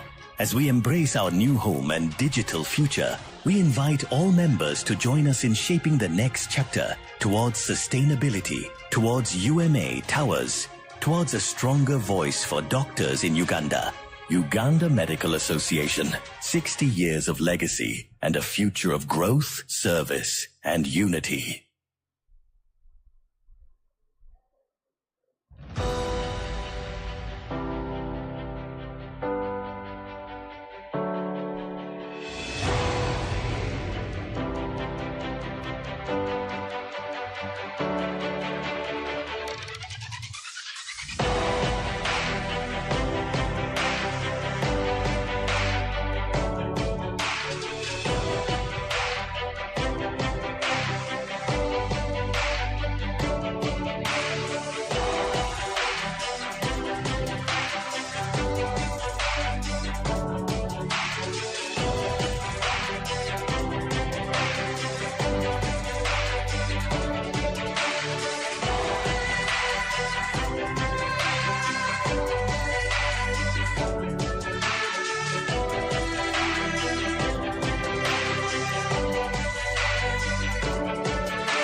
So, members, the NEC members, our elder, Dr. Jane Kengeye, we are very happy to see you. UMA has a shared vision with SACCO to have a UMA building, which should be our permanent home. But in the meantime, we needed to be organized and have offices which are presentable. I wish to thank Professor Luboga, the owner of this space, and our landlord, who is also a doctor and a member of UMA. When SACCO decided to use the other room where they are right now, I'm glad they are not very far from us. I discussed with Professor Luboga, and I told him we can use it as an opportunity to have a proper office for Uganda Medical Association, and he strongly supported the idea. And actually, he gave us an offer by making a discount of this space because of UMA. We are supposed to pay a certain amount of money, but he discounted this space by 25%. He said, you don't have to go up.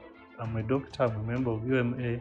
Let me offer a discount of 500,000 Ugandan shillings and count it as my contribution towards UMA, so that you can have a proper office as you have envisioned. In the background where I come from, having a home, your own home, is one big sign of growth. And not only just a sign of growth, but it's being ready to take responsibility. That's when people start getting married. That's why people now increase the number of cows they have. And it also shows that now you can be trusted, because you have extinguished yourself and found yourself a home. So I want us to look at this finding, though temporary, but finding a home in that way to show that we are growing, not just in number of years, but also in responsibility, in the core values we have over there, the way we work as a team, the integrity of the association, the gender sensitivity, how democratically we work, the transparency, the accountability. So I want just this to be symbolic as a sign of growth. So good luck with everything. I'm very happy to be here. I think we have successfully got what we wanted. Let us have a meal this day, and then we shall celebrate again when we have a permanent UMA. Thank you.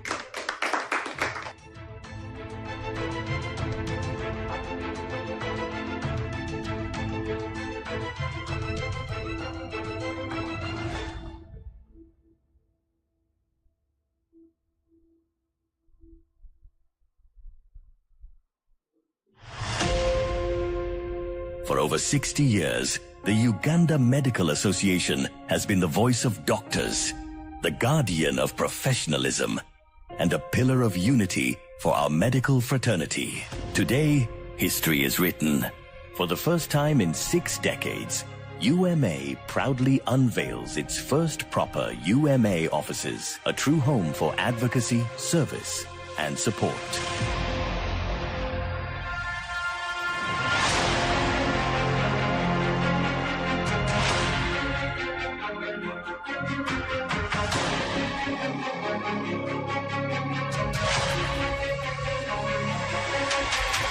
Alongside this milestone, we launch a modern interactive website, uma.ug, with a secure online payment portal, making membership subscription simple, fast, and transparent. These achievements reflect our shared journey, strengthening savings, recovering debt, supporting branches, and growing membership across the nation. As we embrace our new home and digital future, we invite all members to join us in shaping the next chapter towards sustainability, towards UMA towers, towards a stronger voice for doctors in Uganda. Uganda Medical Association, 60 years of legacy and a future of growth, service, and unity.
So, members, the NEC members, our elder, Dr. Jane Kenge, we are very happy to see you.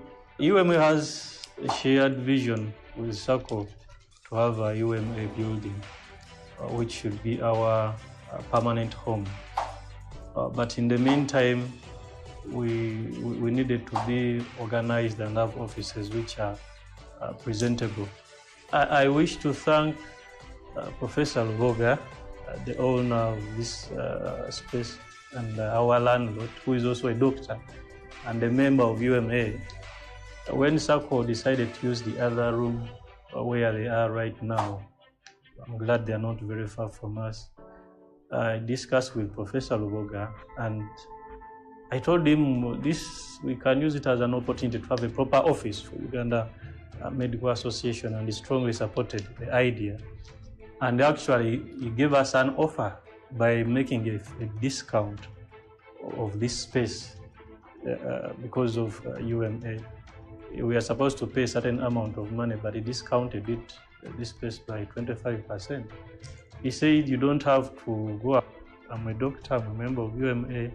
let me offer a discount of 500,000 Ugandan shillings and count it as my contribution towards UMA so that you can have a proper office as you have envisioned. In the background where I come from, having a home, your own home, is one big sign of growth. And not only just a sign of growth, but it's being ready to take responsibility. That's when people start getting married. That's why people now increase the number of cows they have. And it also shows that now you can be trusted because you have extinguished yourself and found yourself a home.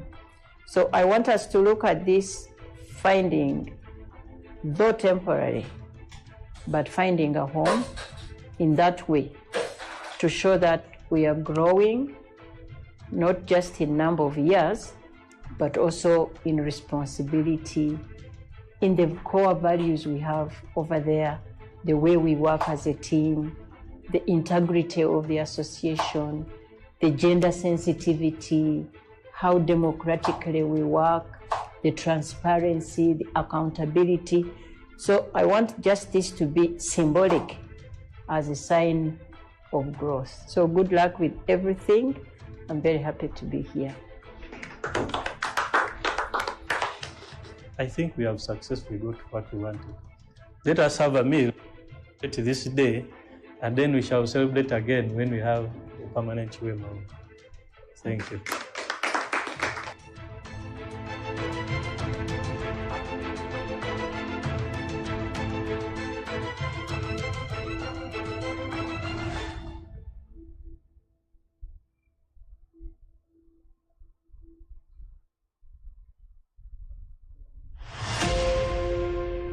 For over 60 years, the Uganda Medical Association has been the voice of doctors, the guardian of professionalism, and a pillar of unity for our medical fraternity. Today, history is written. For the first time in 6 decades, UMA proudly unveils its first proper UMA offices, a true home for advocacy, service, and support.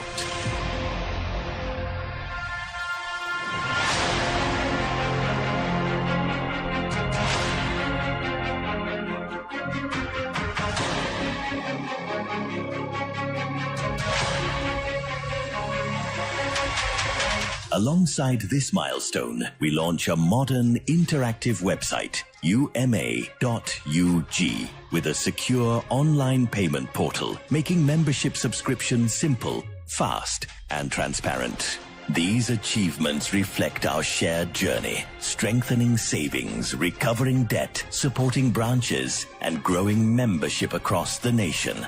As we embrace our new home and digital future, we invite all members to join us in shaping the next chapter towards sustainability, towards UMA towers, towards a stronger voice for doctors in Uganda. Uganda Medical Association, 60 years of legacy and a future of growth, service, and unity.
So, members, the NEC members, our elder, Dr. Jane Kenge, we are very happy to see you. UMA has a shared vision with SACCO to have a UMA building, which should be our permanent home. But in the meantime, we needed to be organized and have offices which are presentable. I wish to thank Professor Luboga, the owner of this space, and our landlord, who is also a doctor and a member of UMA. When SACCO decided to use the other room where they are right now, I'm glad they are not very far from us.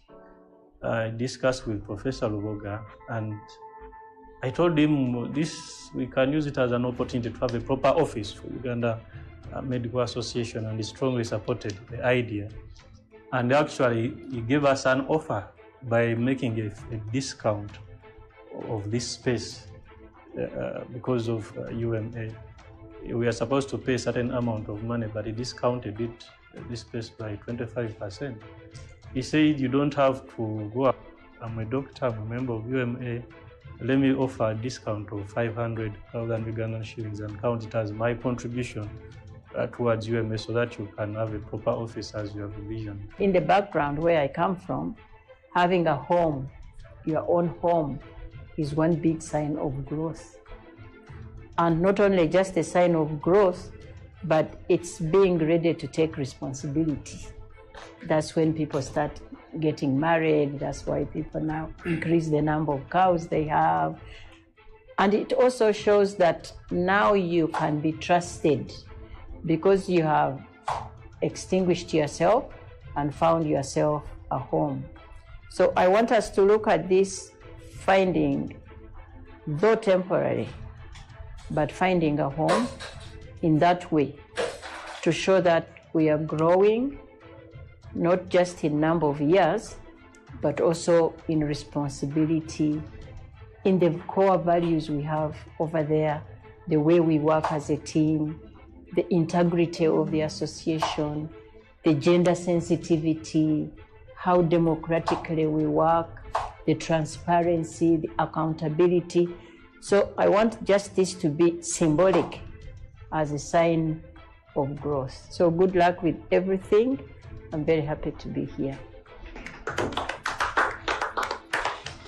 I think we have successfully got what we wanted.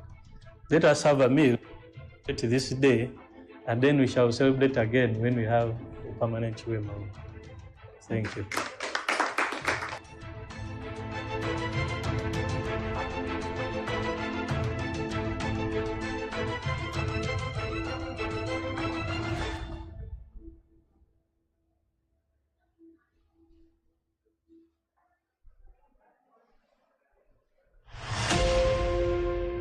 For over 60 years, the Uganda Medical Association has been the voice of doctors, the guardian of professionalism, and a pillar of unity for our medical fraternity. Today, history is written.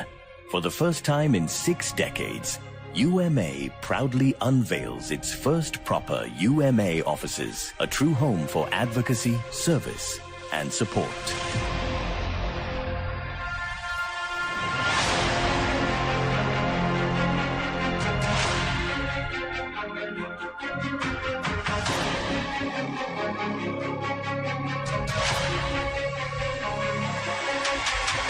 Alongside this milestone, we launch a modern interactive website, uma.ug, with a secure online payment portal, making membership subscription simple, fast, and transparent. These achievements reflect our shared journey, strengthening savings, recovering debt, supporting branches, and growing membership across the nation.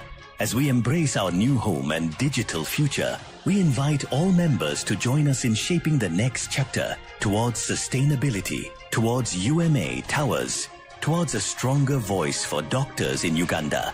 Uganda Medical Association, 60 years of legacy and a future of growth, service, and unity.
So, members, the NEC members, our elder, Dr. Jane Kenge, we are very happy to see you.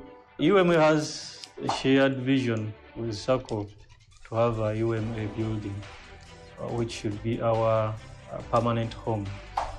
But in the meantime, we needed to be organized and have offices which are presentable. I wish to thank Professor Luboga, the owner of this space, and our landlord, who is also a doctor and a member of UMA. When SACCO decided to use the other room where they are right now, I'm glad they are not very far from us. I discussed with Professor Luboga, and I told him we can use it as an opportunity to have a proper office for Uganda Medical Association, and he strongly supported the idea. And actually, he gave us an offer by making a discount of this space because of UMA. We are supposed to pay a certain amount of money, but he discounted this space by 25%. He said, you don't have to go up. I'm a doctor, I'm a member of UMA. Let me offer a discount of 500,000 Ugandan shillings and count it as my contribution towards UMA, so that you can have a proper office as you have envisioned. In the background where I come from, having a home, your own home, is one big sign of growth. And not only just a sign of growth, but it's being ready to take responsibility. That's when people start getting married. That's why people now increase the number of cows they have. And it also shows that now you can be trusted because you have extinguished yourself and found yourself a home. So I want us to look at this finding, though temporary, but finding a home in that way to show that we are growing, not just in number of years, but also in responsibility, in the core values we have over there, the way we work as a team, the integrity of the association, the gender sensitivity, how democratically we work, the transparency, the accountability. So I want just this to be symbolic as a sign of growth. So good luck with everything. I'm very happy to be here. I think we have successfully got what we wanted. Let us have a meal this day, and then we shall celebrate again when we have a permanent UMA. Thank you.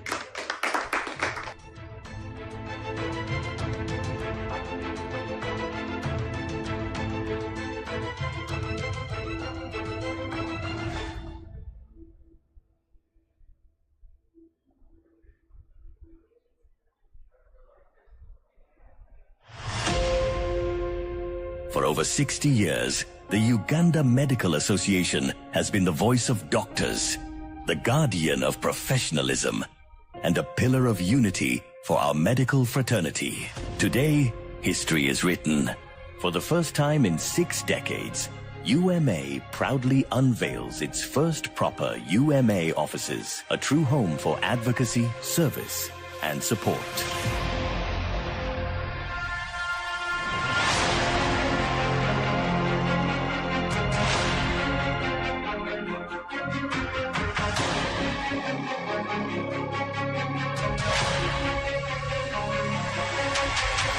Alongside this milestone, we launch a modern interactive website, uma.ug, with a secure online payment portal, making membership subscriptions simple, fast, and transparent.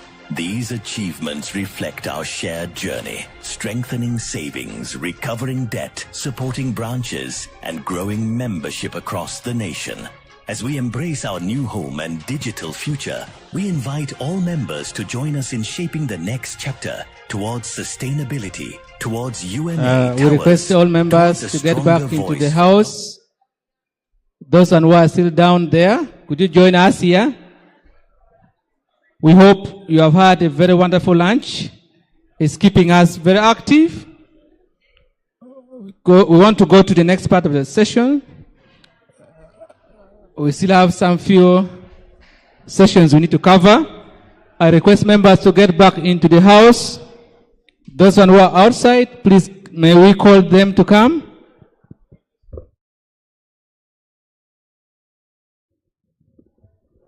I invite all of you to come back inside here.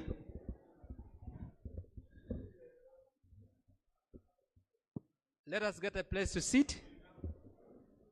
And we begin.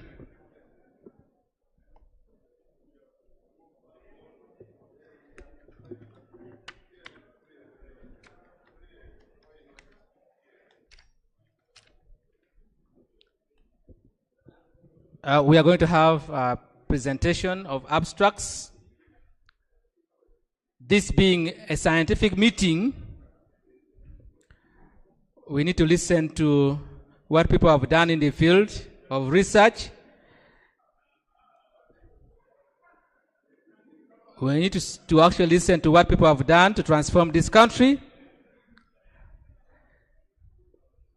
Members, I request that we come and sit down.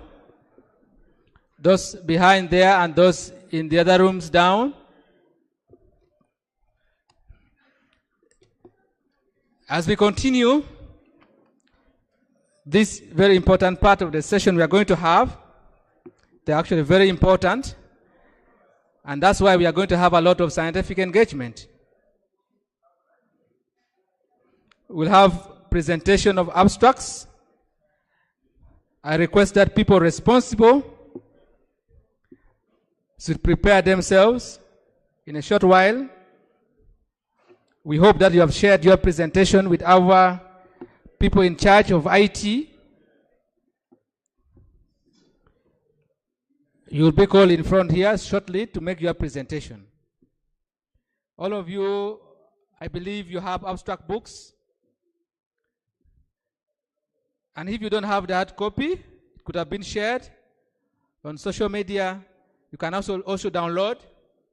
You can scan this QR code and see that you are part of the people presenting.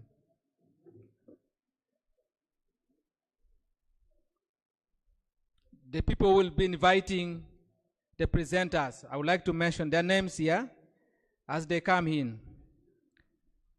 Dr. 9th U.M.A Edwin, Dr. 5 Victor, Dr. Muyanga Mark Andrew, Dr. Godfrey Amoti,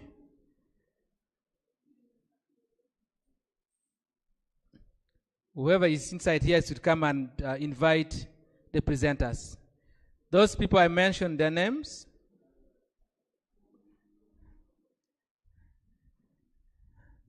Doctors whose names have been mentioned, please can you make your way in front? Or one of you or two people. I may repeat, Dr. 9th U.M.A Edwin, Dr. Chomokama Lauben, Dr. 5 Victor, any of these doctors, please. Make your way in front. Dr. Muyanga Mark and Andrew, Dr. Godfrey Amoti,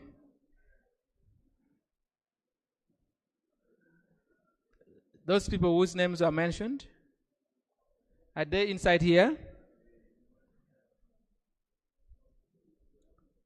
One of you can come and represent the rest to invite presenters for abstract presentation.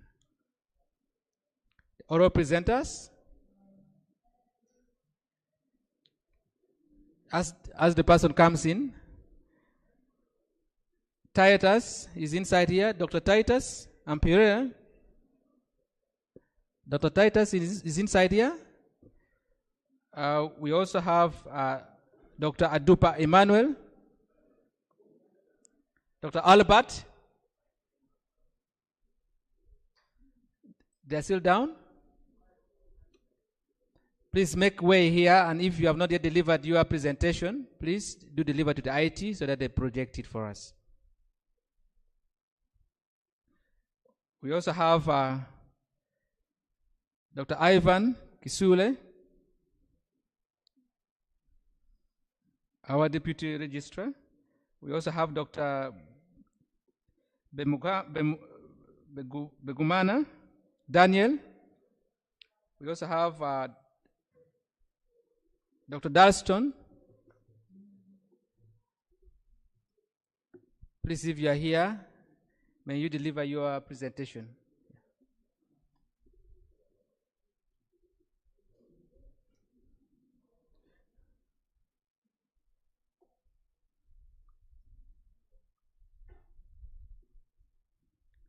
Dr. Jane, you're here. Dr. Amos. We also have Dr. Dickens. You can deliver your presentation.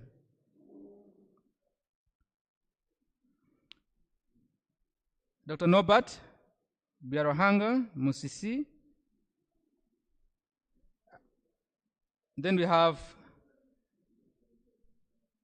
Dr. Kaseba Showedi, Dr. Anissa Salad,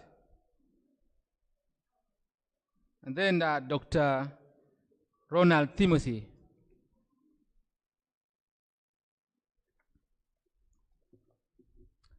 I'm reading from the abstract book for the presentation. We request that you make your way in front here, as the IT people will be able to project for you.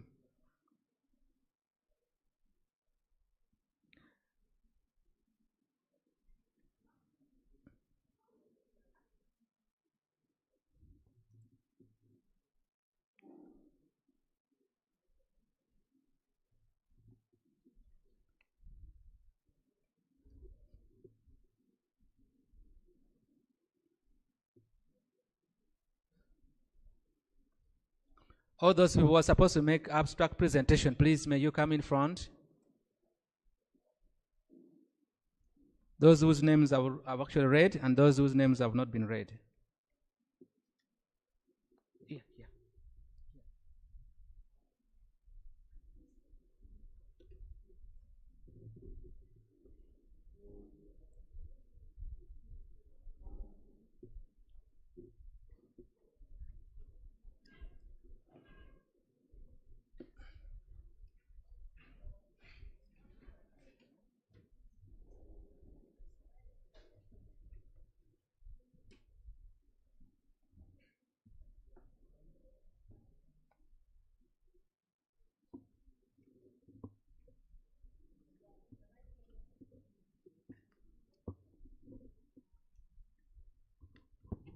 As we wait for presenters to submit in their PowerPoint presentation, there are two more. I requested them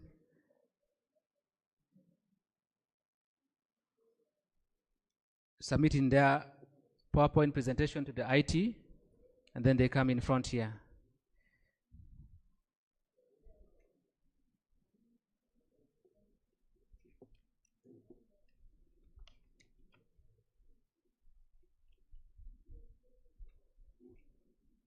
All abstract presenters, day 1 and day 2, please.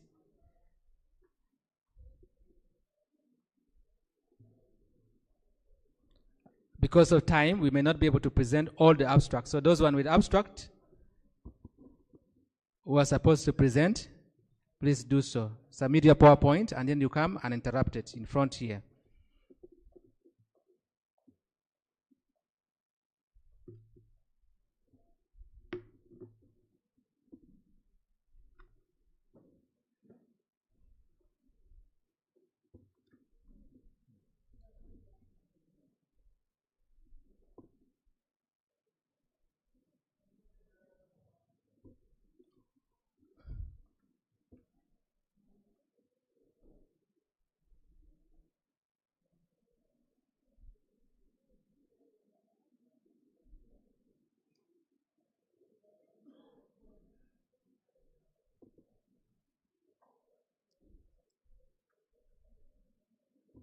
We'll listen to all their presentation. They will be presenting in 10 minutes,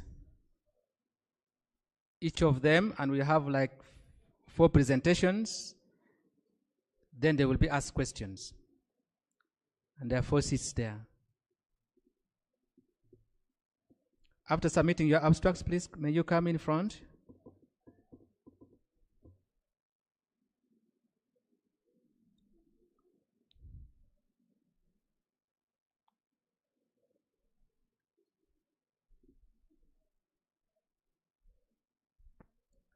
we want 4 abstract presenters here.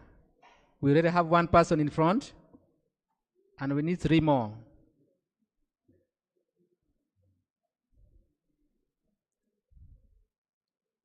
Let us optimize with time.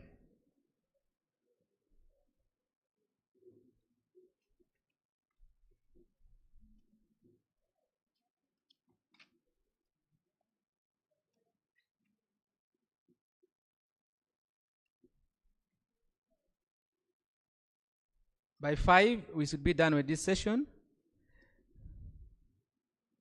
Going to have 10 minutes each for the presentation. That will take like 40 minutes, and then 20 minutes for questions and answers to the presenters.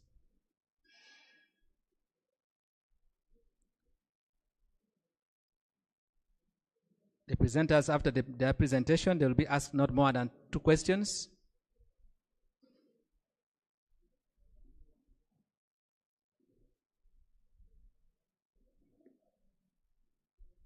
I need 3 more presenters here, depending on how fast it is captured in the system by the IT personnel.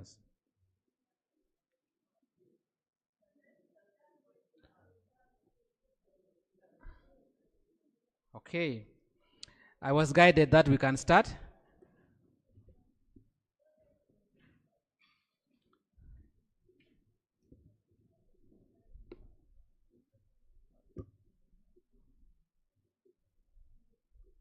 May I also buy that idea?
Ladies and gentlemen, delegates present, allow me to invite, we hope the IT will be able to project it.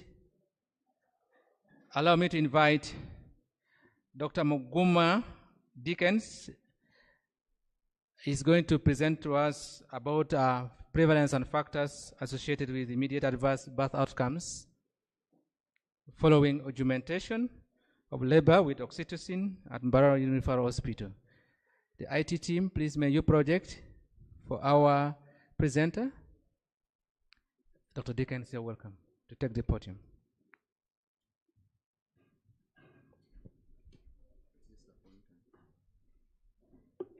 Yes, good.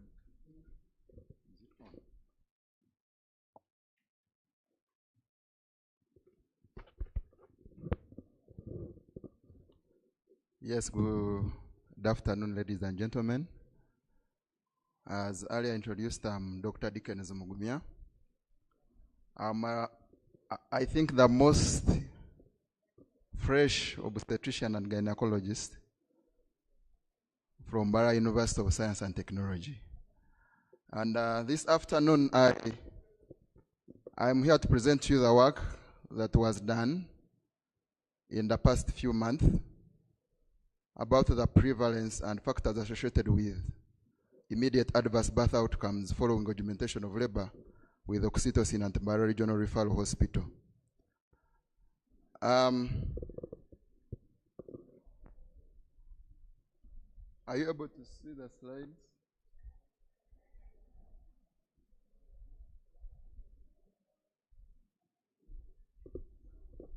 Yes. Once again, I welcome you to this presentation. Next slide, please. Just move.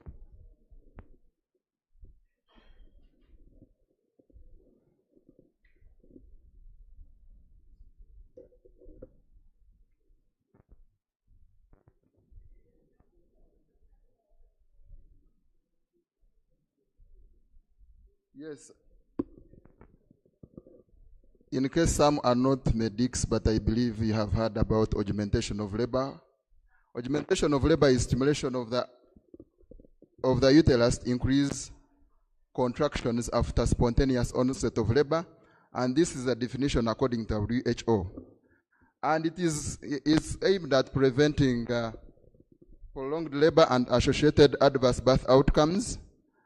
And we all know that both mechanical and medical methods are used. However, according to WHO, oxytocin has been preferred to be very safe compared to the rest of the means of augmentation of labor when judiciously used.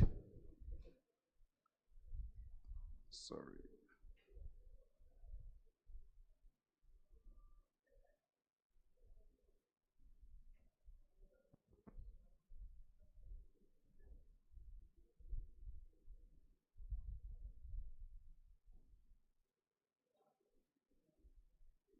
I need some assistant from IT.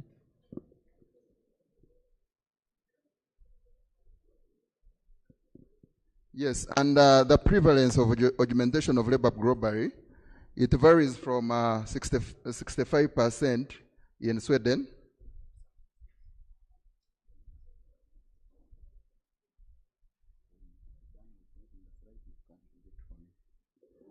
Yes, I'm saying the prevalence of augmentation of labor with oxytocin varies globally, with the highest percentage being seen in Sweden at 65% and the lowest in Rwanda.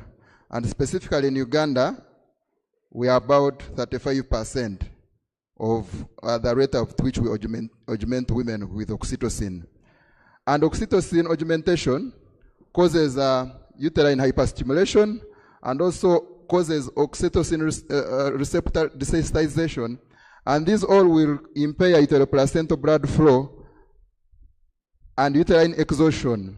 When all this happens, you end up having fetal distress and uterine atony after birth. And after this, you will end up having adverse birth outcomes, as we shall see. The objectives of this study were to determine the prevalence of immediate adverse birth outcomes following augmentation of labor with oxytocin at Mbara Regional Referral Hospital.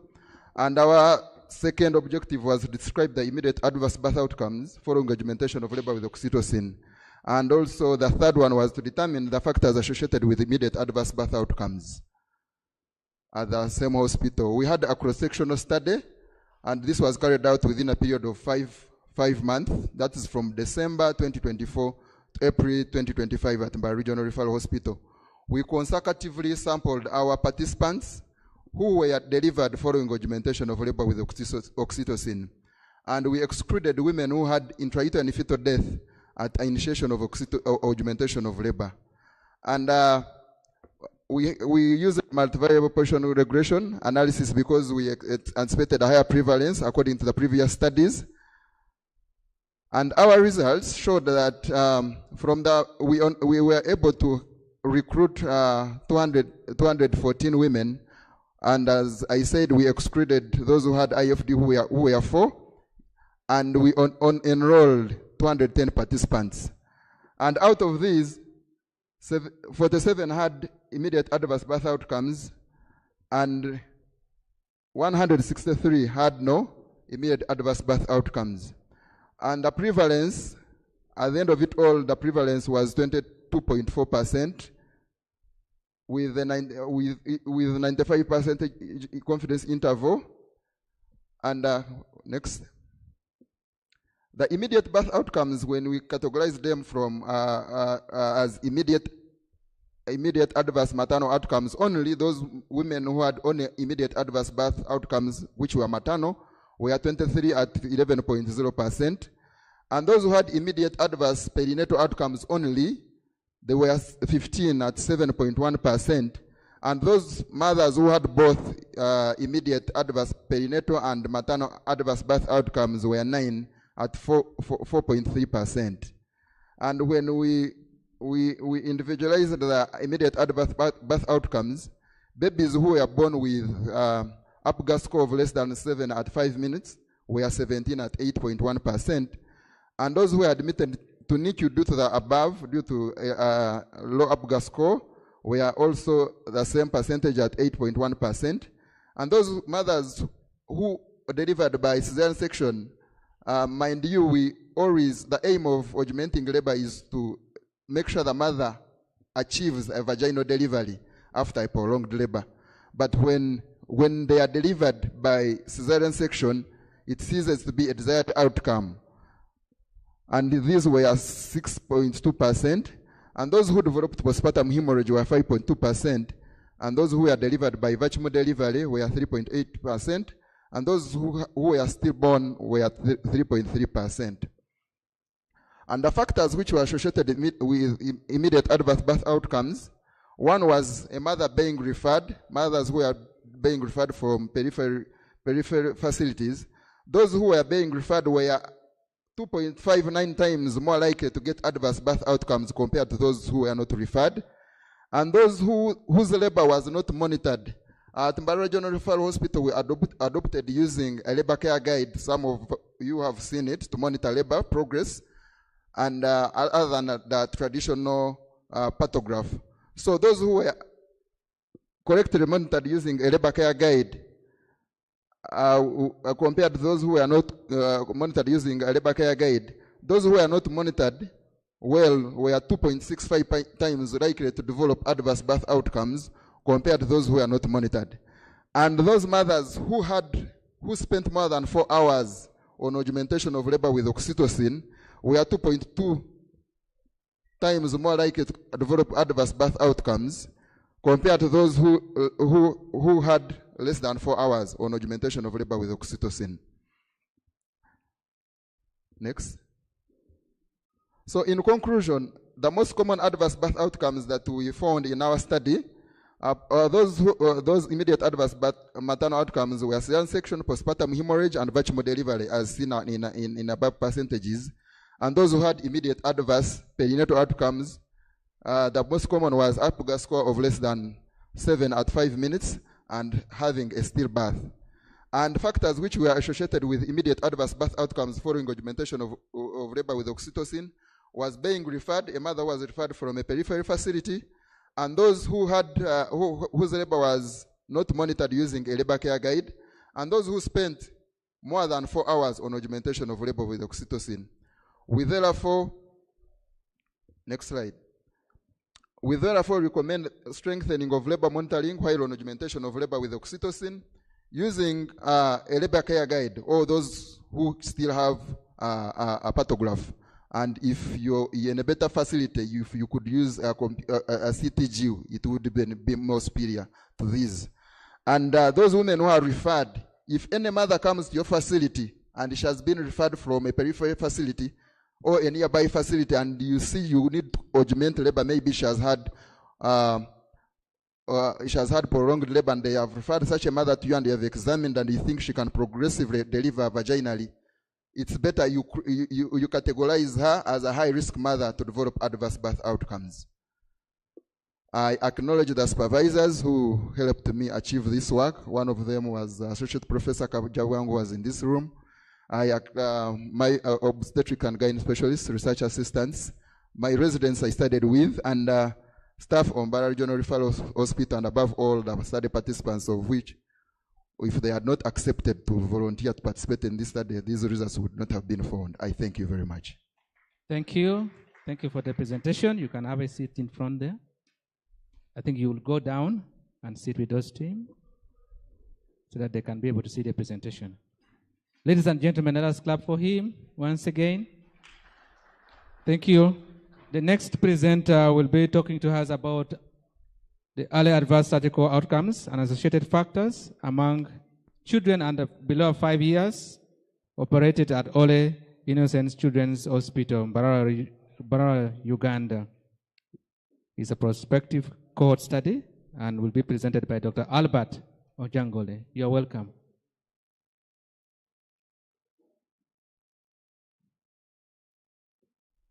The IT people, may you project?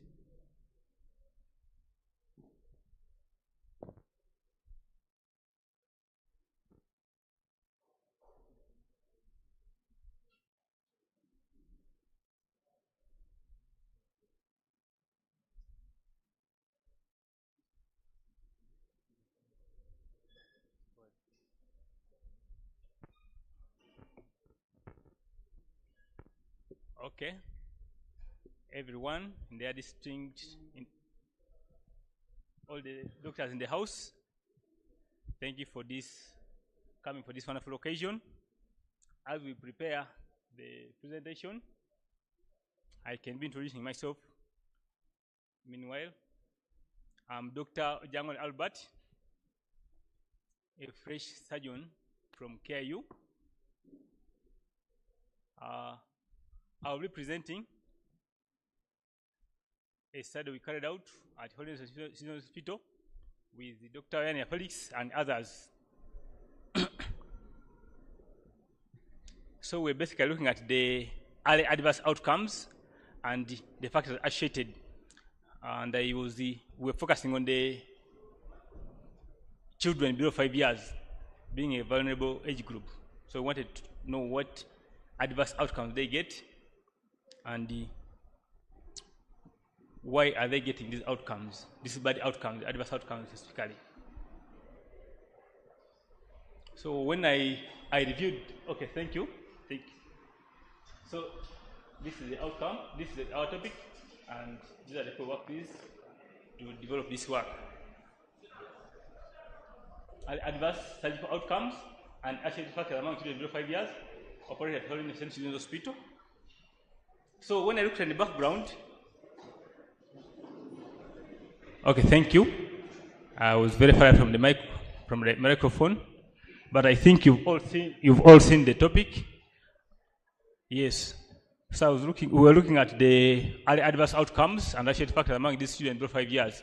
So when I reviewed other fields of research in summary, I found out that in other developed countries, they usually have a better outcome than in our setting generally, here in Uganda and surrounding countries, because of the monitoring capacities, and also they have more pediatric surgeons compared to us here in Uganda. And as we can see, the adverse outcomes in most studies were surgical site infections. Okay. Yes. Thank you. So the adverse outcomes mostly had surgical site infections, and also the mortality rate was higher among the neonates. And these factors which contributed to these adverse outcomes, one of them was delayed presentations, preoperative anemia, malnutrition, and emergency surgeries. Most of the children undergoing emergency surgeries had very poor outcome. So methodology, this was a hospital-based prospective cohort study, and we enrolled 103 participants at Holy Innocents Children's Hospital, and we're basically looking at children under 5 years who were undergoing surgery, who consented to the surgery. And of course, these ones being children, we get informed consent from the guardians and assent from the children. Yes, then also we excluded those who lost follow-up before the 2 weeks, because follow up our patients for 2 weeks. Yes, thank you. So when we did our study, that was the summary of this flow chart for our results. We subjected our participants to the eligibility criteria, and those who were eligible were consented. Those who were not eligible continued routine care, as you can see there. So, among the other adverse outcomes, we found that the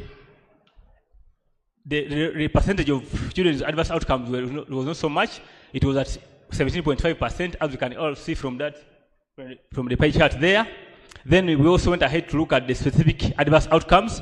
So the highest was surgical site infection. Most of our children had surgical site infection. Then we had a few with sepsis, a few with hematoma, and a few deaths. But generally, the outcome was good. Then we went ahead to look at the factors which are the adverse outcomes, ran a bivariate analysis, and those which were significant at a p-value of less or equal to 0.2 were reanalyzed at multivariate, and the factors of biological plausibility were reanalyzed multivariate. The factors which are significant at bivariate are outlined there. Here you can see. Those ones in red were the ones which were significant at bivariate analysis. So we reanalyzed these factors. Like you can see, guardian's age. We can see, yes, and being a neonate also was a risk factor for bad outcome at bivariate analysis. So we analyze all these factors multivariate. At multivariate analysis, sorry. This is still bivariate analysis for the factors. Then, sorry. This is now multivariate analysis. So at multivariate analysis, yes, at multivariate analysis, the factors which were found to be associated with poor outcome, one of them was being a neonate. Neonates, really, being a neonate was actually what? A poor outcome with a p-value of 0.08, and we can see the odds ratio and the 95% confidence interval there. Then also, patients, children with comorbidities, also were found to have a bad outcome. Then also, patients with the leukocytosis, high WBC count also were found to have poor outcome. Then also, those children who were discharged home and they were applying local herbs on the wound were also had bad outcome. I'm going to be so brief. So in our conclusion, so this is, okay. So the adverse outcomes we had, it was, number one was surgical site infection, then the others, as we can see on that list, sepsis, hematoma, and a few who died. And the risk factors associated with this was being a neonate, presence of comorbidities, topical application of herbs to the wounds, and leukocytosis. So among my recommendations, one of them is that we need to monitor these children very well, because we've seen that it's a vulnerable group. We need to monitor them very well, and also we need to address these comorbidities urgently and very fast. Then also sensitize the community about the use of some of these herbs. Then also we have to optimize these children before going for surgery.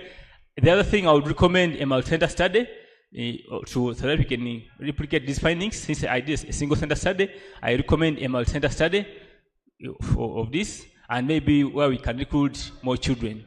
Thank you. I have a few selected differences. Yeah, thank you. Thank you, Dr. Albert. Let's have our next presenter, Dr. Shitu Hawa, and she's going to present about the use of surgical apigar score as a prognostic indicator for emergency laparotomy outcomes. It's a multi-center cohort study done in Uganda. You're welcome, Dr. Shitu.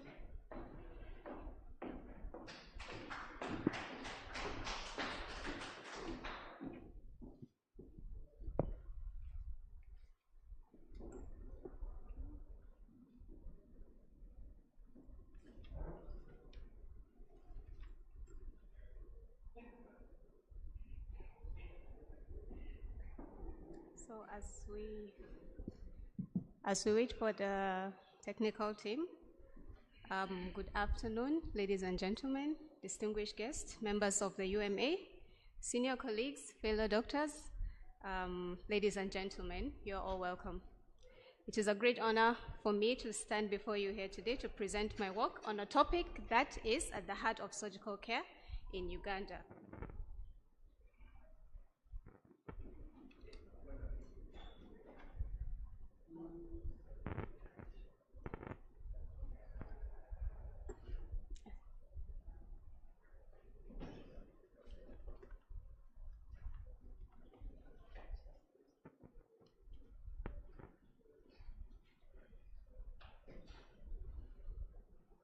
Well, as we wait for that, I want to make a statement. My colleague, my fresh OBS-GYN colleague that just left the podium,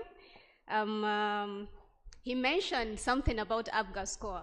He was saying ABGA score, he was talking about ABGA score for babies, but today we are going to talk about ABGA score for adults. Yes, so he kept mentioning adverse birth outcome. So today we're going to look at adverse surgical outcome. So the ABGA is not only directly just for babies, we also have one for adults as well. So as my topic states, the use of surgical ABGA score as a prognostic indicator for emergency laparotomy adverse outcome.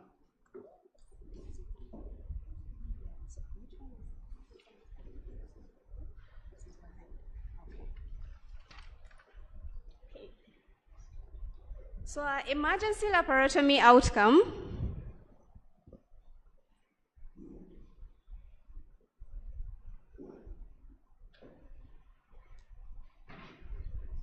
yes, so as we all know, more I would say the surgeons know, emergency laparotomy outcome is a challenge, it's a big challenge. The 30 days mortality for emergency laparotomy outcome is 5 times fold higher that of patients who undergo elective surgery, with an incidence of about 8 to 18%. When we narrow this to low middle income countries, this risk doubles, or I would say triple, up to about 22.4%. So indeed, this is a global challenge. However, we all know that many risk stratifying systems, but these are not easy to use on the bedside. There are a lot of laboratory data that are needed, a lot of calculations, but this surgical ABGA score is something easy that we can use at the bedside, and at the end of a procedure, we could categorize these patients and would know which is the appropriate care to give this patient. So this is a hospital-based prospective cohort study that we conducted in 3 tertiary hospitals in Uganda, which is KIU from Western Uganda, Lira Regional Referral Hospital, and Jinja Regional Referral Hospital. We enrolled 46 patients, 18 years and older, and the parameters we use for the surgical ABGA score to determine that is we use the lowest mean arterial pressure intraoperatively, the lowest heart rate, and the estimated blood loss. So our estimation of blood loss, we use the gross formula to calculate our blood loss as opposed to other methods that are being used, like the weighing of the gauze and the major one that we all know, the anesthetists will know of that, the surgeon's estimation, which does not actually give us a direct measure of this. So this is the surgical ABGA score. This is what it entails. This is the estimated blood loss in mils, the lowest mean arterial pressure, and the lowest heart rate. So when we calculate this, each of these parameters, whichever the patient has, we tick and we calculate the surgical ABGA score. That involves 3 intraoperative variables. So when a patient scores 0 to 4, this patient is at high risk of complications or mortality. A patient with medium to 6, we could give this patient an extra eye and an extra care, but a patient scoring low from 7 to 10 will receive regular postoperative care. So in our findings, we have seen the mean age of patients coming for emergency laparotomy was 47. Males predominated, and the common diagnosis was small bowel obstruction, followed by peritonitis, blunt abdominal trauma, and large bowel obstruction. So when we cross-tabulate this, we have seen that high-risk patient, a total of 11 of our patients scored 0 to 4, and then out of that,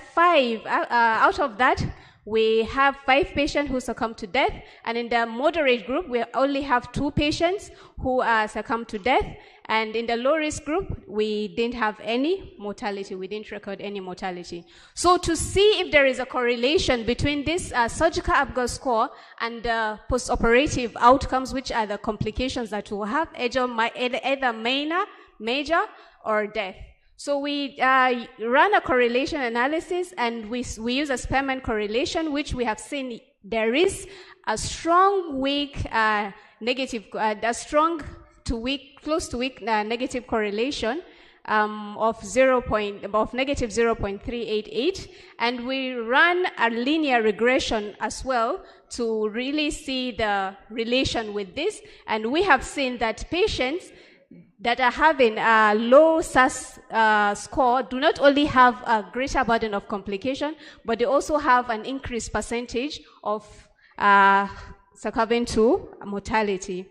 So this is the burden of complications across the SAS risk group, looking at the high-risk patient, which are scoring the mean of more than 50, and we have seen the burden of complication for the moderate risk group, which is quite low, about 10, and then the low-risk group, which really have a quite low significant complications. So looking at this to determine if really this ABGA score is going to give us good discriminatory ability to predict the outcome of this patient, we ran a ROC curve analysis, and we have seen our area under the curve for major complication was 0.78, which is a good discriminatory ability. And in the turn of events, for death, it actually ran up to 0.8, which is an excellent discriminatory ability. So in conclusion, we could say that the surgical ABGA score really demonstrated a strong prognostic utility in emergency laparotomy outcome, and the performance is quite enhanced when we use establish a scoring system like the Clavier-Ndindo classification and the CCI, which is a comprehensive complication index, which runs from 0 to 100, and the Clavier-Ndindo classification, which starts from 1 to 5, 5 meaning death for CDC, and 100 meaning death for CCI. So using the SAS along with this one really enhance the interpretation of this. So this affirms that SAS indeed is a reliable intraoperative tool for risk stratification. And this is what I have, and for our recommendations, indeed, if we could implement this into general practice, we teach our colleagues from perioperative care, we score these patients into this group, either high risk, moderate, or low risk. We could really narrow the burden of complications for this patient, and we would give them the appropriate care. Thank you. Thank you, Dr. Hawa. Our next presenter is Dr. Abubakar Ali, all the way from Somalia, and he's going to present about hypoalbuminemia in HIV-infected patients, its determinants and correlation with CD4 counts, a study he did in northern Uganda. You're welcome, Dr. Ali.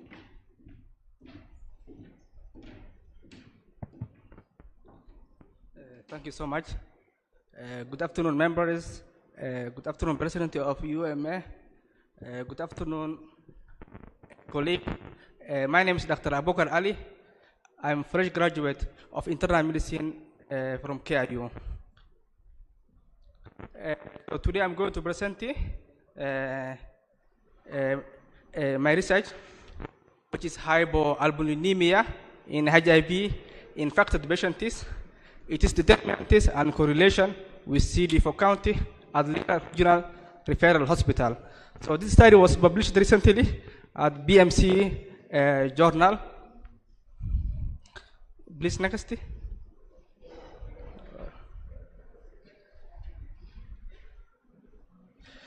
So hypoalbuminemia, we say serum albumin less than 3.5.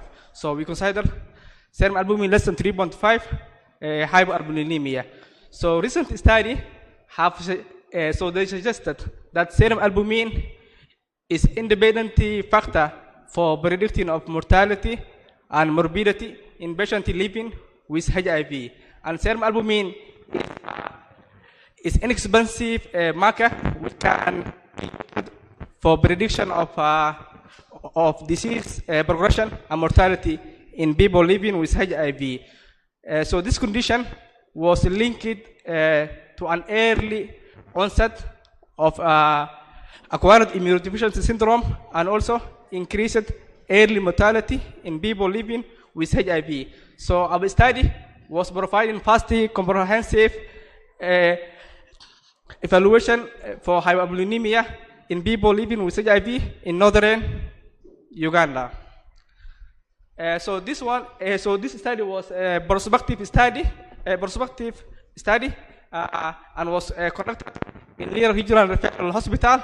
And the study population was patients who are positive HIV patients who are attending later infectious disease center, the ART clinic. And the size was 373 patients. So the inclusion criteria was patients who are more than 18 years who are attending at the Lira Regional Referral Hospital ART clinic. So the exclusion criteria was patients who are physically ill patients who cannot able to participate in the study, and patients who have non-liver disease or non-kidney disease. So the result, so the overall prevalence of hyperalbuminemia, we found 19.6, which was 73 patients out of 373 was having low serum albumin.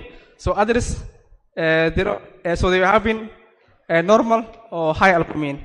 And the correlation between the serum albumin and CD4 count was observed by using Spearman-Ranke correlation, and we found a positive moderate correlation, and it was statistically significant. So that means the patient who were having or who had low serum CD4 count, especially those who have less than 200, so they were having, or they're more likely to have low serum albumin. So this is the factors associated with hyperalbuminemia in HIV-infected patients. Sorry.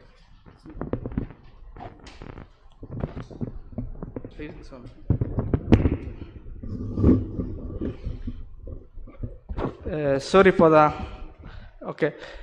Factors who are associated, we analyzed by using so regression analysis. So the factors who were less than 0.2 at bivariable level, we have taken into multivariate level.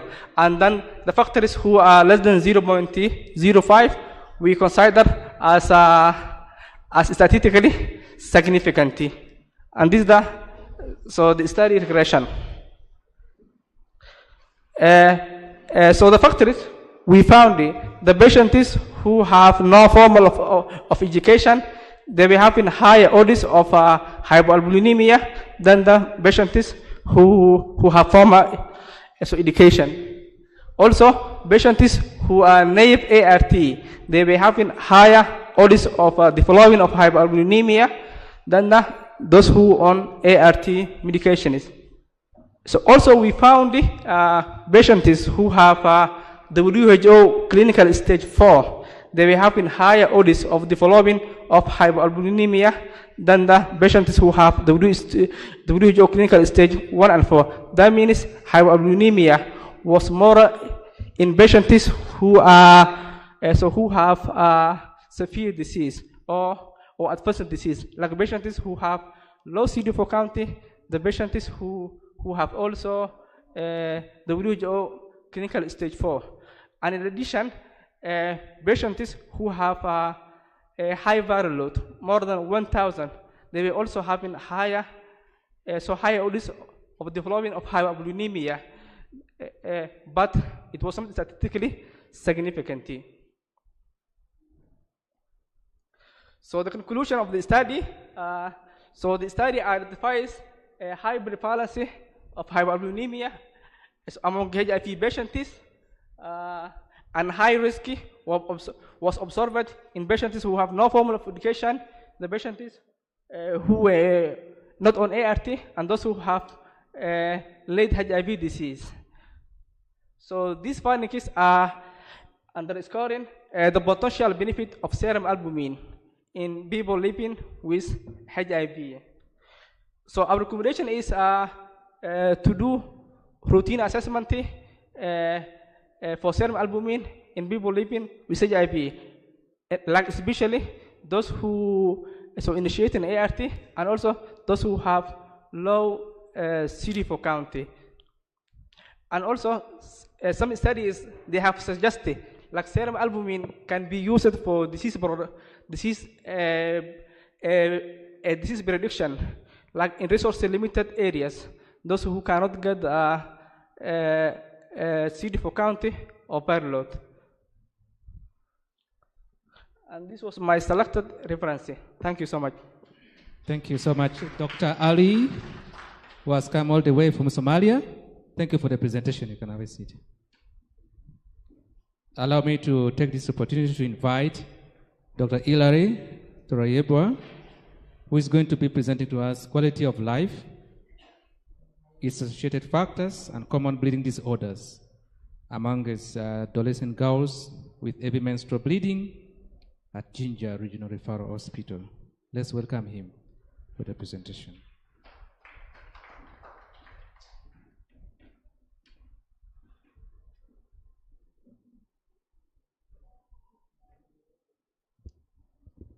Thank you very much. All protocol observed.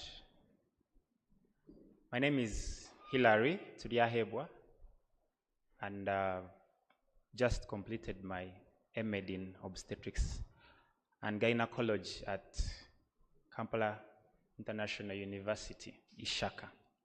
And I'm here to present my abstract. The title of my dissertation was Quality of Life, its associated factors, and the common bleeding disorders among adolescent girls with heavy menstrual bleeding, a study that was done at Jinja Regional Referral Hospital. Those are some of my supervisors.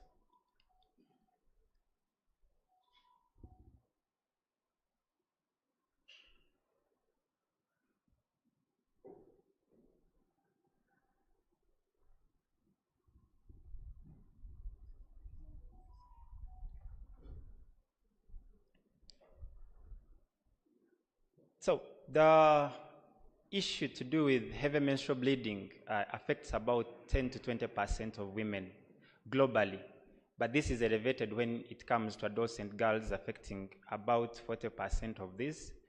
And those that are affected with heavy menstrual bleeding often experience pain, embarrassment, fatigue, and this eventually affects their daily activities, performance at work, attendance of school, which after the long run affects their general quality of life. But we don't have sufficient data on how these adolescents are generally affected for our context here in Uganda. And there is a notion of, if I get an adolescent girl that is having heavy menstrual bleeding, I tend to treat as an anovulatory cycle due to an immature HPO, and not considering that there could be something underlying, as well as not trying to assess how this heavy menstrual bleeding affects their general health holistically. These were objectives, with the general objectives to determine the quality of life, its associated factors, and the common bleeding disorders among these adolescent girls that have heavy menstrual bleeding. And specifically wanted to look at the prevalence of poor quality of life. Then we look at the common bleeding disorders, and then the factors that are associated with poor quality of life. We studied different factors ranging from social demographic and behavior factors, the medical and gynecological disorders, as well as the presence of bleeding disorder, on how they generally affect the quality of life of adolescents that have heavy menstrual bleeding. This was a hospital-based descriptive cross-sectional study looking at this population I've talked about. We employed a consecutive sampling technique to get our 327 participants that were calculated from each objective. And we assessed the quality of life using the World Health Organization Quality of Life Brief Questionnaire. And we diagnosed the bleeding disorders using lab tests. Complete blood count was used to assess for thrombocytopenia. Then prothrombin time and activated partial thromboplastin time were used to assess for clotting factor deficiencies for both extrinsic and intrinsic clotting factors respectively. And then we did a von Willebrand's factor antigen for von Willebrand's disease. We got clearance from the REC, both at the university level and at the hospital level. And to identify the adolescents that have heavy menstrual bleeding, we used the American College of Obstetricians and Gynecologists screening tool that looks at bleeding through a napkin in less than 2 hours or changing pads more than twice. Changing 2 pads in less than 2 hours. Then plus family history of bleeding, tooth extraction, and those factors, but we zeroed mainly at heavy menstrual bleeding as per the pads and then the hours of bleeding. Data was analyzed using Stata and as per the objectives. So for the results of the 327 participants that we recruited, 155 were found to have a poor quality of life, which was almost half of the entire study participant population that we had. When it came to bleeding disorders, of the 327, 124 had a bleeding disorder. And with von Willebrand's disease being the commonest bleeding disorder that was diagnosed, affecting 19.3% of the participants that we had. And for the factors associated, we found that social withdrawal, the adolescents that usually and that always and often withdrew because of heavy menstrual bleeding were 4.41 times more likely to have a poor quality of life compared to the adolescents that did not. Also significantly, we found that adolescents that have no access to sanitary products were 5.1 times more likely to have poor quality of life when compared to the adolescents that always have these sanitary products. And the same was compared to those that came from poor incomes that were earning less than 500 shillings per month, about 2.9 times more likely to have a poor quality of life, which also tallies with the issue of failure to access these sanitary products. So we concluded that the prevalence of poor quality of life among adolescents that have heavy menstrual bleeding was high, even if you compare it with the global prevalence. And the common bleeding disorder that we found was von Willebrand's disease, followed by thrombocytopenia, and then clotting factor deficiencies. And lack of access to sanitary products, social withdrawal, the presence of a bleeding disorder, and coming from a low economic state, an income of less than 500,000 shillings per month of the household were significantly associated with poor quality of life. Thus, we recommend that there should be implementation of screening for quality of life for adolescents that present with heavy menstrual bleeding, not just looking at the bleeding per se. And then the health care providers that deal with these adolescents that have heavy menstrual bleeding should also try to incorporate hematological screening. And we try to shift from every heavy menstrual bleeding in adolescents is caused by an immature HPO axis. And people that deal with adolescent health can intervene and try to see how we can alleviate people from poverty, but as well as trying to help these adolescents that cannot access some of the menstrual blood products. And then for the future research, we can take trials to see if actually we intervened in this direction, if the quality of life of these adolescents would be improved.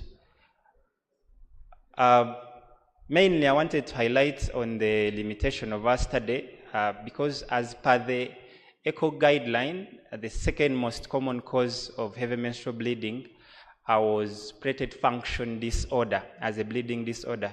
But in our setting, we were unable to screen for platelet function disorder, given the lack of infrastructure and the lab to do it. Some of my selected references, and thank you very much. Thank you very much, Dr. Hilary. We have the last presenter for this session, Dr. Masembe Sijalio. As he's coming up on stage, he's an obstetrician gynecologist, a fertility specialist, and so he's going to present to us a very important and interesting topic on status and scope of infertility treatment services in Uganda. You're most welcome, sir. Thank you. As I wait for my slides, good evening, ladies and gentlemen. I know being the last speaker of the day is not easy, especially after lunch. And I will not only be assessed for my presentation, but how to engage people who have just finished lunch.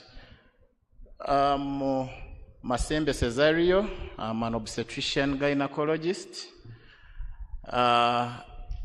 I'm biased towards infertility and infertility treatments. I'm a minimal access surgeon. I teach at Kabale University Medical School. I also work at 9th U.M.A Specialized Hospital and Fertility Center here in Mbarara. So, ladies and gentlemen, I want us to look at the scope of infertility treatment in Uganda. We know infertility is one of the most painful conditions, which is unfortunately given little attention, especially in the public health service provision.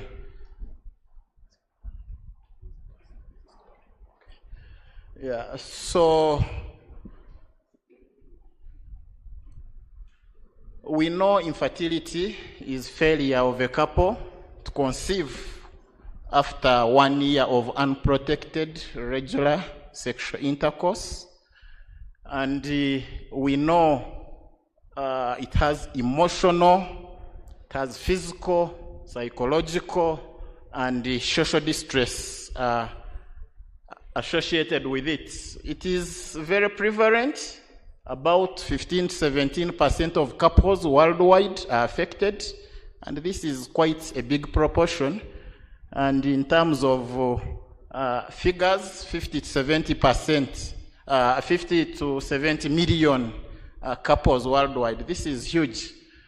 In Africa, it is quite high, 16.4%, as you can see, followed by Western Pacific, 13%, and then Europe, 12.4%, according to WHO 2017 and also 2020.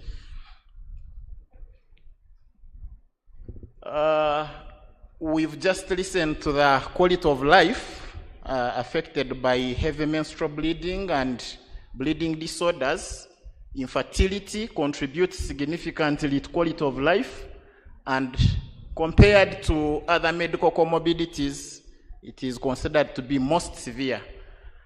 And the social effects include feelings of fear, guilt, self-blame, marital dissatisfaction, depression, helplessness. We've seen social violence, marriage breakdown, family breakdown, suicide.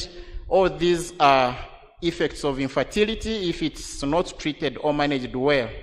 And a number of studies have highlighted this, and even our own in Kampala found the same effects. These are the causes of infertility. It's very important to know, because in Africa, people want to think that infertility is a female problem. From this pie chart, you can see 30% is contributed by males, 30% by females. We have combined 10% and unexplained 25%. So when you're counseling couples, it shows you that both partners have to be assessed because they are affected equally. Now, what are the current treatment modalities? We have basic treatments and advanced treatments.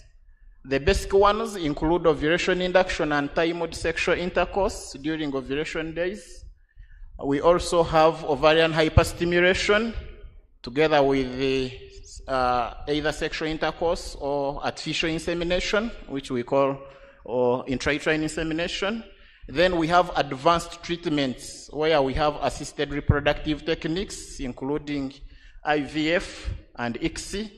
Then we have what we call third-party conception, where we have donor gametes being used, either donor eggs or donor sperms, or sometimes donor embryos. And in some scenarios, we use surrogate mothers to carry pregnancies for our clients. And we also have reproductive surgery. So this is the scope of treatments world over. The good news is that in Uganda, we have all these, but the problem is accessibility, availability, and the cost. As we shall see, how do we assess an infertile couple? We do basic tests. We also do advanced tests. The basic tests are 3. It includes an ultrasound scan to assess the anatomy of the uterus and the ovaries. We even count the eggs in each ovaries. Then we have assessment of tubes, where we use a hysterosalpingogram, or you can use a sono HSG, or you can use fluoroscopy, where you use a dye transit at laparoscopy. Then for men, we only do a semen analysis. And once you do these 3, you should be able to identify a basic cause of infertility. And in case you don't get, you go for advanced tests where we do hormonal checkups, and then we do also laparoscopic surgeries. Some are diagnostic and some are therapeutic. That is hysteroscopy and laparoscopy. What about the distribution of these services? We know in low middle income countries, infertility treatments are suboptimal. We also know that these services are mainly inaccessible, majorly unaffordable financially, and in some places they are non-existent. And we know most of these are provided in private setting. And we have very few assisted reproductive technology centers and specialists in the country and in the region. And for those private centers that dare provide the service, they face huge investment costs. And the trainings for these skills are largely unavailable in our locality. Most of the specialists have to travel abroad for these trainings at huge costs. And these are some of the limitations we have to work with. Our policy makers and our leaders have to also think about this.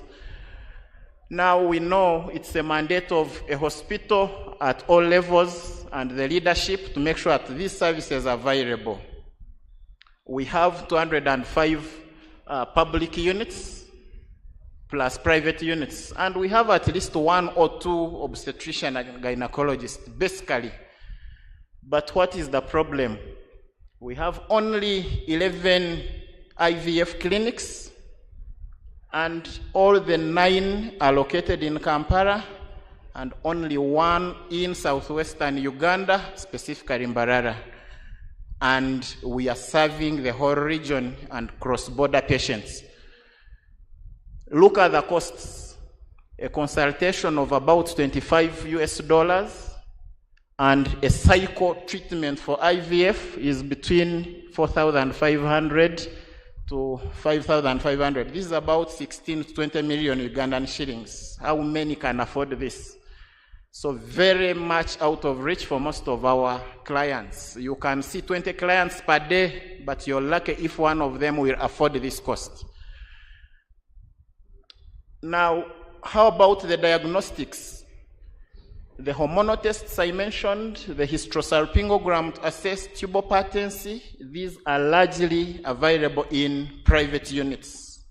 Even the public units that try to assess patients for infertility will have to refer these patients to private units to complete the assessment.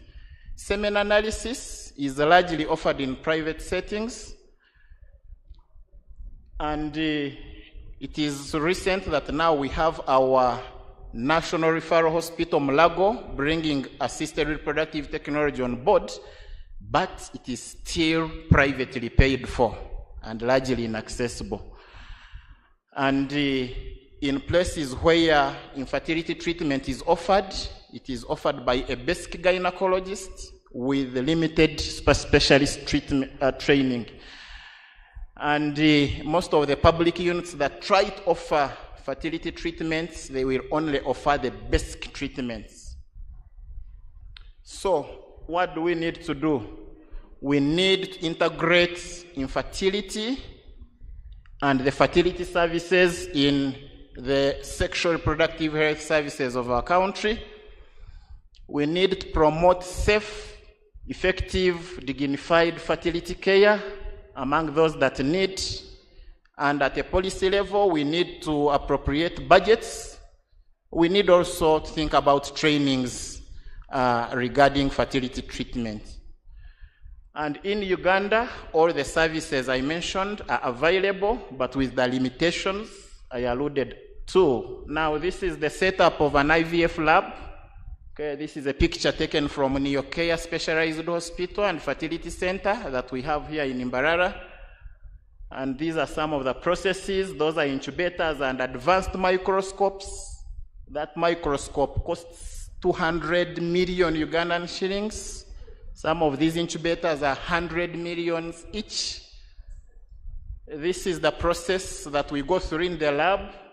The first picture is an egg showing you fertilization. You have two polar bodies outside and two pronuclei inside coming from an egg and a sperm. And this happens 18 hours after fertilization, and it confirms that actually fertilization has taken place. And after that, we have cell division. After 24 hours, we have 2 cells, then we have 4 cells, we have 8 cells, then we have a morula and a blastocyst. We are able to transfer a blastocyst to a morula back to the uterus to achieve a pregnancy. This is transferring an embryo into a uterus, and we do it under ultrasound guidance, as you can see. And that is a catheter with embryos, and they are injected into the uterine cavity under ultrasound guidance. And this is the theater setup, almost like an ordinary theater, but with 100% sterility. We have air cleaners, air filters, and 0 VOCs. And this is 9th U.M.A Fertility Center that we have here in Imbarara. Thank you so much. Thank you very much. Give applause to Dr. Masembe. Please, you take a seat in front. You may not need to go back. Please, sir, may you sit here for questions and answers. You can sit in front here now. There's no more presentation.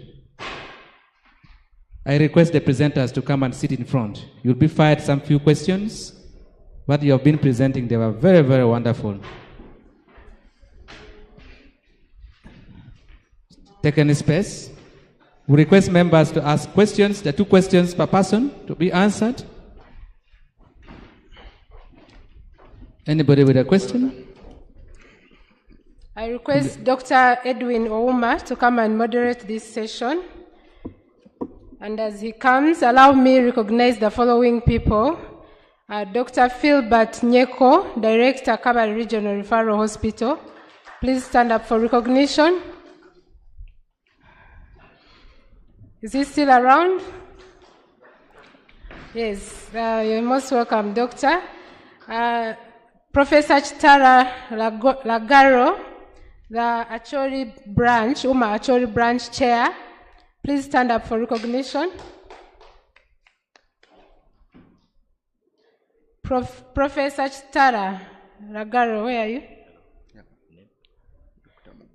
I think he has stepped out. I also want to recognize the presence of Dr. Ouma Edwin, who is going to moderate the next session. He's the chair, U.M.A Teso branch. Please clap for him. And the U.M.A Ankole chair, Dr. Chiza Elias. Stand up and wave to the people. I also want to recognize the U.M.A Sako chair, Dr. Chibenge Paul. And Dr. Erem Joffre, Treasurer UMA Sacco.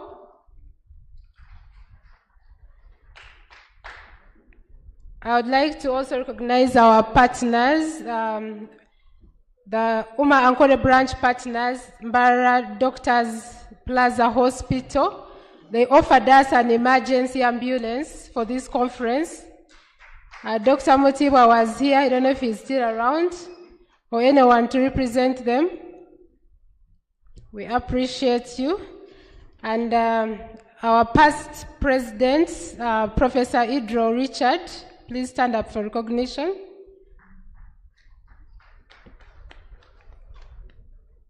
And I would like also to recognize our UMA past president, Dr. Obuku Ekwaro. Please stand up for recognition. Thank you. Okay, thank you so much, Doctor. Good evening, dear colleagues. I know we are with time, and we have had wonderful submissions from our panel here. I welcome you all once again, all protocol observed.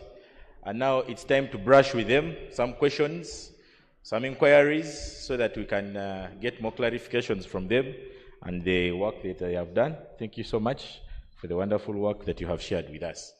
These scientific conferences are to come and share, especially such publications that are not anywhere else with our community as we advance quality of care and our respective areas. So I'll invite questions from each side, at least, balanced kind of approach, and then you mention the person to whom the question is directed, and I would prefer a round whereby each person at least one question.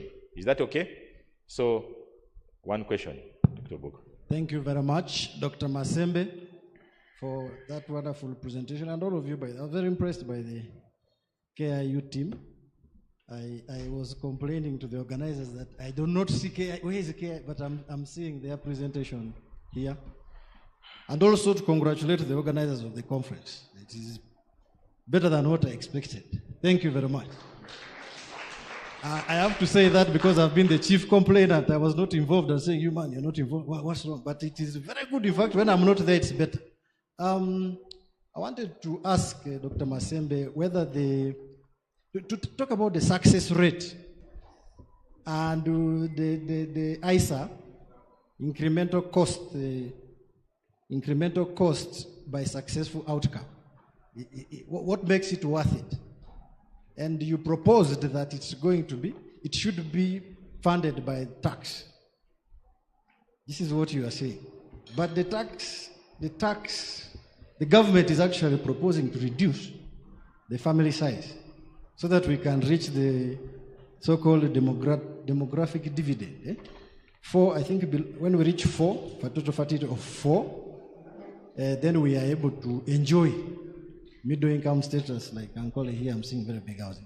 So can you give a comment on those issues? Thank you. Thank you so much. Second comment, question to another first round. Yes, that side is done. Okay. There's a lady there. To who? I hope not to Dr. Masembe. No.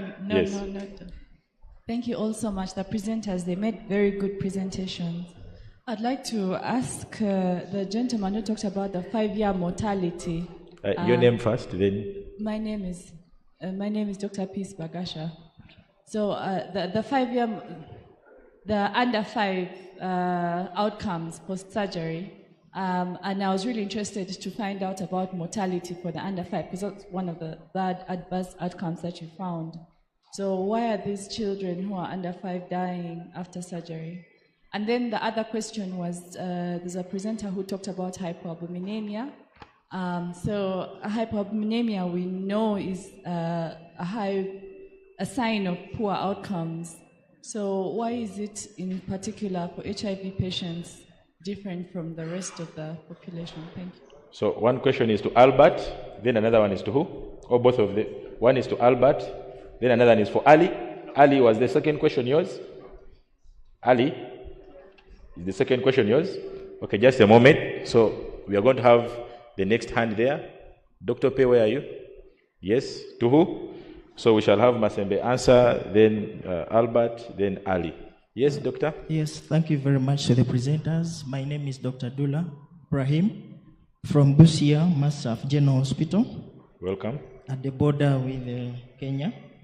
So the first question goes to the first presenter who presented, I think, prevalence and factors associated with immediate adverse birth outcomes. So the issue is, did they consider the dose and the route of administration of this oxytocin? Does it anyway matter? Does the dose and the route of administration matter in your research? And then the second one goes to Dr. Masembe. Of course, the burden of this infertility is really, we are seeing very many patients coming to us, and we should really do something. But the issue there is, it is also, I've also made an observation, it is happening to couples who have put in a lot of money in weddings, in introductions, then all of a sudden they come to you, no babies. We really need to do something. And then the poor ones are producing many. And then, but there is an observation, I've been sending clients to do hysterosalpingography, but most of them don't want to go into doing a second one. They feel a lot of pain, and I'm wondering, why is it that there's this too much pain after hysterosalpingography? Thank you. Thank you so much. Anyone with a question to Dr. Anissa? Called Anissa Salad? Yes, thank you so much. Dr. Ade? Yeah, thank you very much, all the presenters. My name is Professor Ade Kechitinwa, and my question goes to Albert Ujangole. Albert, you mentioned that this was a prospective cohort, and the children were less than 5 years. But you did talk about assenting less than 5 years old. Could you explain whether this prospective cohort went above and reached 8 years, the recommended age for assenting? Thank you so much, Professor Deodata. Okay. Any other question to the lady? To the lady? To the lady? To who is that? Yes, there's a hand there. To the lady. Thank you, MC, and good evening, colleagues. My name is Dr. Richard Sechitoleko, and I'm a general surgeon. I have one question for my colleague, Ms. Hawa, Miss with a capital S. Ms. Hawa, in your presentation, you listed 3 parameters, those that I captured, as forming the foundation for a surgical APGAR score, that is heart rate, mean arterial pressure, and estimated blood loss. How do these relate to the APGAR score as we know it in obstetrics? Because in obstetrics, we know A stands for something, appearance, pulse rate, grimacy, activity, and respiration. So how would you relate those 3 parameters to the APGAR score as we know it in obstetrics?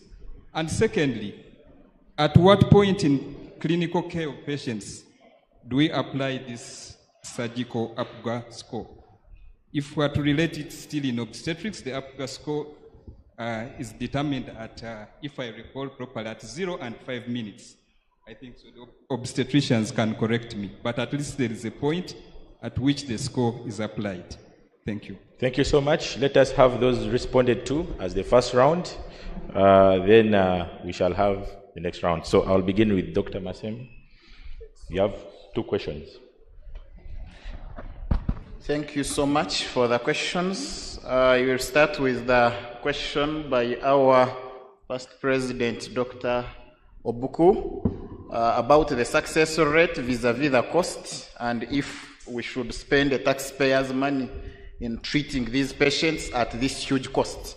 1, the success rate for most of these advanced technologies is between 40 and 60%. This is considered really commendable because we know the natural fertility rate is 18 to 20% if you do nothing. So if we raise that 60%, then this treatment really warrants investment. Now, when you look at this cost involved, it's really prohibitive, and it's, I think, one of the reasons our policymakers and the budget controllers turn away from it. And not only here, but everywhere. But when you define infertility as a disease, then you have a reason also budget for it. In the past, it used to be looked at as a luxury to have a child, but CDC and WHO recognized it as a disease by definition in all standards. And therefore, it also attracts the attention that we should be giving to other diseases. Look at its prevalence, 16 to 18%. We have conditions whose prevalence is way below that, but they have big budgets. So we simply need to recognize this as a disease. We need to recognize the pain associated, the sufferings associated, and the agony these mothers go through and couples, for us then to pay attention to it at a budget level. Then another question was about the pain associated with the HSG. I think we need to raise awareness by everyone involved who does HSGs. It is a painful procedure. It requires pre-op medication in terms of analgesia. It requires post-op medication in terms of analgesia. But whenever we send our clients to go and do HSGs, they are worked on without analgesia and they are sent back to us without analgesia. So this is something we need to tell our colleagues who are doing these procedures. Thank you so much. Thank you so much.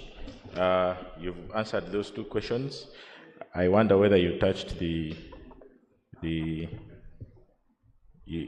specifically touched the issue of the incremental tax, right? Yes. Okay. Thank you so much.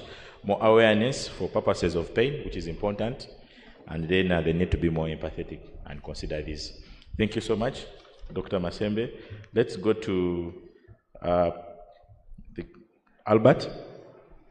Albert, you had a question. Yes, thank you. Thank you for the question. Is your mic on? The white one. Yes. Yes, thank you for the two questions. I'll begin with the first question. So when I reviewed literature for other studies to start with, I realized the complication rate was really high, especially in our setting. And any of these complications end up in this, things like sepsis, surgical site infection, among others. But specifically in my study, I found out that the complication rate was low compared to other studies carried out around.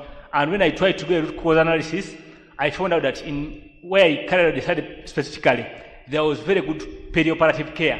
The patients were well prepared and postoperative followed up well. So really the complication rate was low. But for there was that child there was actually a child who died one. That particular child had comorbidities, had dextrocardia among others. But I think perioperative care is the take-home message. We need to optimize these children before surgery and also follow them up very well for the vitals and everything. I don't know if I've answered the question. So perioperative care is what we need to minimize the complications, because these complications culminate into what? Into poor outcome. But for Holy Innocent, surely they are doing a great job. I think I've answered that one. Then the other question, the assent, I hinted on it. I think I was just first. Yes, we all know that if we are doing research on children, we need to get informed consent from the parents and also go ahead and get assent. I did that and I hinted on it, but maybe I was just first. Yes, I took assent from the children because they are not what? They are not eligible to give informed consent. Thank you. Thank you so much, Albert. Professor Ade, are you happy with the response from Albert?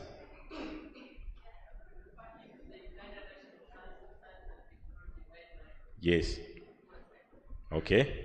We actually had a conference last month, yeah? So you need to look it out and all those kind of things before. She's just trying to ensure that we are thorough with the ethical processes. Thank you so much, Albert. Ali, you had a question. Share, Albert.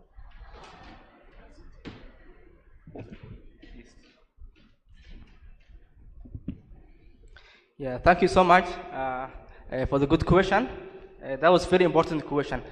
So the question was why so hypoalbuminemia is special in only HIV. So since we know serum albumin is one of the negative like parameters that could be lower in all acute infections. So the HIV is a chronic infection disease. So so some studies, so they have found that that low serum albumin will be faster the development of the so AIDS or immunodeficiency will increase the mortality. So some studies so have found like every 2.5 gram of serum albumin drop, there's a corresponding of increase of hospital stay by 38% and also 18% increase by mortality.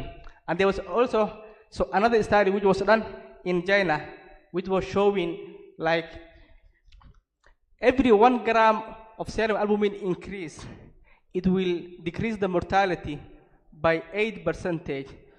So according to these studies, we can see so serum albumin is a factor which can very important in HIV, and it is can be used like unpredicted factor for disease mortality and also progression to AIDS.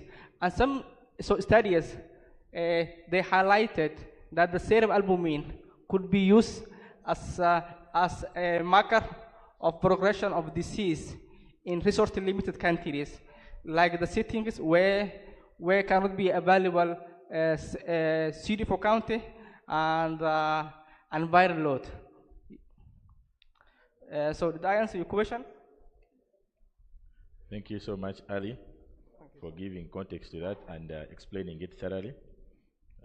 The doctor affirms that you've answered that question. Mugumia, you had a question about... Yes, yes. My question was, does the outcome matter? The dose and the route, right? Yes. Yes, do they matter? Do they matter? We are using essential maternal and newborn guidelines of 2022 to augment labor with oxytocin. And we exclusively use intravenous route for augmentation of labor. So not any other route for augmentation. Then for the dose, in our study we were able to see the maximum dose each of these mothers received. However, this factor didn't stand out to be significantly associated with immediate adverse birth outcomes. Thank you. Come again, that last point, just make it more clear, the issue of the dose. Yes, for that dose, we were able to see the maximum dose the mother received while on augmentation of labor with oxytocin.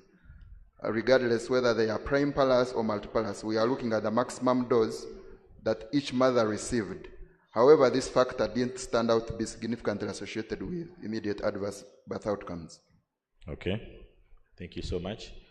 Daktari from the border, are you happy? I hope you'll go back to the border happy and confident. Okay. The lady, you had two good questions from the colleague there. Please go ahead and respond to them about the surgical APGAR score. Yes, indeed, there are two good, interesting questions. Thank you, Doctor, for the question. I would start with the first one. You asked how the surgical APGAR score is related to the APGAR score. So the surgical APGAR score, it's not directly related, but instead it's an inspiration by the Virginia APGAR. So if we can score babies immediately and we get a score and we can determine an outcome, that was what rang a question in Gaonde and his colleagues. So he asked, could we use the same for a surgical patient and determine an outcome immediately, just like we could use for the babies? And indeed, this score was generated by using the three intraoperative variables, and that is why the APGAR was left in the score. It wasn't changed. Yes, the full ABGA is just, it's left there, APGAR, ABGA surgical score, because it's an inspiration from the initial Virginia ABGA score. So this was made by Gaonde and his colleagues in 2007. That was the first study that was done about this score, and it showed a promising result. So multiple studies were done on this, but this is in high-income countries. This was in US and UK.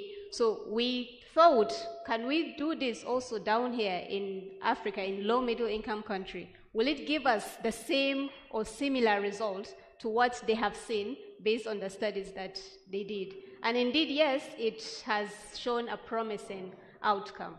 Yes, so the ABGA still, it's an inspiration from the initial ABGA. Then the second question, this has actually been a burning question, because when we look at the literature reviews of this ABGA, we don't have an exact parameter to determine the estimated blood loss. So that's why it's an estimation of blood loss. It's not like a confirmed exact blood loss that the patient has lost. So you ask, when do we record ABGA? This is done for easy replicability and ease of use. We use the anesthesia records, which they monitor the heart rate and the MAP every 15 minutes from the monitor.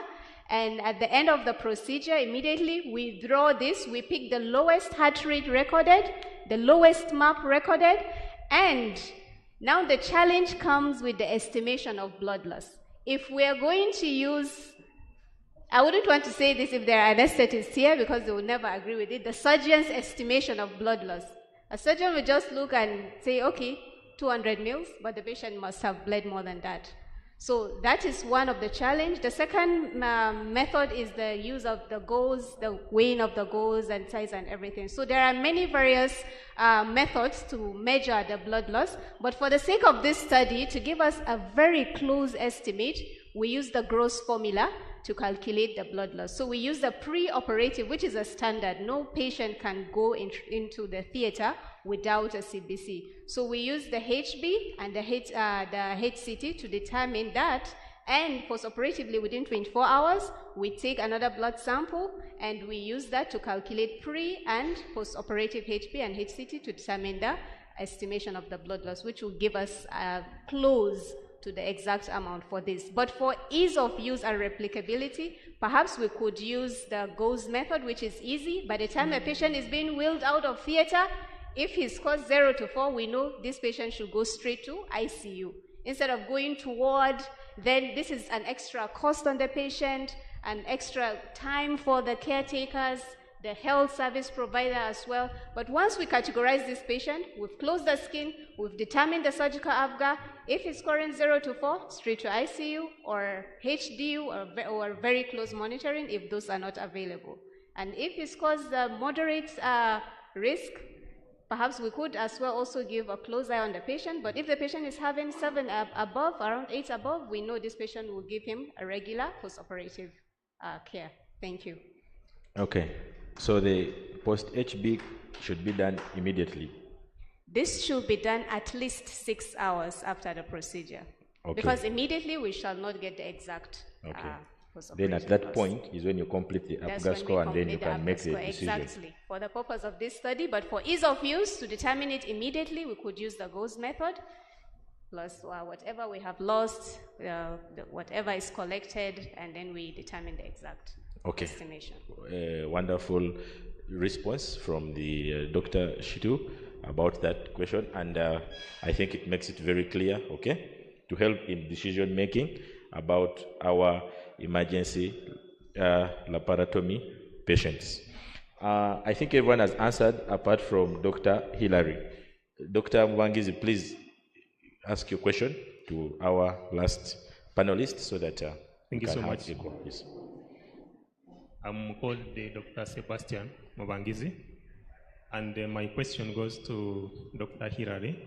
He presented about quality of life, associated factors, and common bleeding disorders. I wish to ask him, we know that during adolescence, most of these girls have hormonal imbalance. So when he was conducting the study, did he put in that consideration that there is a possibility of hormonal imbalance also contributing to bleeding, or it only concentrated on bleeding disorders? Thank you so much. Thank you so much, Dr. Steven.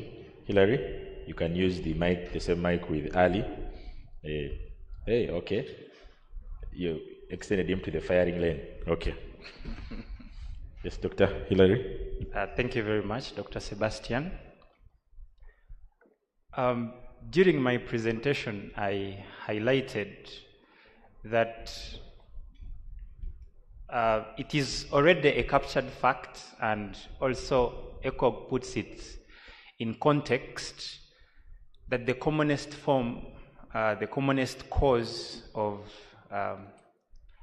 heavy menstrual bleeding among adolescents is considered to be an immature hypothalamic pituitary ovarian axis, which can contribute to the hormonal imbalance you're talking about, and with other causes like bleeding disorders. So in this study, we didn't want to bias ourselves that every girl we are studying has hormonal imbalance. And we wanted to look at the fact that, is it true that actually most of them have hormonal imbalance? Or we take it as an assumption that it is an immature HPO axis. And the results were actually shocking, having about 124 of the 327 having a bleeding disorder that would never have been identified if all of them were treated as having a hormonal imbalance. So that was the basis of the study. I hope you have answered your question. Okay, thank you so much, Dr. Hilary, for that very, by the good voice during presentation. Now, we have to be mindful of time. I know this is a scientific conference and we need to ask questions, but we still have some time during the next session to mingle, to inquire, and tomorrow morning during the catch-up, we could actually ask more. I'll be glad to receive your questions and then just arrange them so that they could be able to be answered. So we have to be mindful of time. I thank you all colleagues for paying attention and being so, committed to this UMA and to be available to hear what our colleagues have prepared. I'm going to invite the general session moderator to give us information about the upcoming or next session and also to close off this day. Thank you so much. God bless you. Thank you. As they're going to take up their seats, we'd like to give them a huge applause. Thank you, Dr. Uma, for the wonderful moderation. When time for questions, things are always very tough. Ladies and gentlemen, dear delegates, seniors, colleagues, the elders, thank you so much for persevering from morning up to now to listen to different deliberations. Our time is not speaking the same language. I was also advised that we could end at this time and probably continue with the presentation tomorrow as it is scheduled. As a team of the Masters of Ceremony, we are so grateful for all the deliberations that have been made. We are so happy to see the big numbers of participants who have come. Can you give a clap for yourself? My name is Dr. Jimmy Ope. For people who came later after my introduction, I am the secretary for the branch executive committee, Achole branch. So you expect me to be all the way from Gulu. You guys are not proud of me? Thank you so much. I know Obuku was the first person to clap. Yes, thank you. I've been the Master of Ceremony together with my Grand Master of Ceremony, Dr. Flavia here. But I think this evening we should come to rest. Yes, Dr. Obuku is reminding me that you need to get a coupon from him for dinner today. He's standing as the MP of Oyam South, and I'm campaigning for him. Dr. Obuku, thank you for that, to represent the doctors at the August House. Probably very soon I will join you. Allow me at this juncture to invite our mother, one of the prolific mother here who has been sitting, listening to all the deliberations. She is a renowned psychiatrist, public health specialist, and retired from World Health Organization. Brazzaville, she was an advisor, regional mental health associated issues. She is a proud vice chairperson of Uganda Medical Association Elders Forum. As she's walking in front here, please join me to give her a very huge applause to Mama. She is going to do one big and important event. She's going to give us a vote of thanks, and we end this evening. We go and have rest to come back when we are energized for tomorrow. Thank you, Mama.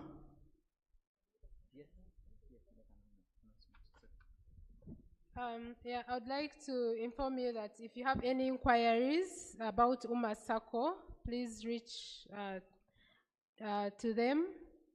They have a desk at the back. You can get there and ask anything you want to ask. And I would like also to announce the last item on today's program, and that is the dinner. Our dinner will be at the swimming pool, by the pool side. There will be lots of nyama choma, lots of soft and hard drinks. It will start at 7 p.m. You're free to go and change. Those of you who want to put on your party dresses, party shoes, you're free to go and do that. But please don't go so far. We shall be beginning at 7 p.m. Thank you. Maybe before I let her speak, Dr. Tumwebaze Flavia Amanya. I work at Mbara University of Science and Technology, Simulation for Life program, Africa. And I'm also the chief editor of the Uganda Medical Journal. Thank you for today.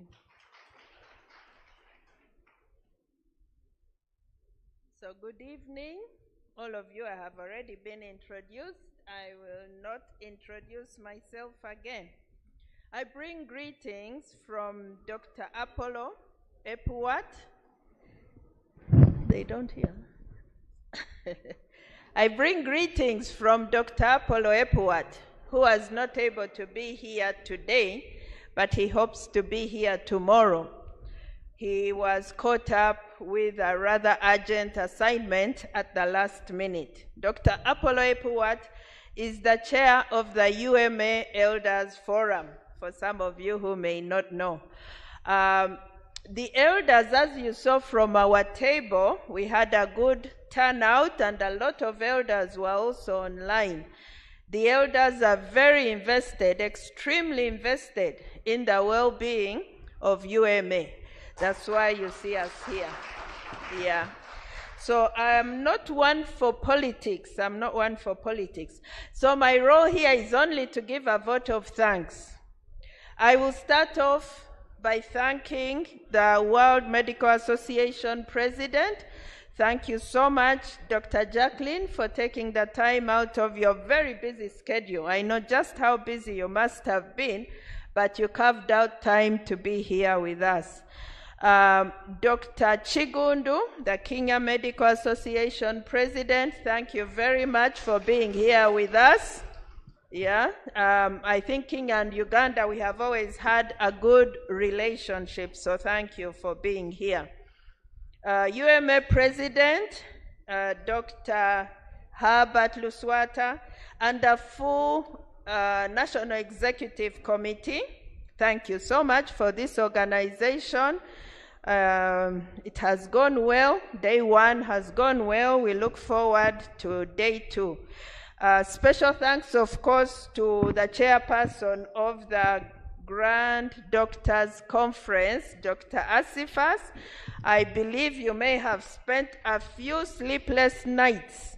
So thank you for yourself and your whole committee who have made this possible. You'll be able to relax tonight, maybe have a peaceful sleep tonight before tomorrow's activities. Special thank you to our two MCs. I think they kept us moving along fairly well. They were well balanced, kept us interested and active. Thank you to all those who made presentations, because a scientific conference, a medical conference without presentations would have been difficult for us. Some of us who have retired, it helps us to stay active, to remain engaged, to learn new things. And one place we learn things is when we are in meetings like this. Myself being a psychiatrist, I learned a lot of stuff today. I know a lot. I think I could even plan another baby after all these presentations. Yes. A special thank you to the keynote presenters, the two of them. I think we learned a lot from them. Very lively. Dr. Kanye CJ, I wish we would get a write-up of your keynote. And yeah, I think we all found that very useful. And of course, the participants. A conference without participants would have been very disappointing for the organizers. It's like preparing a big feast and nobody shows up. So it's a huge thank you to those who have traveled from far and wide to be here today. So day one has gone well. We look forward to day two. I hereby close the first day of this conference.